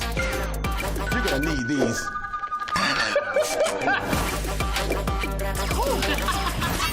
Stay in your game with DoorDash. KFC chicken nuggets? Chicken nuggets? KFC chicken nuggets! Chicken nuggets! KFC chicken nuggets! Chicken nuggets? It's dinner time. Get KFC original recipe chicken nuggets. 10 pieces for just $5. Whopper, build your Whopper. Barbecue, bacon, more cheese, no shocker. However you like to top your Whopper, you know what we'll say. Add BK, have it your way. The best fast food taco in America is the Del Taco. Any questions? Say hello to the best fast food taco in America. And say hello to Del Taco Better Mix. Popeye's new sweet and spicy wings don't make sense. Marinated and tossed in a blend of chili, garlic, and ginger, as sweet as they are spicy. Nice catch. Butterfingers. Just like my Nana. We don't make sense. We make chicken. Love that chicken from Popeyes.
Welcome back in live from Seattle. This is DoorDash's Battle of the Brands, and I got some bucket hats. You want one, my man? I got you. How about you? But my little guy in the front has been loud all day. We love it, Mom. Thanks for coming out as well. As you have seen, we have brought in 8 of your favorite merchants, as well as 8 of your favorite players. We've paired them up into ultimate teams. But now we're taking it to the next level. We're putting those players together on squads to face off against each other in an old classic game mode. Does anyone out there play TDM? There's 3 people. Okay, more of you need to get in on that action because you're going to enjoy watching it right now. I guarantee it. We also have sign-ups still. There are a few positions in the battle bus remaining for tomorrow. So if you want to play against my 8 creators, all you got to do, head on over to the admin in the back and sign up today. With that said, let's not hold the show any longer. Let's get it started right now as we send it back to the desk. We got Monster D-Face and Kelly Link for the next round. Thank you so much, Pocket, and welcome back, everyone, to DoorDash's Battle of the Brands. I'm Kelly Link, joined once again by Monster D-Face, and at the top end, it's a pretty close competition. Yeah, definitely.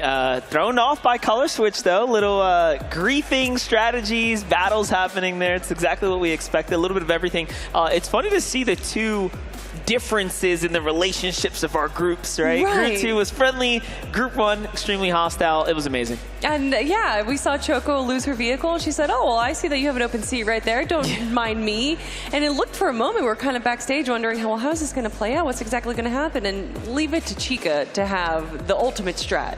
And it played out so well. She chucks the player right off into the water, winning the game. So shout out to Chica. Will do anything in her power to walk away victorious. This next game mode might be in her favor as well. This is now, again, transitioning into TDM. We're getting back into gunplay, right? This back and forth here, but there's no builds now, right? No. So we really do get to see, I'd say, closer to even playing field. Yeah, I would agree. We definitely saw that Chica's advantageous position in the Zone Wars is being able to take high ground really easily. The builds, there was definitely a few other players that were able to kind of get close to her builds right there. And if you're looking to build something up, well, guys, maybe you can join the sweepstakes to build up some of those sweet, sweet gift cards that you could be getting. That's a $20 DoorDash gift card if you type in !Battle of the Brands sweepstakes. It's right there on the lower third.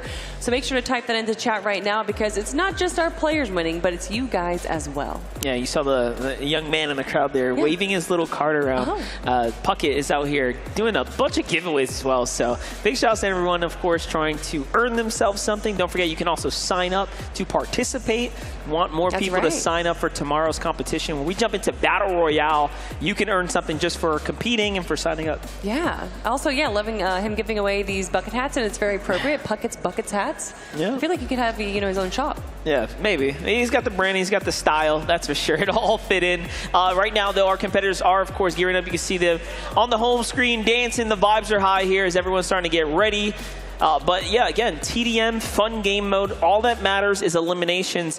What might happen, though, if I had to guess, I think we're going to randomize our players first, see how things go. Then likely coming in later, they might do a little balancing. We'll see. That's right. We got 2 maps. The first map is going to have 2 games. The second map is going to have 3 games, so that will be 5 games total. And it looks like we are jumping into the first game of TDM. Wait, I saw some builds coming out. That was red, so maybe there aren't able to use them. We'll find out here, but take a look here. You populate into the game sides. Blue, red, seems like it's pretty straightforward. There's nades involved as well. So again, once again, you have the option to, kind of customize your loadout just a little bit here. And it looks like a good old-fashioned standoff here. Ooh, good shot coming in there from Sylvie, but she also takes some damage herself. Oh, 88 tag. I kind of like this, actually. Now I see what's going on here. So you have the option to go ahead and push in, infiltrate the enemy's territory pretty much if you're really feeling it, and get right after it. And that's what Chica's going to go straight to it there, bringing the battle straight to the middle. Ooh, good damage already coming out right now. We already have a few eliminations. Chica herself getting down quite low, but able to run away into safety. Yeah, definitely. So again, you want to rack up as many eliminations as possible. Take a look at the blue and red tabs up above. There is going to be a point threshold, as right now it's going to be a race to earn as many points as possible. And red is in the lead by a fair bit. That's right, 8 eliminations versus 3 right now. Another elimination going to the side of Red right there, having a 5 elimination lead. And I like personally the teams, they're kind of splitting up a little bit. There's some people that are staying back trying to snipe, and then the players that are kind of pushing into the other zone. Yeah, the cool part about this, it kind of takes you back to like more standard Fortnite, right? Right camera peek is going to be your strength here, so even when you're playing these little angles. But oh, look at this, going on a little tear there. Antony gets some back-to-back eliminations, and of course there is Siphon enabled as well, so when you find your elimination, you're going to get some HP back, really allowing you to stay in the pocket, stay in the battle. Still a close competition right now with Blue at 8 eliminations. And I'm loving obviously there's no build, so there's not going to be much height, but they do have these kind of trenches below there where you can kind of squat down and move around through there, kind of giving a more of a sneaky position. Yeah, it's very close so far.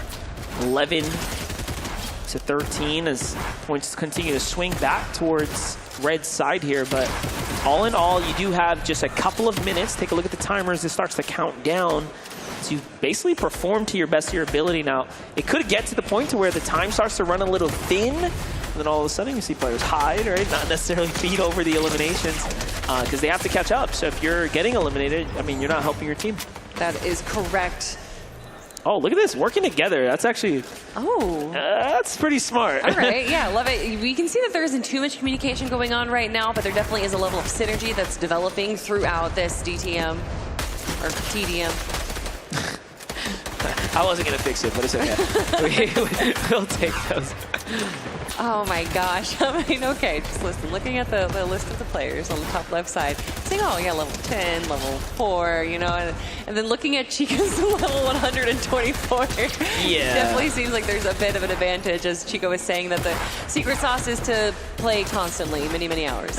It's not a typo. She is literally level 124.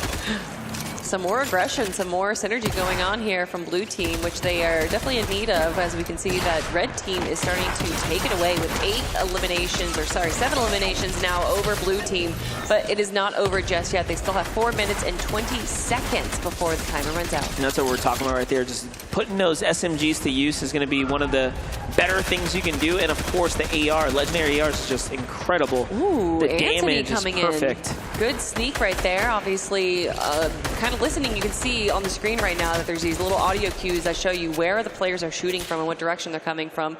And Antony using that to his advantage, knowing where the enemy's going to be. Choco Bars looks like she's going to be going for the sniper round here, and we can see on the other side a lot of the players tending to stick with that as well. But we know Chica is not going to be one of those players that stays back. Yeah, she hasn't really left, or sorry, Choco hasn't really left the sniper's nest. She's pretty content with staying up there. I think her and Sylvia are more like long-range battles, and everyone else is jumping down into the pocket here. I respect it. I respect it. It's good. Play to your, play to your strength. Still pretty close. Look, just 7 eliminations separating the two, as Red has been pushed back to their spawns currently, and Blue continues to rack up. King George falls there. Honestly, I thought Zone Wars was going to be some of the more try-hard, but this seems to be the most serious mode we've seen so far. Yeah, your performance matters to your team now, right? I think it means a little more. Sylvie trying to get in there. She finds a couple tags, but not enough to get a finish. And again, this is where it gets pretty intense here. This is a DMR, so you have a bunch of shots, high damage there. And those nades, if you throw them as far as you can, they'll actually explode on impact. A lot of strategies in Fortnite. Oh yeah, especially in this mode right here, which is just a classic mode that we've seen in shooters from the beginning. It's still an 8 elimination lead for Red Team right there, which as percentages go means that Blue Team is actually doing a pretty better job. But as I say that, it's now a 10 elimination lead. So with 2 minutes and 30 seconds on the board right now, it looks like this might be it for Team Red, unless we see some great teaming going on from Blue side. Yeah, that's literally what we need to see more of. If we can get them to like couple up on Team Blue side and run through the Red opponents, it'll work really, really well for them. But the more you spread out, the more you try to play for individual plays, I mean, there's just risk involved in doing that. Obviously, they don't see the opponent names above their heads, just your teammates. So you can see here, Red doing a better job sticking with one another and controlling the areas. And This is why they're able to follow up and support each of the eliminations. And the gap continues to grow just a bit there, right? Kind of maintaining that 10+ lead is a good spot to be in. It's funny because I feel like this is the most that I've ever seen Chica be eliminated, because it's because she's the only one that's like pushing into the middle, if not even in their territory. She wants those eliminations. She wants to kind of distract them a bit, because if we allow them to snipe each other from afar, it's a lot more of an even playing field. But so by rushing, she's kind of creating a bit of a chaos towards their zone. And it's kind of cool because like Choco hasn't left. She's just staying up there, and whenever they spawn in, they're getting tagged as they literally run down. So they're starting at a disadvantage because she's just free firing from the spawn side. Oh, there it is. Finally, she gets sniped and taken out. Someone had to stop her.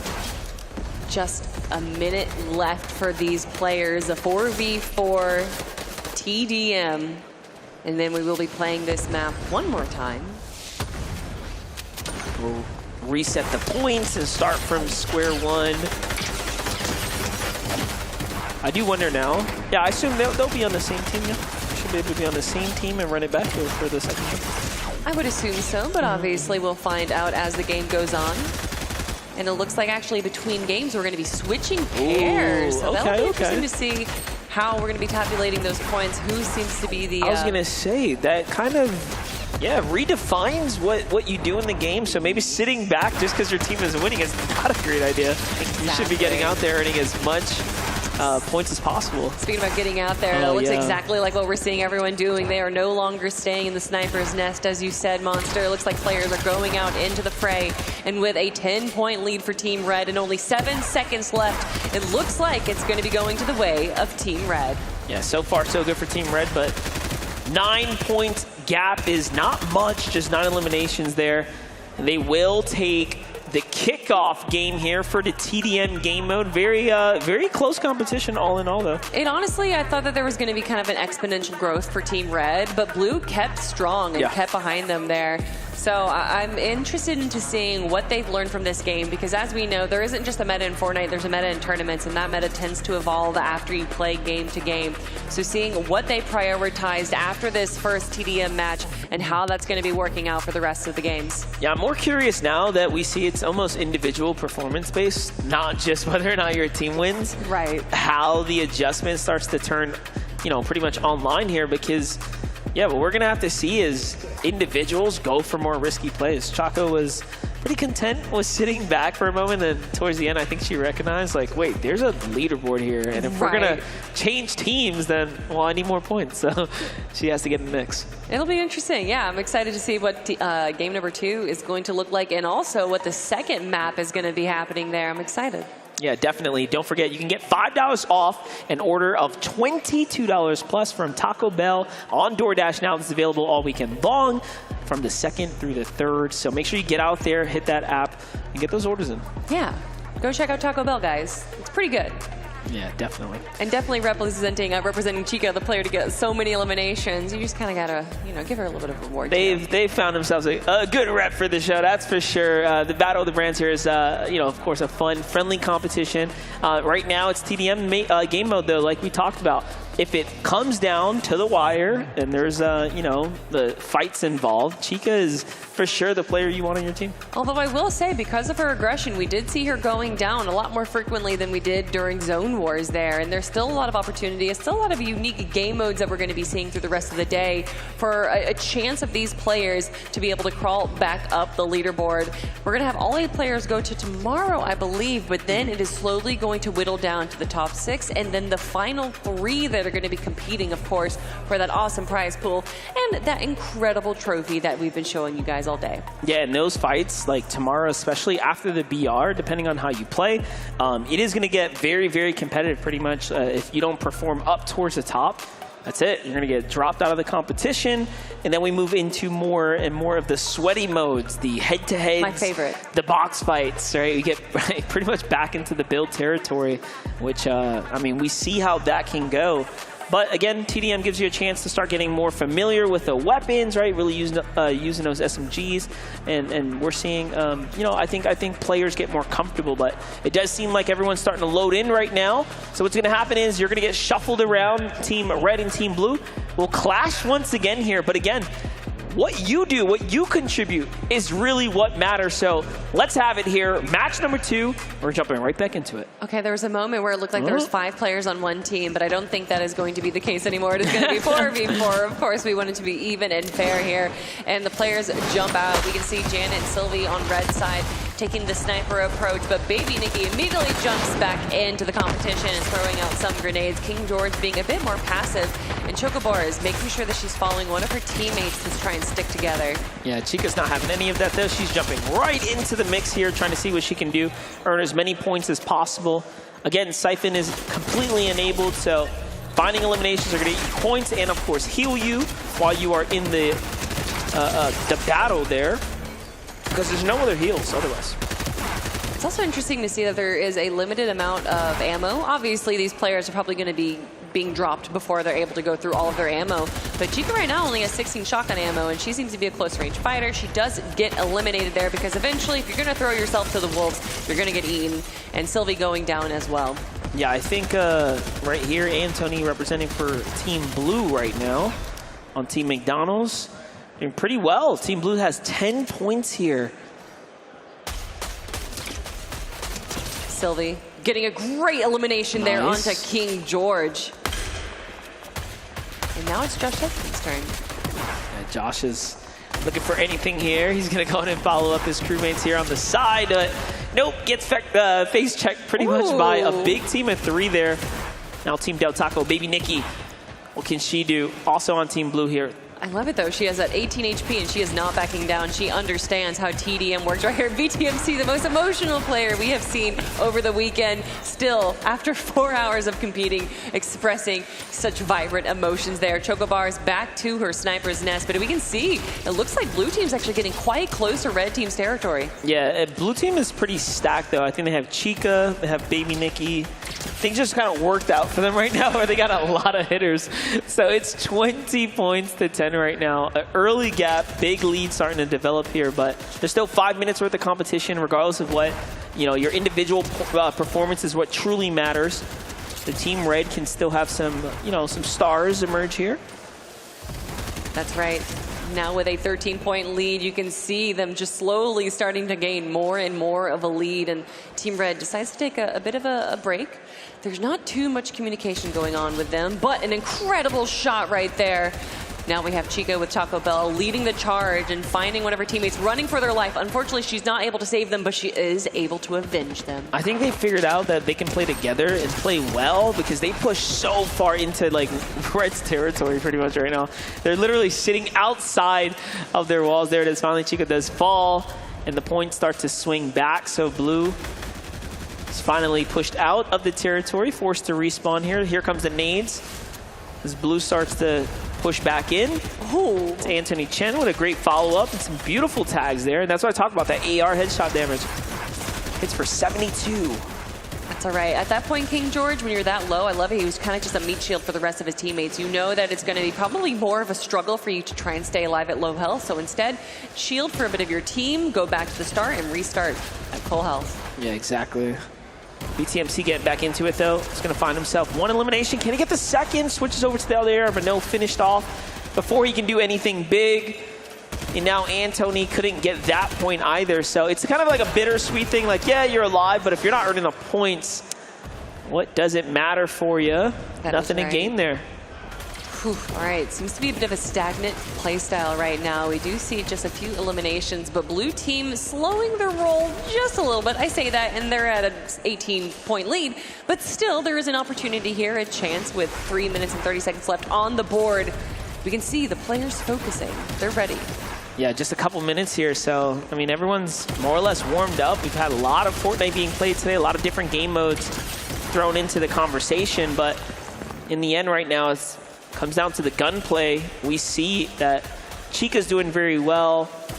Baby Nikki's performing very, very well as well. Antony's finding his stride a few times we've seen there. So I like it. Chica going into the buildings again. Having those audio cues on your screen allows you to know that there is an opponent nearby. Oh no, the grenade getting real close. She almost takes damage from her own grenade. Luckily able to avoid that, but can Sylvie avoid the elimination from Baby Nikki? No, in fact, she takes Baby Nikki down. Yeah, Sylvie does a good job there. Turns and burns. Now Josh Secchi on Team Blue right now. Trying to slide on up. BTMC with the flank here. He's deep in that territory. Red team starting to push up here and take control of the middle of the field. This is what they need, but in the end, Chica comes through with 2 eliminations again. She's just a force. It's so hard to stop. Yeah, can we do TDM, but it's just Chica on one side and then all the other 7 players on the other? That might make it a bit more even. Might. But Choco now in the fight ends up getting taken out here. King George still up. Pretty healthy, right? He can lead the push here if he wants. As you say that, though, he does take a shot from afar, but he knows where that player is, so he's going to go in for himself, but there is a second player down. He's putting himself into a 1v2 situation. One of his teammates is able to go in and grab elimination themselves, but now this lead that we saw that was just 18 points has now moved up to 22 points and still 2 minutes left on the board. Oh my gosh, so many nades here. Oh has to expose himself out to the side there as he falls. We're taking a look at baby Nikki. Still smiling her face as trying to keep their spirits up here from map 2. But map 2 starting to come to a close now. Just a minute 45 left here as things start to round out. See Josh Secchi here for Team Red. Team Red this go around definitely struggling. Whew. All right, listen. There's a new map that's coming up. A new opportunity.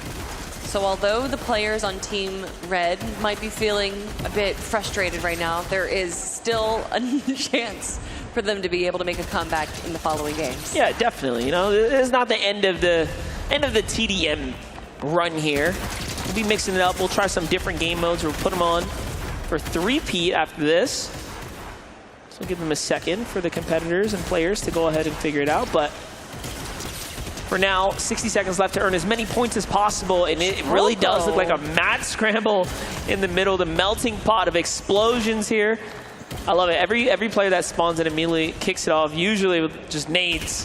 Just nades flying all the way out. Yeah, they're not even paying attention if it's nading their own teammates or not. They're just throwing them into the air, throwing caution to the wind, and throwing a lot of Team Red out of the lobby as Team Blue is now almost 30 points ahead of them.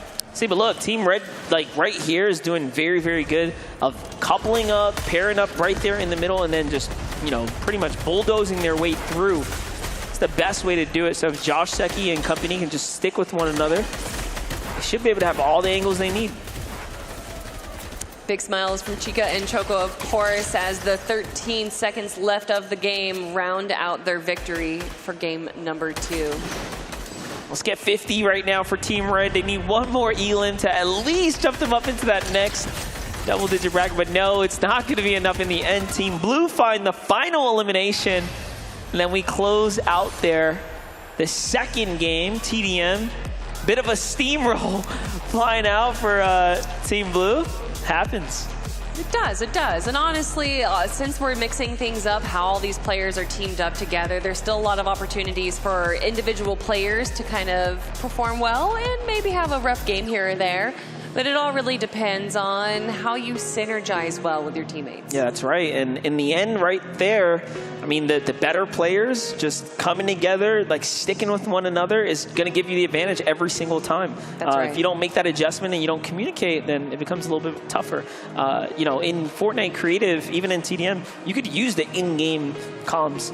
Right? Like, you could totally still chat with each other. So, That's true. They didn't see much of that. Everyone's kind of just being a lone wolf. That's right. And speaking of adjustments, we're also going to be adjusting the map. It's still going to be TDM, but we do have a new map. I don't know what map it's going to be, what it's going to look like, but maybe we'll add some variety to the TDM games that we've been seeing. Yeah, we already saw things switch completely when we saw Tilted Towers earlier, and that gave us some fun highlights. But with that, we definitely got some good ones as well. We got Vivid to cover the action.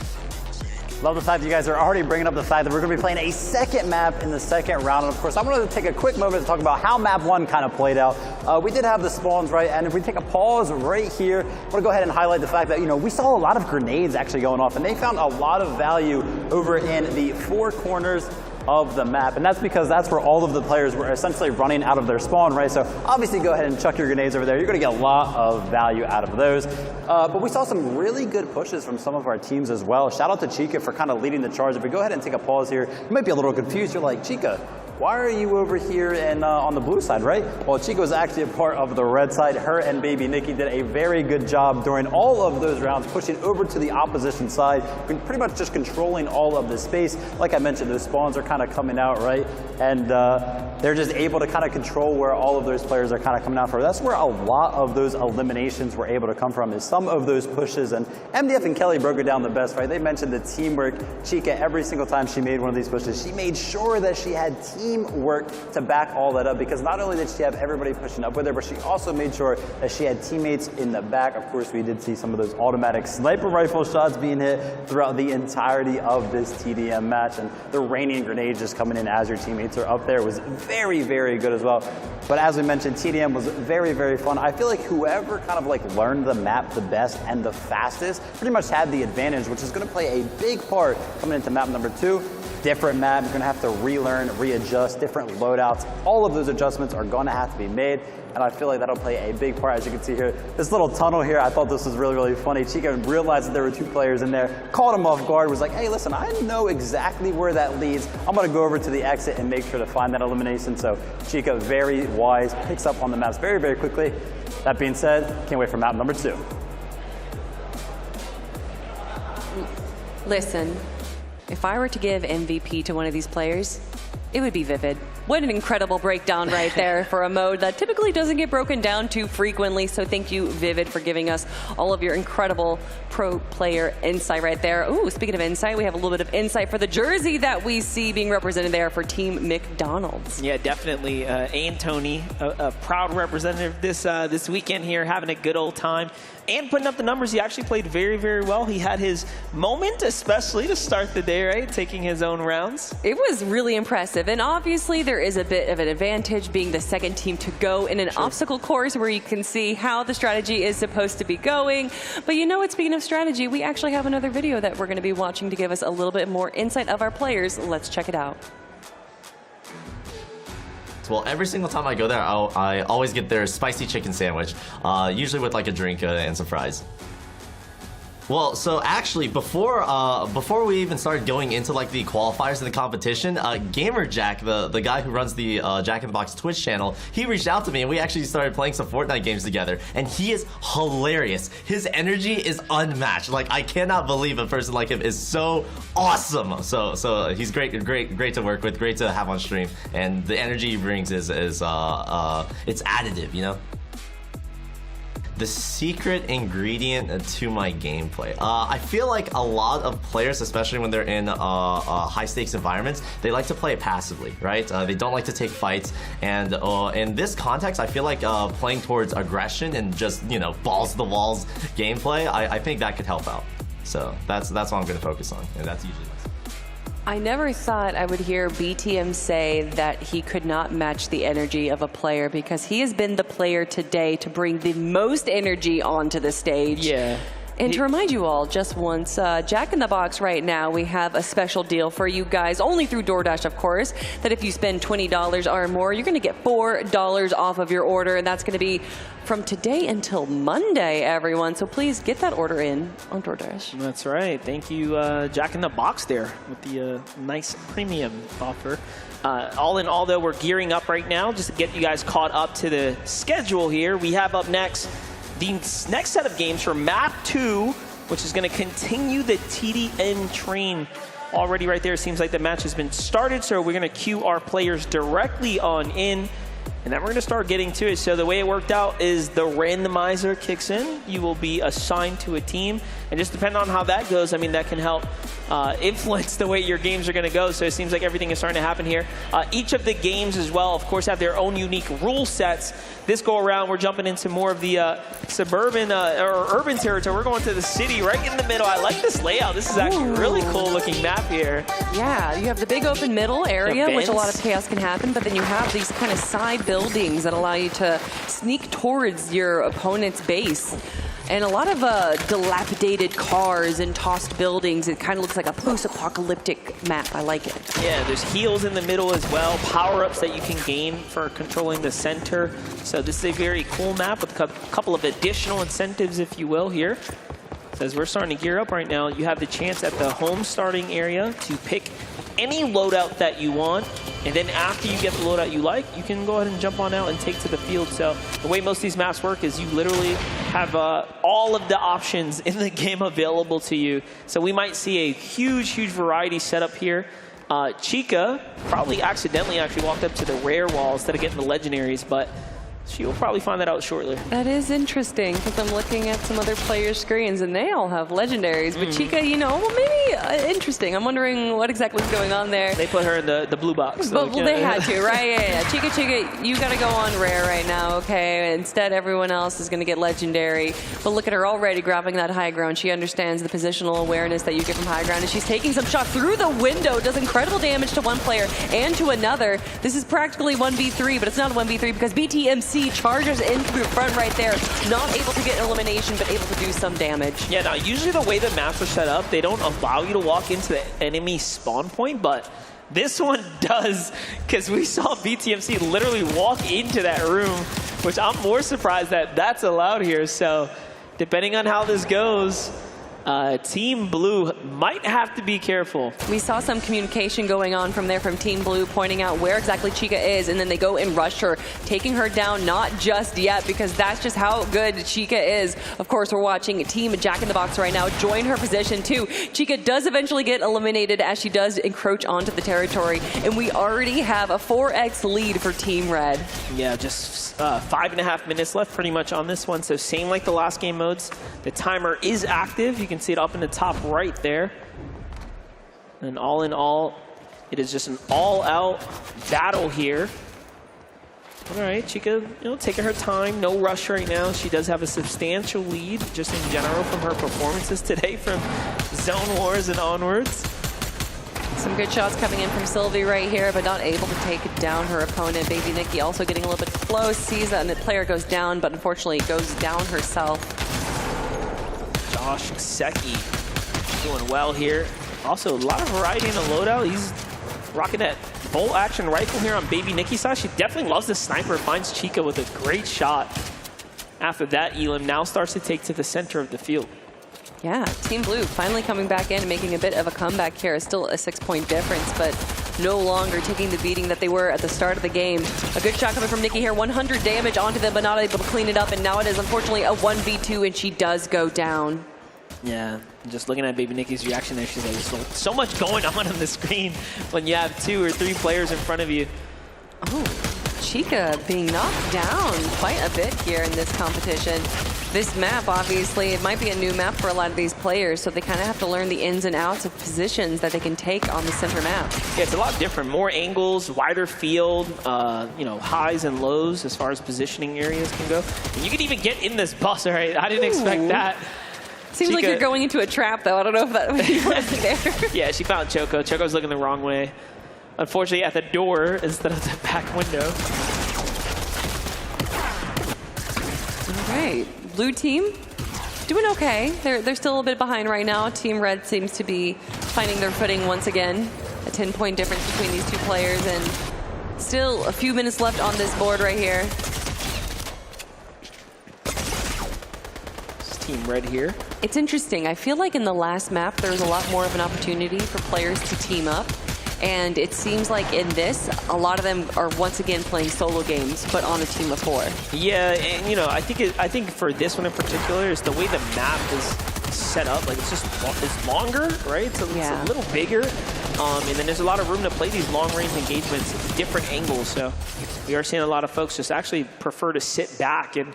There it is. Chica figures it out. She's like, all right, enough of this blue weapon stuff. I'm going for legendary weapons. She wants the damage. I bet you she got shot, and she's like, wait, how are they able to take me down? Don't they have a blue weapon? And then she realized, oh, wait, no, everyone can get legendary. Okay, I'll make sure to do that too. Yeah, that is different from the other modes that we saw where before they were getting eliminated, loot would fall. In this, you just instantly respawn. So yeah, they also have unlimited ammo, so that's definitely a bit of a advantage. It's a change too. The other game mode did have a limit, so you had to get a little more active at certain points.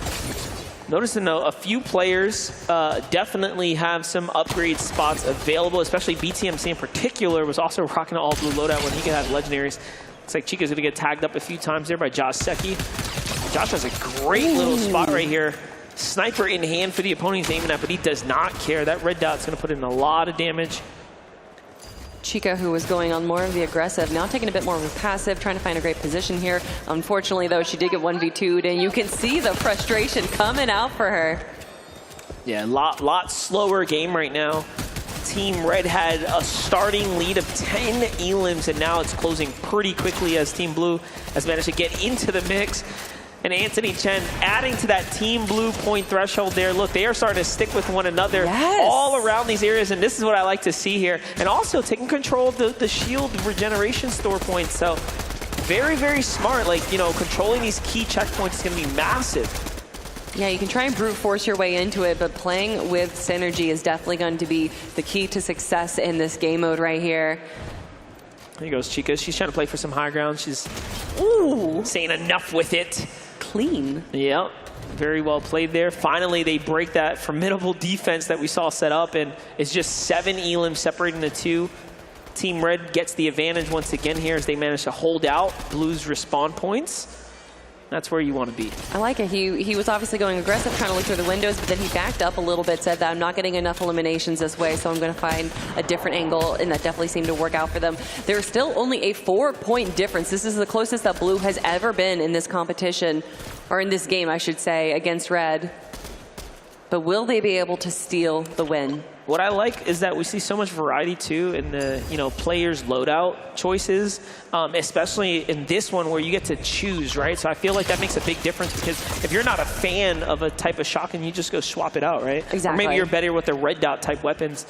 So we are seeing a lot of that variety start to come into play, and I think that is what's attributing to the elims going either which way. Chica loses a fair fight right there. Yeah, you're talking about favored weapons. It definitely seems like Baby Nikki loves that bolt action sniper. So close. So close indeed. Anthony Chen unfortunately going down once again on our feed here. 30 seconds remain, and there is now a 7-point lead for Red. Unless Blue comes out with an incredible strategy, it looks like this might go to the way of Red Team. Baby Nikki with another headshot snipe right there onto Chica. Chica's shocked, like what? As she was standing still on that edge there. Play the same spots and you'll be outed, so that's kind of what we're seeing here. 10 seconds remaining. Can Team KFC grab the final elimination before going down? Jack in the Box also going to be going for elimination and does indeed grab the final elimination of the game. You can see that big smile coming out from BTMC. Yeah, very nicely done for him. He finds the last elim of that one there, really jumping him on up, keeping him in the conversation. And we didn't get the full glance of the scoreboard there, but like we said before, those individual scores are going to matter as our team is going to be adding those up and then seeing how you did overall. So I feel really silly because obviously it's RNGM who gets on what team, and I keep saying, why isn't there synergy? Why aren't they communicating? Well, it's because you don't, if you communicate, hey, let's all go over here, everyone is going to hear it because I think they're all on the same comms. I don't know. How are they going to? How are they going to work like that? You might also feed the enemy an idea. Like, what if your team doesn't play ball and they're like, "Oh, that's great. Yeah, let's go and party up too." Right. Definitely, anything is possible. So that was the first game on that map. We're going to run that back 2 more times here, and then in the end, determine who is our best for the TDM game modes. And that'll be the last sweaty game of the day, I would say. Oh, yeah. I would say between, Zone Wars and TDM, those are definitely the 2 most sweaty games that we're going to be seeing here. But we got Demo Derby, which is going to be kind of a rocket cars attacking each other style game, and then after that it is going to be an all-time favorite prop hunt. That's right, but don't forget you can get a free 10-piece McNuggets when you spend $15 ordering McDonald's on DoorDash here from the 2nd to the 3rd. That is this weekend, happening right now, so get involved. The action is down there. Take a read for yourself. Go ahead and open up that DoorDash. Ooh, yes, and make sure to get that Dash Pass because we have so many deals going on right now, and that Dash Pass just gives you so much more.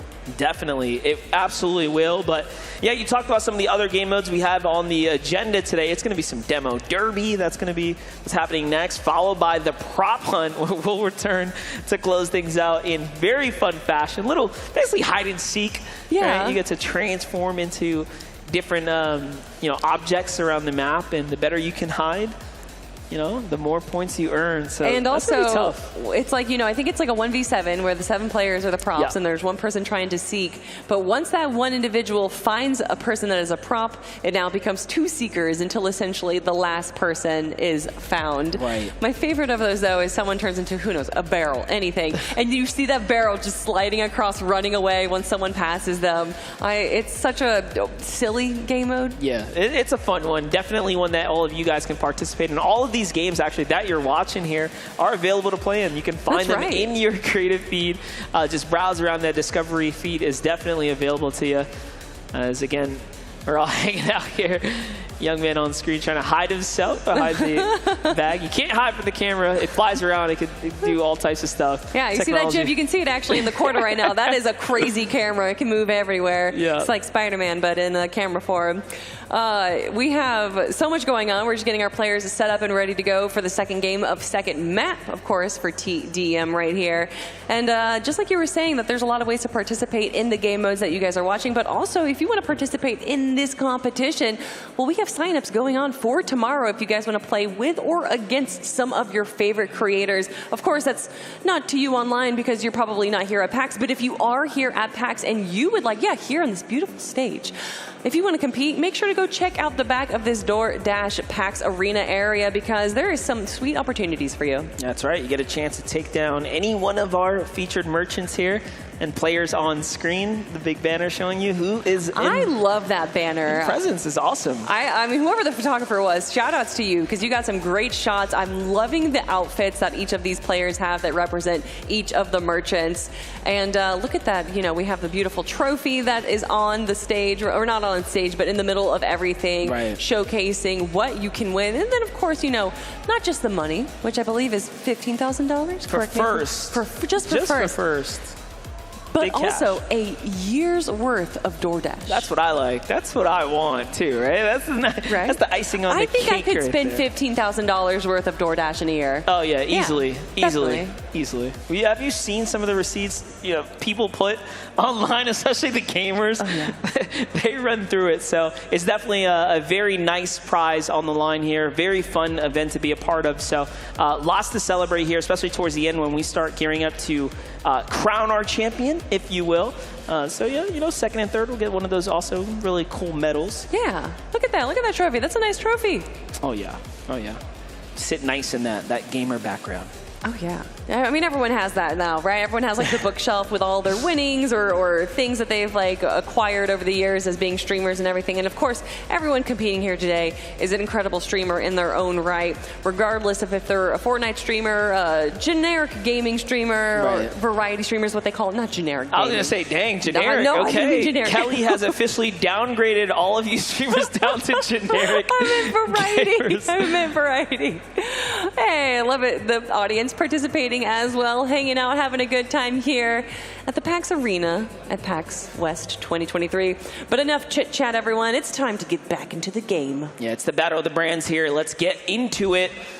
We have another face-off here. So on the left side, it looks like we have Choco and Chica, who are sitting side by side, and Tony and Sylvie, all on the same stream, or same team, going against their opponents here, which is very, very cool because this is the first time we're seeing this combination. So that's kind of the fun of it, right? You never know who you're going to get on your side. So this go around, I mean, Team Red is looking pretty powerful, right? You have BTMC, you have Nikki Baby, your King George, right? So a lot of great competitors.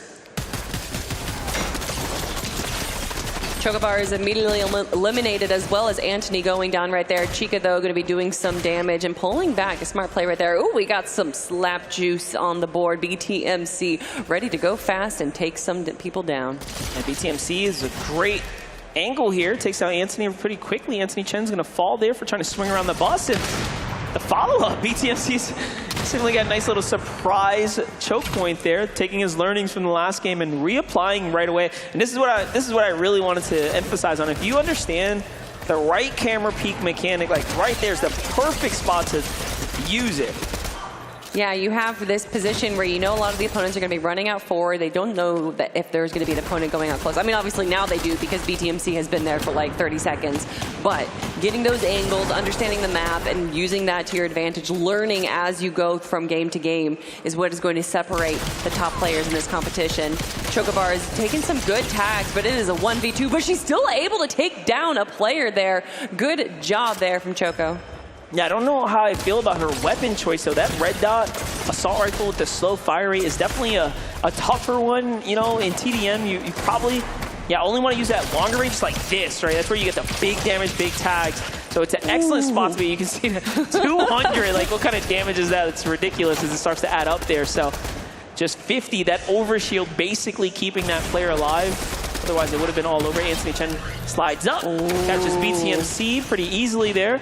See, now they know that that's where BTMC is going to be, so he's going to have to change up his play style a little bit. What I like from Choco is that she has 12 chug splashes there, which as an individual player, you won't be using them on yourself. So hopefully Choco is either following Chica or some of the other players on her team and using those splashes as kind of like a support player rather than just going W key. Look at this. Sylvie back to her sniper's nest. She has nothing else in her inventory, by the way. She has a sniper and then a long-range twin-mag assault rifle there. It's high fire rate, pretty decent damage. Most importantly, that sight to use at range. Heavy shotgun's an excellent tool to utilize from longer ranges, but unfortunately, hard to aim over that little window lip. Nice. Ooh, big shot there from King George. That is what I want to see. Chocobar is slowly getting closer as well as Team Blue takes a 10-point lead over Team Red. But Baby Nikki's not going to make it easy for them. She has the sniper, misses the shot, but she now knows where the enemy is. However, the team that's going against them, Team Blue, is doing a good job getting those angles against the snipers. And look, now they are knocking on the door of Team Red. Yeah, this is bold by Anthony here. He's trying to get right up on side those walls there.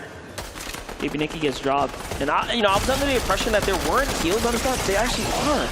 You can have chug splashes. I'm not sure whose inventory we glanced over, but they did have some heals. And yeah, look, Chica even opts in now. She has Slurpfish too, so they're trying to figure things out. Right as the games go on, and you start to refine your loadout, it's gonna make a big difference. Baby Nikki's no longer she jumped staying. In the box. Yeah, she's going for it. Oh my goodness, Baby Nikki going down. Chica is now literally right beneath their doorstep. Stoop Kid doesn't leave the stoop as we're watching, and great eliminations coming out, great aggression coming out from Blue Team. Yeah, looking very strong here, dominant the front steps. Anthony, you saw there, has 9 elims. Chica at 12 now as they start to rack up. Ooh, the absolute spread, but that is going to be the end of Chica's reign right there as Baby Nikki does drop down away from the windows. But actually, no, you know what? The windows sound safe. They sound nice. Let's go back there. Get back in there. Got walls, got cover. Spawn points right behind you. Ooh. I believe that is the MK7 that just got added back into Fortnite this season. Love to see the players using it, and it's obviously a little strong. Oh my gosh. Somehow Chica survives that crazy slew of shots there. And look, now a little bit of backup coming in here. She has Sylvie watching from the background. Ooh. Great tags from Sylvie. Oh, look, she's got 2 snipers. Doesn't even have to reload the one. Swaps from the bolt back to the other heavy. Ooh, however, gets sniped herself, but I do like that play. Chocobar is trying to grab some high ground right here.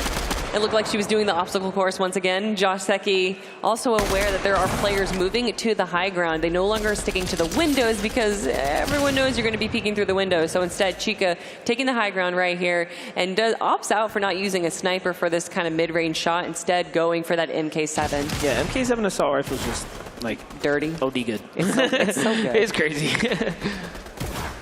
Team Red back in the mix here. BTMC trying to put as much pressure on the opponents as possible. King George is hurt, but we know he's just sniping. He's sitting back.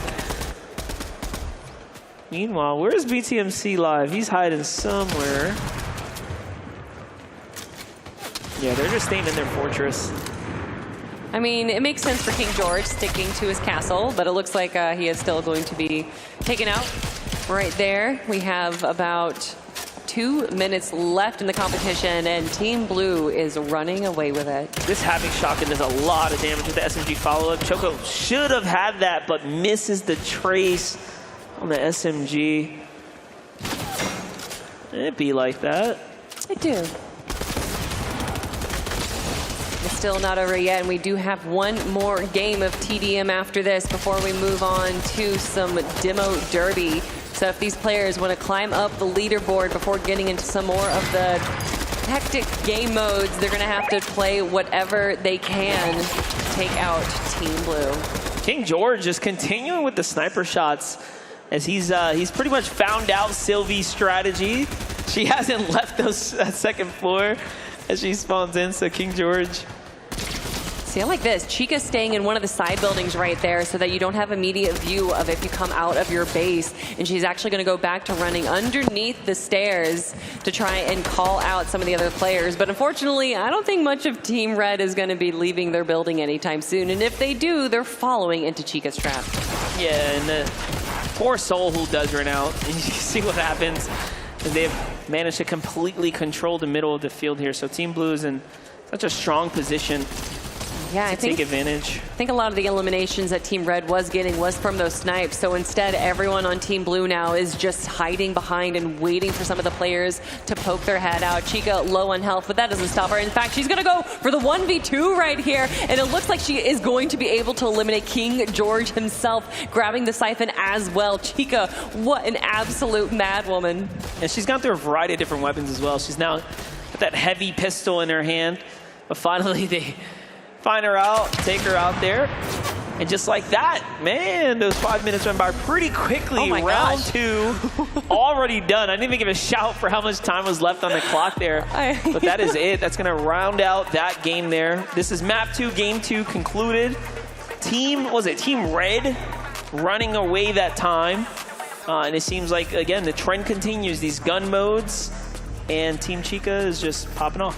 Yeah, I mean, when you have Chica and Choco on one team right there, and I love the positioning of both of them. They weren't just, hey, let's go get eliminations. They were like, let's dominate the other team. And just having this positional awareness that they had is definitely what gave them the upper end of that competition. Yeah, definitely had a small advantage there leading into it, and they put up the numbers, right? That matter most. But again, it comes down to your individual performances. So I don't know how the points are going to get rewarded at the end. If it's just if you did like first overall, maybe you get a couple points, or if it's based off of your actual eliminations and closer to your raw performance. But we'll see as the leaderboards continue to get updated overall. Yeah, we're going to take a few moments here, make sure that our players are ready to go for the final match of TDM, and it will be on the same map. So obviously, we've seen kind of a evolution like what we saw. BTMC used the bus strat from the start of it, whereas Chica was hiding underneath one of the stairs. We saw Choco take some high ground. Sylvia, of course, going for the sniper. So I like how everyone's personal play style is kind of having a certain place in TDM. And you know, that's how you enjoy Fortnite, right? You get to play it your way. Look at the cosplay we got going on here. That's sick right there. The whole crew lined up. Oh, lightsaber changes colors. Okay. Oh. Fancy. Okay, you know, yeah, in my youth, you could either choose the blue lightsaber, the red lightsaber, the green lightsaber, but it looks like, hey, you can have all of them now. You know, when we were young, I mean, we didn't even have cell phones, so technology's going crazy. Yeah, thanks. Thanks for reminding me. Welcome, everyone, to Battle of the Brands, brought to you by DoorDash here, and we are playing some incredible Fortnite creative maps. We've already had some obstacle course races. We've had some color switch games, of course, Zone Wars, but right now we are playing TDM. Yeah, definitely. And it's just another one of those games where if you know how to shoot those weapons and understand, you know, the different types of weapons you can use, you can truly build something to your play style. And we saw that in particular, again, King George going into the sniper's nest. We like to watch that different types of play styles. He even got out into the field. And of course, Sylvie found herself with 2 snipers and a twin mag assault rifle, really going into all the longer range weapons. As again, we're just waiting for these next games to start gearing up. Game 3 is going to be coming around shortly. The timer will start, and we'll see who pops off. I love this shot of all of our players right now, each representing their merchant, each with their own piece of swag. I'm loving King George's Burger King shirt, especially after he showcased the orange from the Color Wars game that he won. Choco, Chica, everyone having a pretty good time. Yep, and Tony repping the McDonald's, Team McDonald's there. A little wave. I mean, they all have so many cameras in their face. I'm sure they're not fully aware, like when there actually is like the camera on them. But yeah, they are look on. for the red light. Yeah, there we go. That's what it is. Honestly, these players, that's some good moves. Some good jiggle moves. I can't do that. Yeah. It's honestly, they're going through the gauntlet right now. These players have been competing since 11 a.m. PST. Yep. I don't even know what time it is anymore. I've lost track. 4? Maybe 3:30. Oh, we're getting word. Yeah. Wow. Been here for a while. They've been here for quite a while, and it's not over yet, Chet. No, it's not over for them, and it's not over for you either. But we also have some more TDM coming your way. Let's see how the RNG will bless these players and if there will be a team that dominates the other. Oh, here we have it. Jumping in, game 3. And already, once again, we're going to scramble up the teams here. So you get to randomly get assigned to either Team Blue or Team Red. And then it's just a clean 4v4. The cool part about this map, once again, is that you get to completely pick your loadout. There's so many options. Even at the start of it, I didn't realize you can even take heals. Like Chug Splash is probably one of the better ones you can opt into, but or even Slurp Juice. You get the top legendary Slurp Juice and then start the fight. Is that an option? I'm looking on this little map. Yeah, there we go. I wouldn't doubt it. Oh, look at suppressed assault rifle. Like I would totally go with that. Could you imagine though getting a legendary Slurp Juice before you even leave your little? Oh, Sylvie's down by the one and only Team Del Taco, represented by Baby Nikki right there. Incredible shot. Baby Nikki is pretty sick with the sniper. Starts it off very strong. And look, Choco Bars goes right back to that red eye assault rifle. At first I thought like maybe, oh, she got stuck with it. No, she literally has chosen that weapon. She wants it 3 times already. She really enjoys the red eye assault rifle. Like I said, it's the big numbers, you know, the big damage. So we got Baby Nikki, Chica, King George, and Choco on one team. And they're going to be representing Team Red. It's very close right now, though. It's Team Blue. Keeps the competition close as things start off. It's back and forth exchanges. Sniper in hand for Chica this time around. She finds Sylvie, and she's here to put a stop to that sniper's nest. It's a little payback, though. We haven't seen her with a sniper just yet on this mode. We saw what she was doing with it in Zone Wars, though. Ooh, nice little turn and burn from the low ground. But of course, the heal's coming out from Chica right now, because it seems like for a lot of these players that once they start taking damage, they're going to be going down, but that does not seem to be the case for Chica. It's not going to stop her. No. Not at Ooh, all. great spray right there from Baby Nikki as she pulls out 2 SMGs. She wants to make sure that if you get close, you're going to be going down.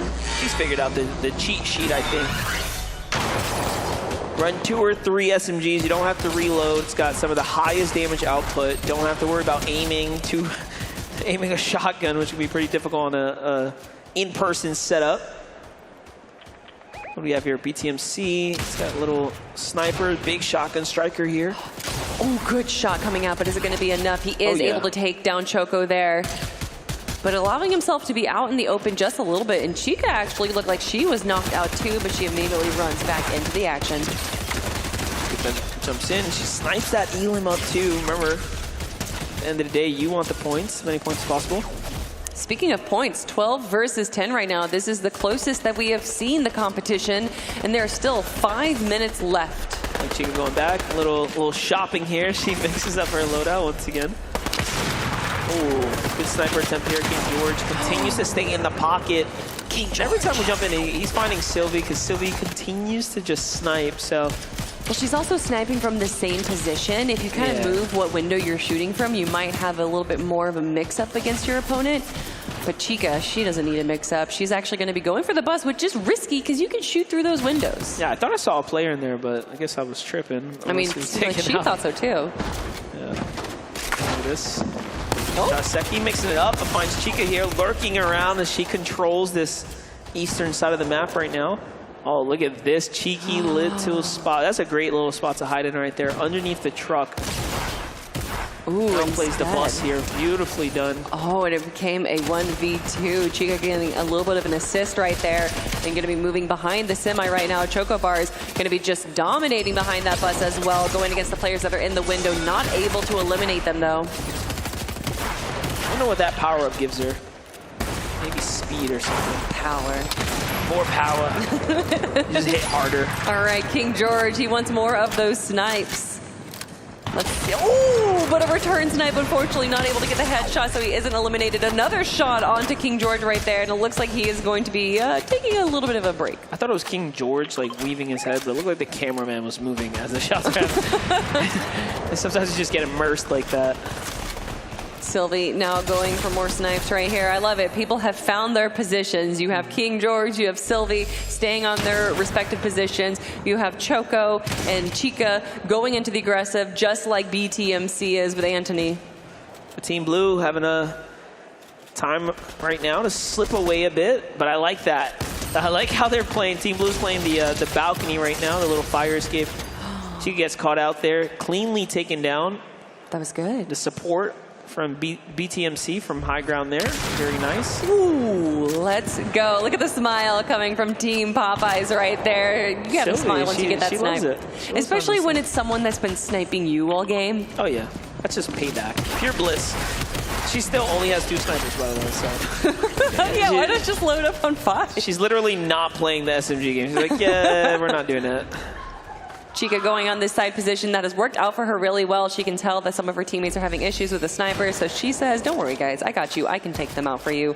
Baby Nikki with a smile on her face as well. Looks like she's going to take some of the closer action, too. But Chica, we warned you. She has such a view on where everyone is. Oh, and takes down Anthony. It's probably one of her favorite spots right here. You can see the amount of damage she's able to do is ridiculous. Oh, Look at that tracking there. We got to chat with Choco, you know, in between one of the games. She's like, dude, Fortnite's like the kick on the weapons. I just didn't expect it, but then you watch Chica just control that assault rifle like that.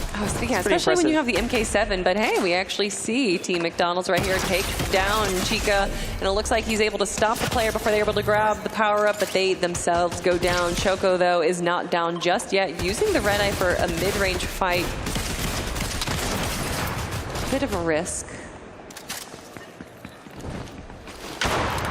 Back with King George on the hunt for Sylvie. Oh, the trade! They both hit each other, though, too.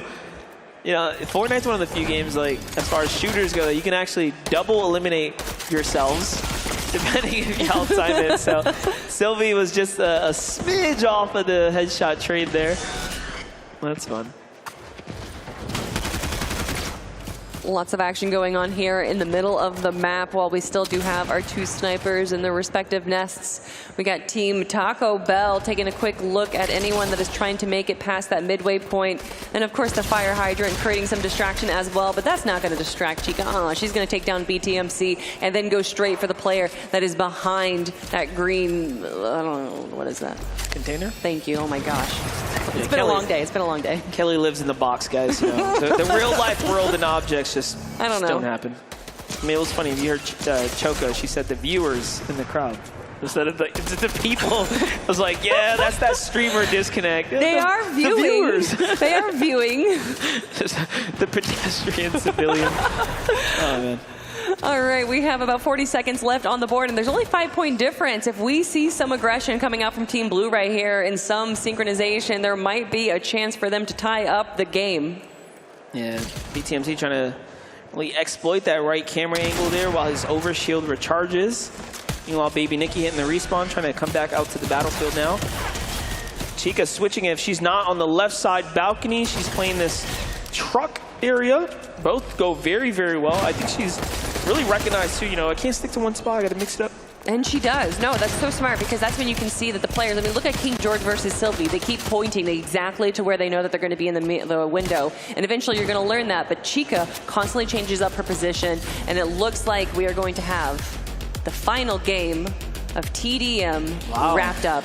So you saw the quick glance there. Anthony actually had 16 eliminations. Chica had 19 that game. So it was that close to him potentially being the most, you know, I guess rewarding player to the squad that he was a part of. So he really was putting up the bulk of the points there for Team Blue. And of course, Chica representing for Team Red that go around. So very well played. Stay hydrated amongst all other things. Of course. No, I'm sure after, you know, trying that hard, playing some 5 rounds of TDM, you're going to be a little thirsty. Yeah, definitely. Well, that was a good game there. That was map 2, TDM. 3 games on that map there. Allows us to start to see who's going to separate themselves away from the competition. But look at that, we have a Popeyes too. Oh my goodness, we could be separating ourselves from the competition, but you won't be separating yourself from some Popeyes, everyone. You're going to get 15% off of orders 20 or more, and that is going to be available today and tomorrow only through DoorDash, everyone. So please go order yourself some Popeyes. Do yourself a favor. Yeah, definitely. Get on that DoorDash all weekend long. Plenty of offers, promotional deals. Y'all seeing them pop up all throughout the show. Plenty of giveaways and things here as well. But with that, we have more coming at you. It's not just Popeyes. It's Vivid.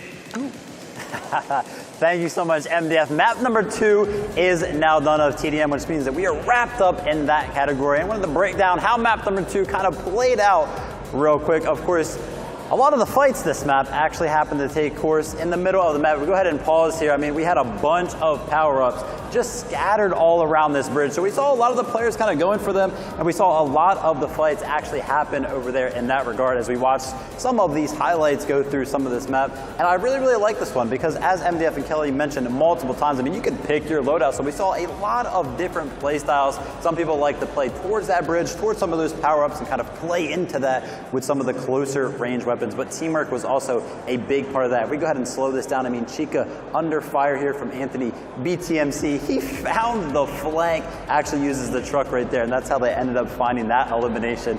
TDM was really, really fun, all the different loadouts and everything like that, but it was just Chica domination again, and shout out to her, right, because she was so good at controlling the position, as we can see here, jumping up on top of the rooftops, and she's so smart, right? There's only one way to actually get up on this rooftop, and it's actually going to be the vent. The vent was a pivotal part on how that map actually ended up playing out, right? Using that vent to actually jump up on top of these ledges allowed her to kind of stay on top of this high ground throughout the entirety of that TDM, which is really, really good. And if we go ahead and actually play this out, I mean, Chica takes you 1v2'd from this position as well against Anthony as he comes up and he's like, hey, listen, I want to get up there. No, Chica, I mean, I feel like we saw this in pretty much every single game mode that's had gunplay in it, right? We saw it in the zone where she was going for higher ground. In both of the maps of TDM, she was just like always trying to control the map. She did a great job in map number 2 doing that as well. And of course, we had some fun moments. Not even a box can save you from Chica's domination. As Baby Nikki was like, oh no, Chica's around me. Let me try to see if I can go ahead and hide in this. Wasn't enough to save her in map number 2 there. With TDM wrapped up, I am excited to see how the next game modes go. But for now, we're gonna go ahead and toss it over to Puckett. Thank you, Vivid. That's right. I'm here on the stage with one of our players. You've seen him on stage all day long, and he continues to crush. We have Josh Secchi with KFC. Now, Josh, coming into the TDM, you are our 6th ranked player overall. How do you feel you might be seated after that performance? I honestly did not play as well as I wanted to, but I was just trying to be positive the whole time, and I think it went pretty well. So yeah, you looked like a great teammate, and it was fun to listen in to everyone's comms because you had multiple different teammates throughout this competition. Who did you like playing with the most? Who was the most fun to listen to? My first TDM, I didn't have any audio, but I think after, I would say Sylvie. I think she had good motivating comms. Excellent snipes from Sylvie as well. Well, you are representing KFC in this competition. It's your event here in Seattle in front of all the fans. What's this experience been like for you? This experience has just been really amazing, getting to just meet a lot of other streamers and eat KFC for multiple streams and just promote a brand that I really love and eat often is a great feeling, yeah. It's great to see your community. They have been in the chat. They've been cheering you on this whole time. Before you go, though, I got to ask, what is the secret ingredient to Josh Secchi's game? I would say being a little rat, going with ratty plays, just like in the TDM earlier. Hiding in corners, trying to get some snipes in. The secret rat sauce, that is going to be the key. We have Josh Secchi taking on everybody in Demolition Derby. Give him a round of applause and make some noise for yourselves. We got to go to a quick break. When we come back, I got more giveaways and we got more action here live from PAX. Killing it and get right after, and that's what Chica's going to go. It's already coming out right now.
game's looking a bit sloppy.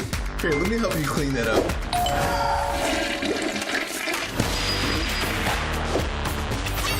Stay in your game with DoorDash.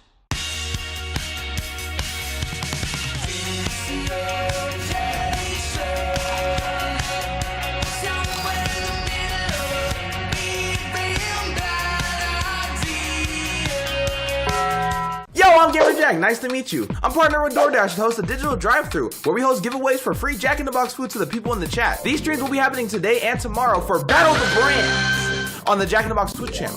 Come check it out for some free food. I hope to see you there. I'm gonna catch you. Peace. Get extra napkins when you order a hot and juicy quarter pounder. A normal amount of napkins just won't do. Ba-da-ba-ba-ba.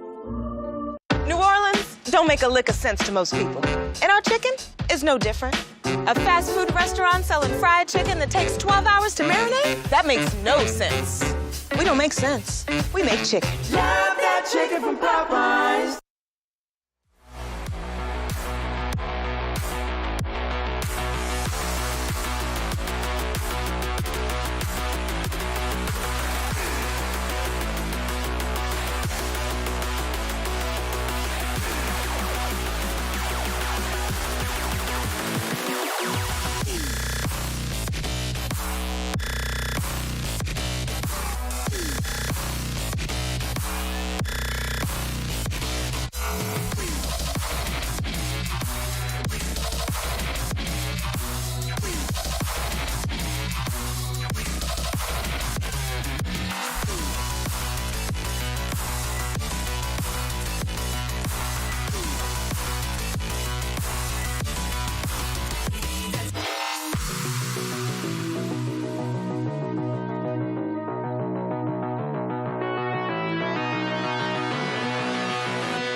Hello, one and all, and welcome back into the PAX Arena presented by DoorDash. We are in the middle of the Battle of the Brands. This, of course, is our third week of competition. We started with the online qualifiers.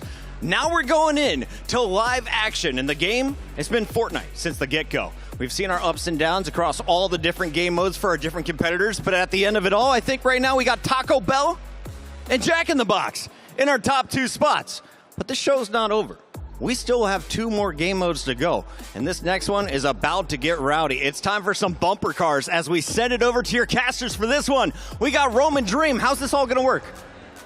Thank you very much, Puckett. We are back yet again, and this time we are going to be going through some Demolition Derby, and this one is going to be so much fun.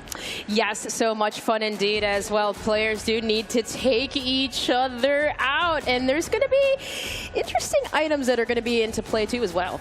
Yeah, and the thing about Demolition Derby, I believe that each game is going to be around 8 minutes, and you know, these players are just going to be doing as much damage to the other cars as possible. You can see it right here. Car Derby, Vehicle Demolition Derby, injure other vehicles to win. Last vehicle standing wins. Very simple instructions. Very simple instructions, and of course there are going to be certain elements on the map, right? The crash pads that they will have to maybe utilize and jump over some of their opponents. Oh yeah, those crash pads that pop up intermittently, you got to really be able to use those well to not just potentially try to land on another car, but maybe just try to avoid a car that's about to run into you and try to do some damage. I believe every car gets about 1,000 HP, so we'll see exactly how long these games are going to last, but I'm guessing that with 4 players out there battling it out at the same time, this Demolition Derby is going to be a ruckus. Yes, 4 players indeed. And I mean, well, the last time around when we had seen it on the color switch, I mean, everybody seemed to be wanting to be close, right? Yeah. And I mean, I guess in this game mode, they kind of have to be, right? You have to be close. So now this is your opportunity to bump each other. And man, after coming off a TDM, like, how do you go into this, like, you had to essentially work together. Now you're working against each other. Oh yeah, and now is the time to put it all out on the table. You can see the crowd out there. How you guys feeling right now? There we go, alive and well. Oh man, back again, and this is going to be our 5th out of the 6 games that we are going to be witnessing these players play today. So we've got Demolition Derby and then Prop Hunt after. So a couple of mini game type modes that they're going to be playing, and it's going to be a good time. And Demolition Derby is one of those modes where truly anyone can win. So this matters a ton, because if you look at the leaderboard right now, Chica is sitting in first place with 44 qualification points. BTMC repping Jack in the Box right behind her with 36. Anthony Chin coming up in 3rd, repping McDonald's with 33. So if you look at those top 3, even the top 4, my goodness, like these players are so close that this Demolition Derby, even though, you know, some players might be like, oh, it's not the typical Fortnite we're used to, but guess what? The qualification points matter for it, so you've got to be putting your best foot forward. Most definitely. 8% of those points we did gather through the online qualifiers, and now here today, 67% of those points matter. And if you look, even that separation between 7th and 8th, only a 1-point difference. Ooh. And trickling on up, 3, 4. So this is very, very close.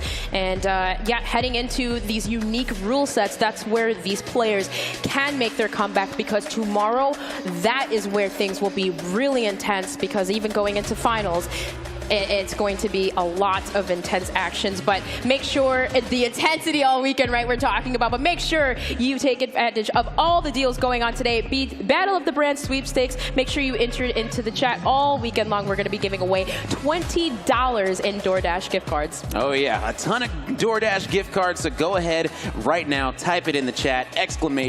Battle of the Brand sweepstakes. So many people have already been able to claim their DoorDash gift cards, and you could be next if you go ahead and enter that into the chat right here and now. Even if you're in the crowd here at PAX, go ahead and open up Twitch and go ahead and put it in the chat, and you'll have a chance. Have a chance. That is I feel like some of these players thinking, man, we have a chance, and it's always here in these game modes, these fun ones. Anything can happen. And oh my gosh, I cannot wait because this is going to be an exciting one as we are heading into Car Derby, the ultimate Smash Arena. It's going to be a fun one. Oh yeah, I was just talking to Anthony Chin backstage and he was saying, listen, I love these little mini games that we've been playing, so I'm glad that the last two are going to be a couple of mini games. And it looks like we do have a video coming in from Anthony Chin right now. My favorite order from McDonald's would probably have to be the 6-piece McNuggets meal with medium fries and a medium Coke. Early on in my career, actually even right now, back in the days when I used to edit all my own videos, it'd be like 3, 4 a.m. in the morning, and I'm gonna be honest, without McDonald's, I don't know if I would have gone through some of those late night editing sessions, but McDonald's, MVP for real. I took a look at some of the maps. I got my fair share of practice in, I think, and I think preparation is definitely key whenever you are competing in a tournament. So that would probably have to be it, practice. Practice and preparation, those are the keys, his secret ingredients to his game. And we all say it, proper preparation prevents poor performance, and Anthony Chin has been doing an exceptional job so far. He's currently sitting in 3rd place, going to be feeling very, very good, repping McDonald's, and I'm sure that McDonald's is very happy with their representative and how he's playing so far.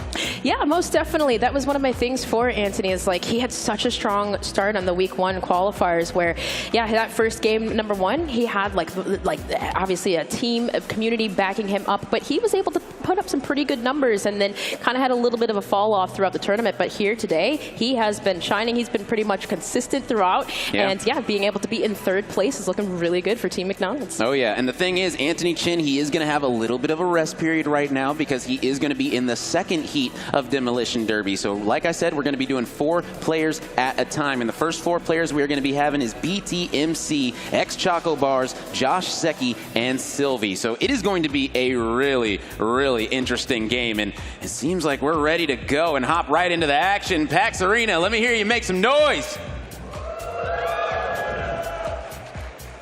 All right, heading into action indeed. And you know what's awesome about this is this big arena. Everyone comes in from opposite sides of the map. They ride the ramp down, and you see on the screen, it'll just say Smash. So as we head into this, Josh Secchi, he's revving up that boost. He missed his opponent, but nonetheless, you gotta imagine these guys are gonna be having some fun.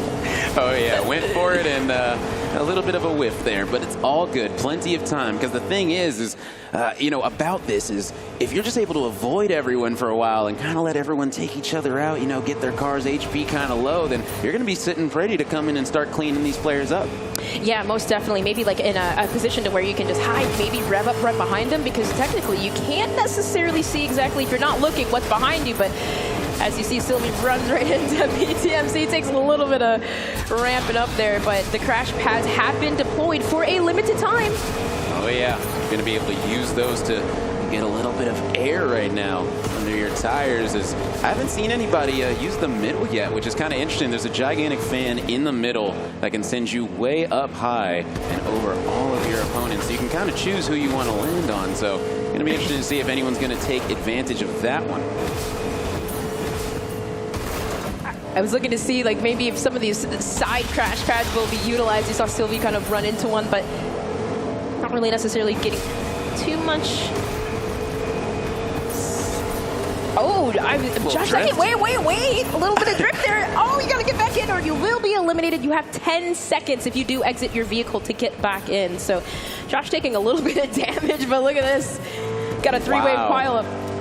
So hitting someone else's car does damage to your car as well, which is very, very interesting. And, you know, looking at this right now, Sylvie going to be chasing down Josh Secchi, and there we go. A nice ram right there.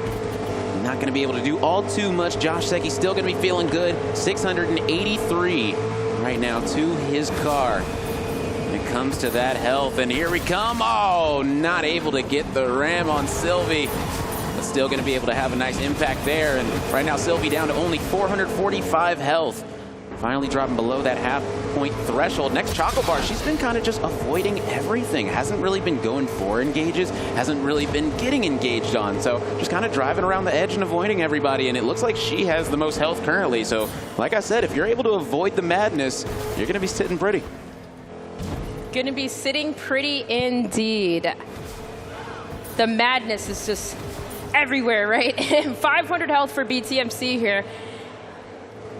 Looks like he's trying to ram Janet off the road, but 263 for Team Popeyes. Still, he's got to be careful. Yeah, and once you start seeing that smoke coming out of the car, everyone's going to understand that, you know, Sylvie's going to be a little bit of a target out here.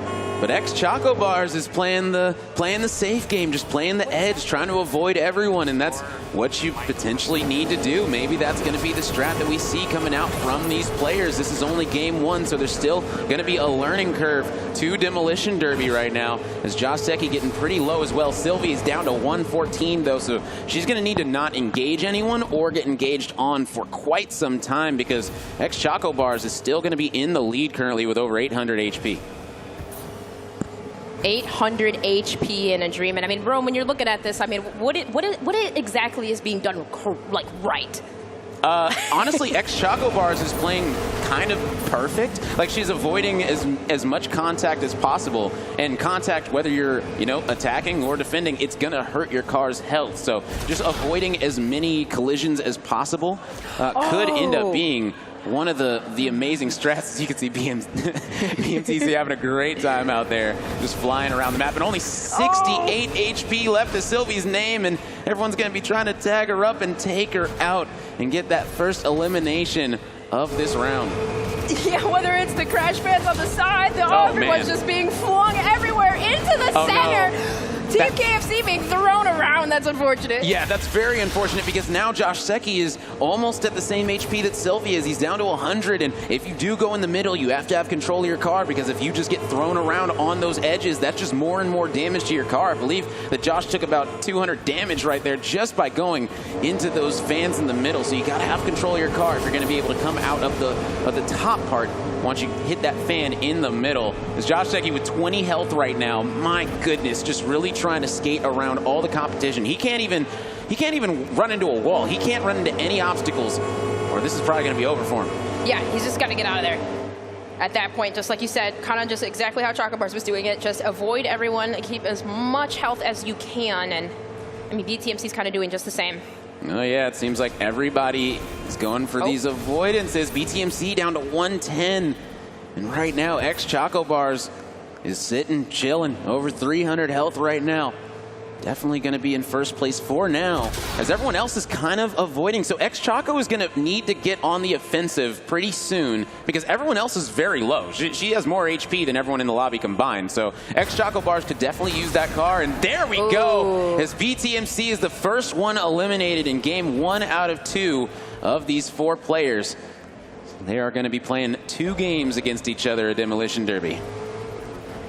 Crash pad definitely seems to not be on his favor, because he kind of like, as soon as they spawned in, he ran into one. But now that's Josh Secchi that gets totaled, and now Sylvie, still 4 health in a dream, has been staying alive and doing a fantastic job. As Choco Bars is relaxing, maxing right now, 348 health, and a nice big old impact right there. And if she can keep this up, she's most likely going to be taking home this victory right here. She's going to be going straight over to Sylvie and saying, take that one for you. As Sylvie is down to 4 health, and pretty much running into anything or getting hit one more time is going to make that car explode. I was going to say, maybe there it is. Choco Bar is getting ready to ramp up something, but still 4 health.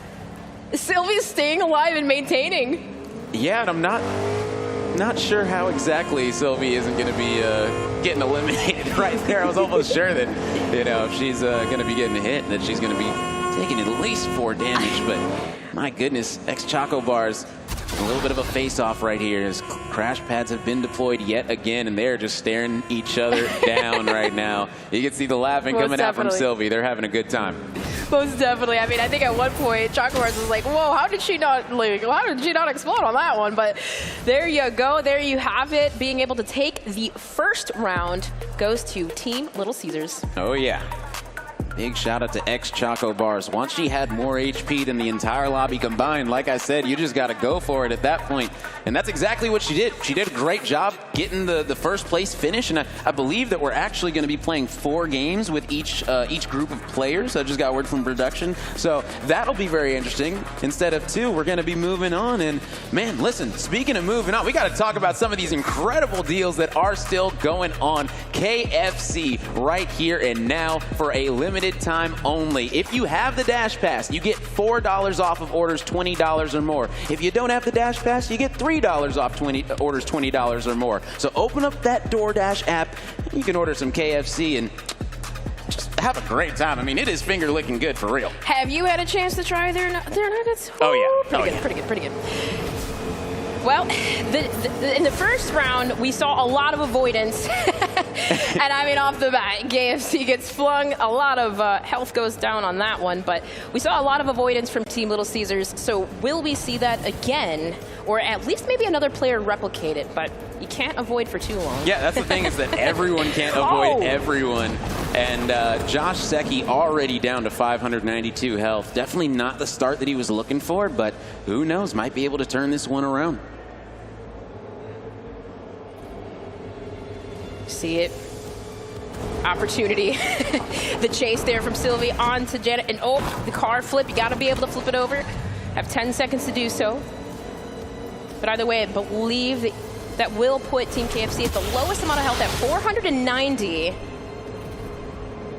For the most part, we got a little bit of a... Yeah, some nice... Oh, man. X Choco Bars.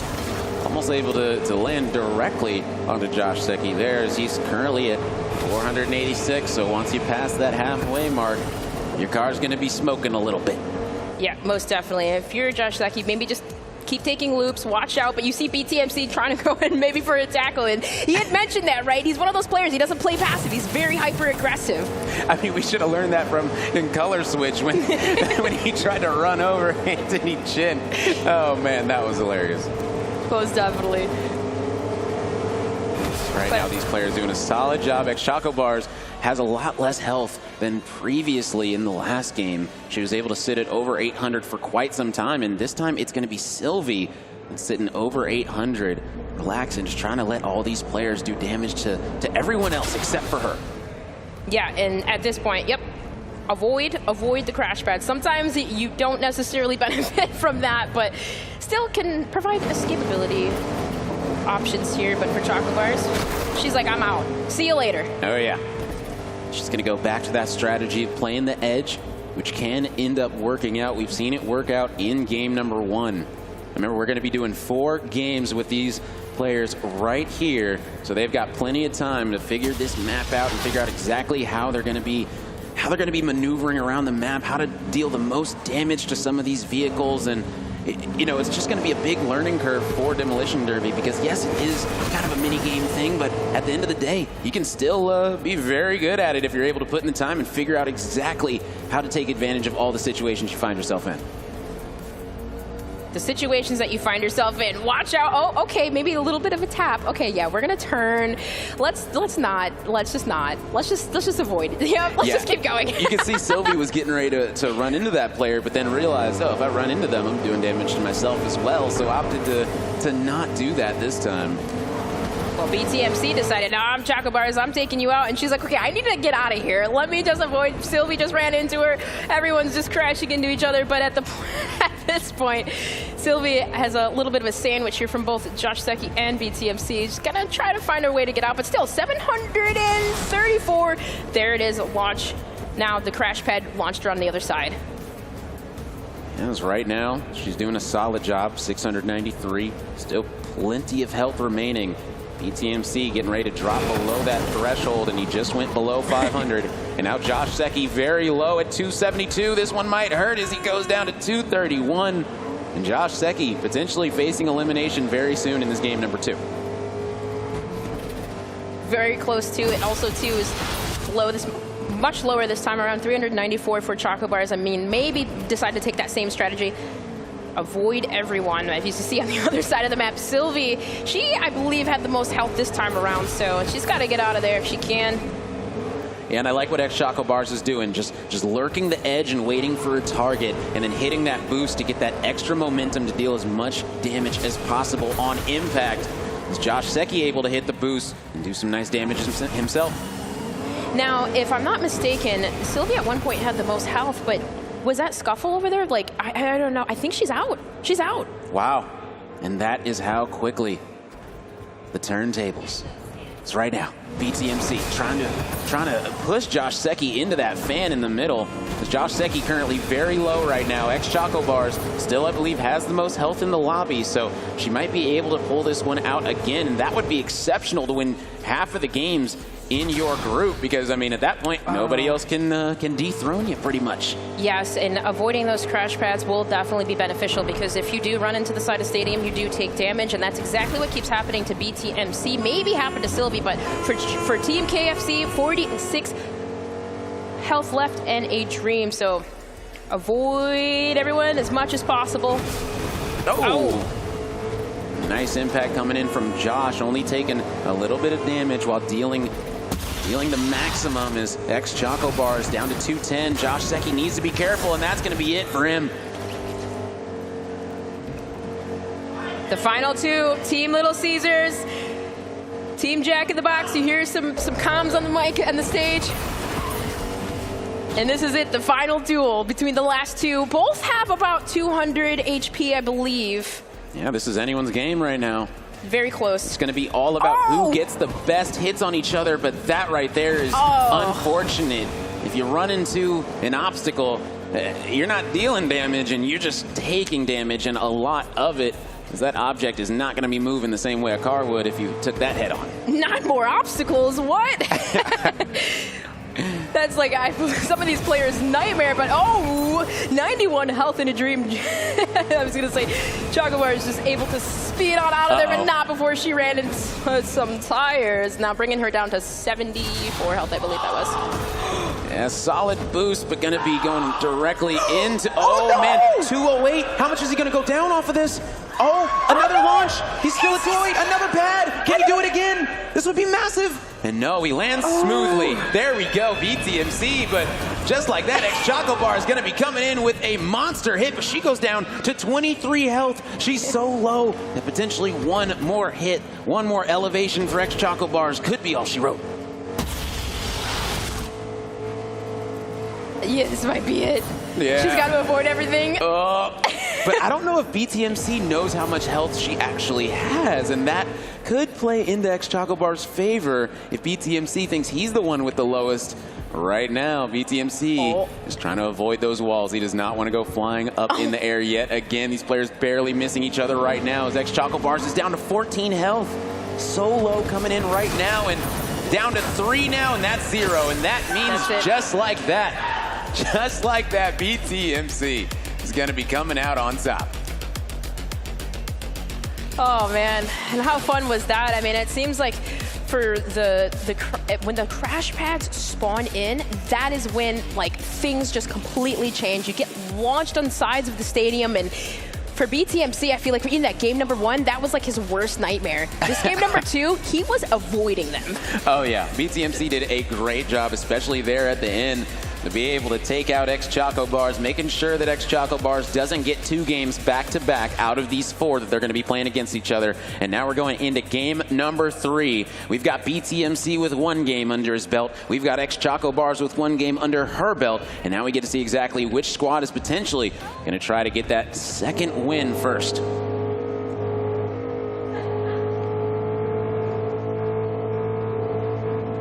Sometimes it's just nice here, and everyone's just driving around. It's like, you know, you get a little bit of ASMR vroom vrooms. Who was that hiding in the center right next to the fan? I don't know if they were stuck or they were just hanging out. I'm not sure, but Josh Secchi right now is going to be hunting down players left and right, looking to deal as much damage as possible. Right now, BTMC doing a solid job of keeping his card nice and healthy. 989 health. Going to be coming out. 943 for X Choco Bars, who is going to be looking to stay in that lead. X Choco Bars definitely going to be looking to pick up that second win first here. Question is she going to do it, though? What strat is she going to use? Is she going to go back to her game 1 strat and play the edge, or are things going to be changing up? It's going to be big questions. I think at that point, it's like it's almost as if, yes, the objective is you have to take down each other's health, but it almost seems like it's worse if you do that, or if at least you try to. Maybe the strategy is going into this just play around everybody and just let everybody crash into each other. Yeah, pretty much just let everyone take each other out while you just play the edge. It is a good strat, but the thing is that you got to be able to focus up when it matters the most at these end moments. And man, looking at this right now, everyone is trying to avoid everyone right now, but Sylvie going to be going right underneath of another car, and you can see players are getting a little bit timid, not wanting to full throttle into other players because they understand it does damage to their own cars as well. And there's Team KFC. Josh Secchi's just driving right into BTMC. I mean, at this point, they are trying to... I was going to say, I thought he was going to ram right into her, but no, there's the crash pad that has just spawned in and launched Team Little Caesars on the side. Yeah, center flying there. Josh Secchi currently 685 health remaining. Potentially the lowest remaining in the lobby right now. Josh Secchi doing as much as he can to try and stay in this one. Looking to pick up that first Demolition Derby win. And potentially everyone in this group could be picking up a win if they keep on trading out wins, and that would be a very interesting situation if everyone was able to get 1 win under their belt. Gotta hear some comms from the stage. What are you doing? What's going on? I love the banter, because the vibes are good, the vibes are high, everyone's enjoying themselves, but at the same time, they're being very, very competitive, and definitely you gotta love the banter and the synergies, even in the just all over the whole entire tournament, bro. Oh yeah, I mean the energy has been incredible from the players to the crowd. Everything's been absolutely exceptional here. So shout out to everyone tuning in to Battle of the Brands, presented by DoorDash. And big hit going to be coming in from X Chaco, currently sitting around 750 health. Josh Secchi dropping below that 500 mark, and once you got that smoke coming out your car, everyone's going to understand you're pretty low and you're going to become a target very, very quickly, as BTMC is going to be looking to potentially do some more damage, just going to be lurking. And there he goes flying. Oh my goodness. But wow, only losing a little bit of health, not too bad. I mean, not too bad, but that definitely could have been worse. Either way, bringing him down into that 700-point mark, he was at 810, so I feel like that was quite a bit. Either way, still, players just circling around each other, avoiding the crash pads. Not the avoidance there. Chocolate Bar's running right into BTMC, but yet again, 270 now for Team KFC. And, well, there's a saying that I have for this room, but I definitely can't say it right now, but a lot of honking going on right now. Oh, yeah, a whole lot right now. Once you figure out that honk button, it's very hard to not click it all the time. I'm expecting a whole lot of honks today. Right now, X-Chaco Bar's trying to deal as much damage as possible. Going to be looking for another player. Potentially might have another impact coming in on Josh Secchi, who's already down to 74 health. And that's what I'm talking about. Once that smoke comes out your car, it's going to be so many players trying to target you because they understand, hey, I've got more health than you right now. I can afford to hit that boost and ram right into you. Sylvie going to need to get this car out of her way, as it's a 3-car pileup right now on Highway 1. And in terms of the scoring too, Rome, I believe only the top 4 players from this, if that's accurate, get points, right? So you first place 10 points if you do win this derby here, and followed by 6, 4, and 2 up till 4th. So yes, for these players, win as many games as possible. Currently right now, Jack in the Box BTMC going to be doing some nice damage there. Still going to be around 500 HP. Once that smoke starts coming out your car, you know what happens, and this thing could go left very, very quickly. Josh Secchi is still very, very low right now. You need to try to avoid as many hits as possible, but that's going to be it. It's going to be all he wrote. Josh Secchi going down, getting eliminated, and now we're down to a 1v1. Both cars less than 500 health. So it's really just going to be all about who's going to be able to get the best boost hits on the other one. Oh yeah, Sylvie was not letting him out of her sights. I mean, that low on HP, and you know, I'm staying close. So now maybe BTMC might be a target, but he's like, nope, I'm out. And right now, it's just going to get more and more interesting because in these 1v1 situations, you have to understand that some of these players might be playing a little bit more timid. Some of these players might be playing a little bit more aggressive. And it looks like both players are trying to wait until they get a full boosted a charge at the other car to be able to get that damage in, because it is so important. If you're able to get a nice hit onto another car, you're going to be taking way less damage than the car that you hit will. So this is a very interesting situation. This might be a nice one. Oh, BTMC was getting ready for a big and some nice hits onto BTMC. She is going to be taking home this game number 3, which is very interesting because then we would have 3 different winners out of the 4 players through 3 games. And I mean, at that point, I don't even know who's going to be taking home game number 4.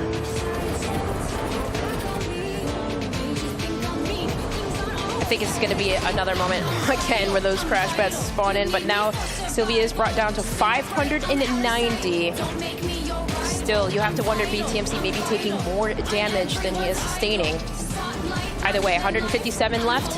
Yeah, BTMC. And a little bit of bumper cars coming in there from Sylvia, forcing him against the wall. This might be devastating if he gets trapped, but he does get out. Yeah, but he ended up taking a lot of damage, and now BTMC drops below 100 health, so if Sylvie's able to get a couple of good connections in, just like that one, that one's going to hurt a lot. As BTMC goes down to 64, he's going to need to avoid these crash pads. He does not want to go flying again. Most definitely not, and oh my gosh, 42 now. This is going to be tough. Oh, Sylvie's got over 500. Maybe at this point he could just kind of like play a game of cat and mouse to where maybe he can just zoom out of there, force Sylvie to chase him, and maybe utilize these crash pads, hoping that she runs into one. Yeah, I don't know about that right now. You can run, but I don't know how long you'll be able to hide for. Sylvie's definitely going to be coming looking for you. She's got over 500 health, and one hit just like that sends him down to 35. So close to getting eliminated. And then, oh, 9. All right, and it looks like Sylvie's going to be picking up this win. So yeah, we're going to be having 3 different winners through 3 games as BTMC does get taken out, tried to do some damage really quickly, but ended up taking enough to where that was going to be it for him. And now we have 3 winners through 3 games. So either in this 4th game, we're going to be having someone solidify that first place spot out of these 4 players, or we're going to be having a 4-way tie. And that would be interesting because I believe it would come down to how you placed, whether you got 2nd or 3rd in each game. And then we'd let production do some tie-breaking stats. Yeah, that's going to be interesting because if it's like how it was with the last mode where kind of the both groups combine and see who does better in performance, maybe take each other out the quickest, but either way, we've been talking about the game. Let's just talk about the exclusive deals that have been going on all weekend long through DoorDash. If you order Burger King and spend $20 or more, you do get a free Whopper. Again, through DoorDash, $20 or more, a free Whopper this weekend only. Be sure to plug in that code. And I mean, hey, if you're a Dash Pass customer, I mean, that's just extra benefits, right? Oh yeah, you got to get the Dash Pass. There's so many awesome benefits with it. And right now, we're going to be loading right into game number 4. Not going to be waiting around for this one. As man, you got to get back in that vehicle. Josh Secchi is going to be looking around, trying to do some damage, but currently already going to be dropping down to 800 HP, a 5th of his health gone, just like that. That was, yeah, just like that indeed. Pretty quick. Either way, we have seen a different winner every single round. So, oh no! Team KFC, wait a minute. Oh! Barely. 4 health, that was very close. Yeah, I was about to say, that HP bar down low, I mean, you got to watch out for that too, not just your car's HP. You know, there are 2 HP bars, so Sylvie almost getting taken out right there. That could have been very unfortunate for sure. Josh Secchi down to 650 health already, as he is taking a little bit of a beating right now out here. I was hoping that maybe he would take this one, right? Everyone won once. Yeah. Give Team KFC one now. Right. But yeah, he's the crash pads are just so unfortunate. It's like you're cruising, you're thinking you're good, and then boom, it just comes out of the ground out of nowhere. Yeah, the notification doesn't say crash pads are about to deploy. They say crash pads deployed right as they pop up. So you don't really know when they're going to be popping up, and they could be sending you flying. And that's exactly what we've seen so many times already throughout this. Sylvie currently 846 health, doing a solid job of avoiding as much damage as possible. She's very locked in, very focused right now. You got to be focused when you're driving. Both hands on the wheel, mouse and keyboard if you will. Sylvie going to be doing a nice job, but there we go. Crash pads have been deployed just like that and loses 100 health off of that. That's unfortunate. Oh, man, and getting launched in the sky, Josh Secchi, you do see. And the only real thing that you do have, at least from behind you, you do have the indicators where you can see other vehicles. And for Sylvie, she's utilizing that technique as well as avoiding people. And so Choco Bars looks like she's stuck.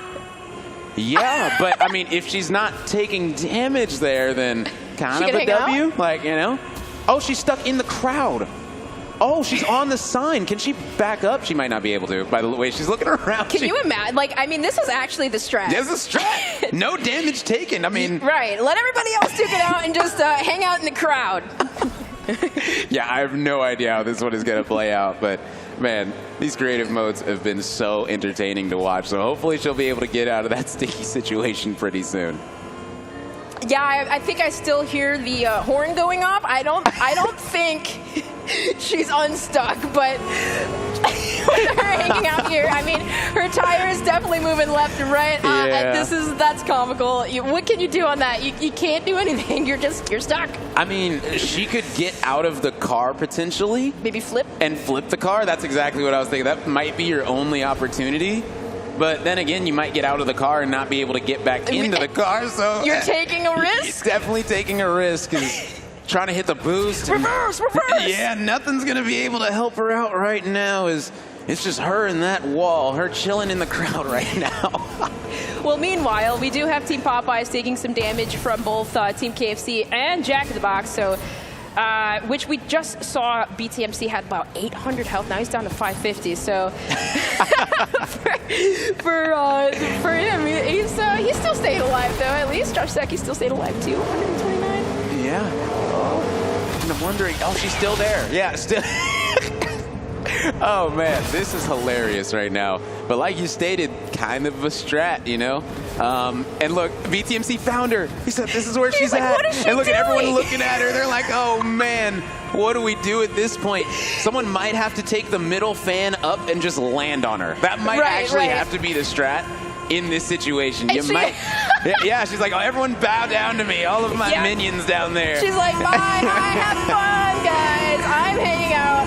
You guys just duke it out. She said, Little Caesars on top, literally. That's BTMC's like, man, I got to get to that center fan. Maybe a crash pad throw to get out of the vehicle, maybe. I don't know, but she's still, she's hanging. Oh, yeah, definitely hanging out, literally.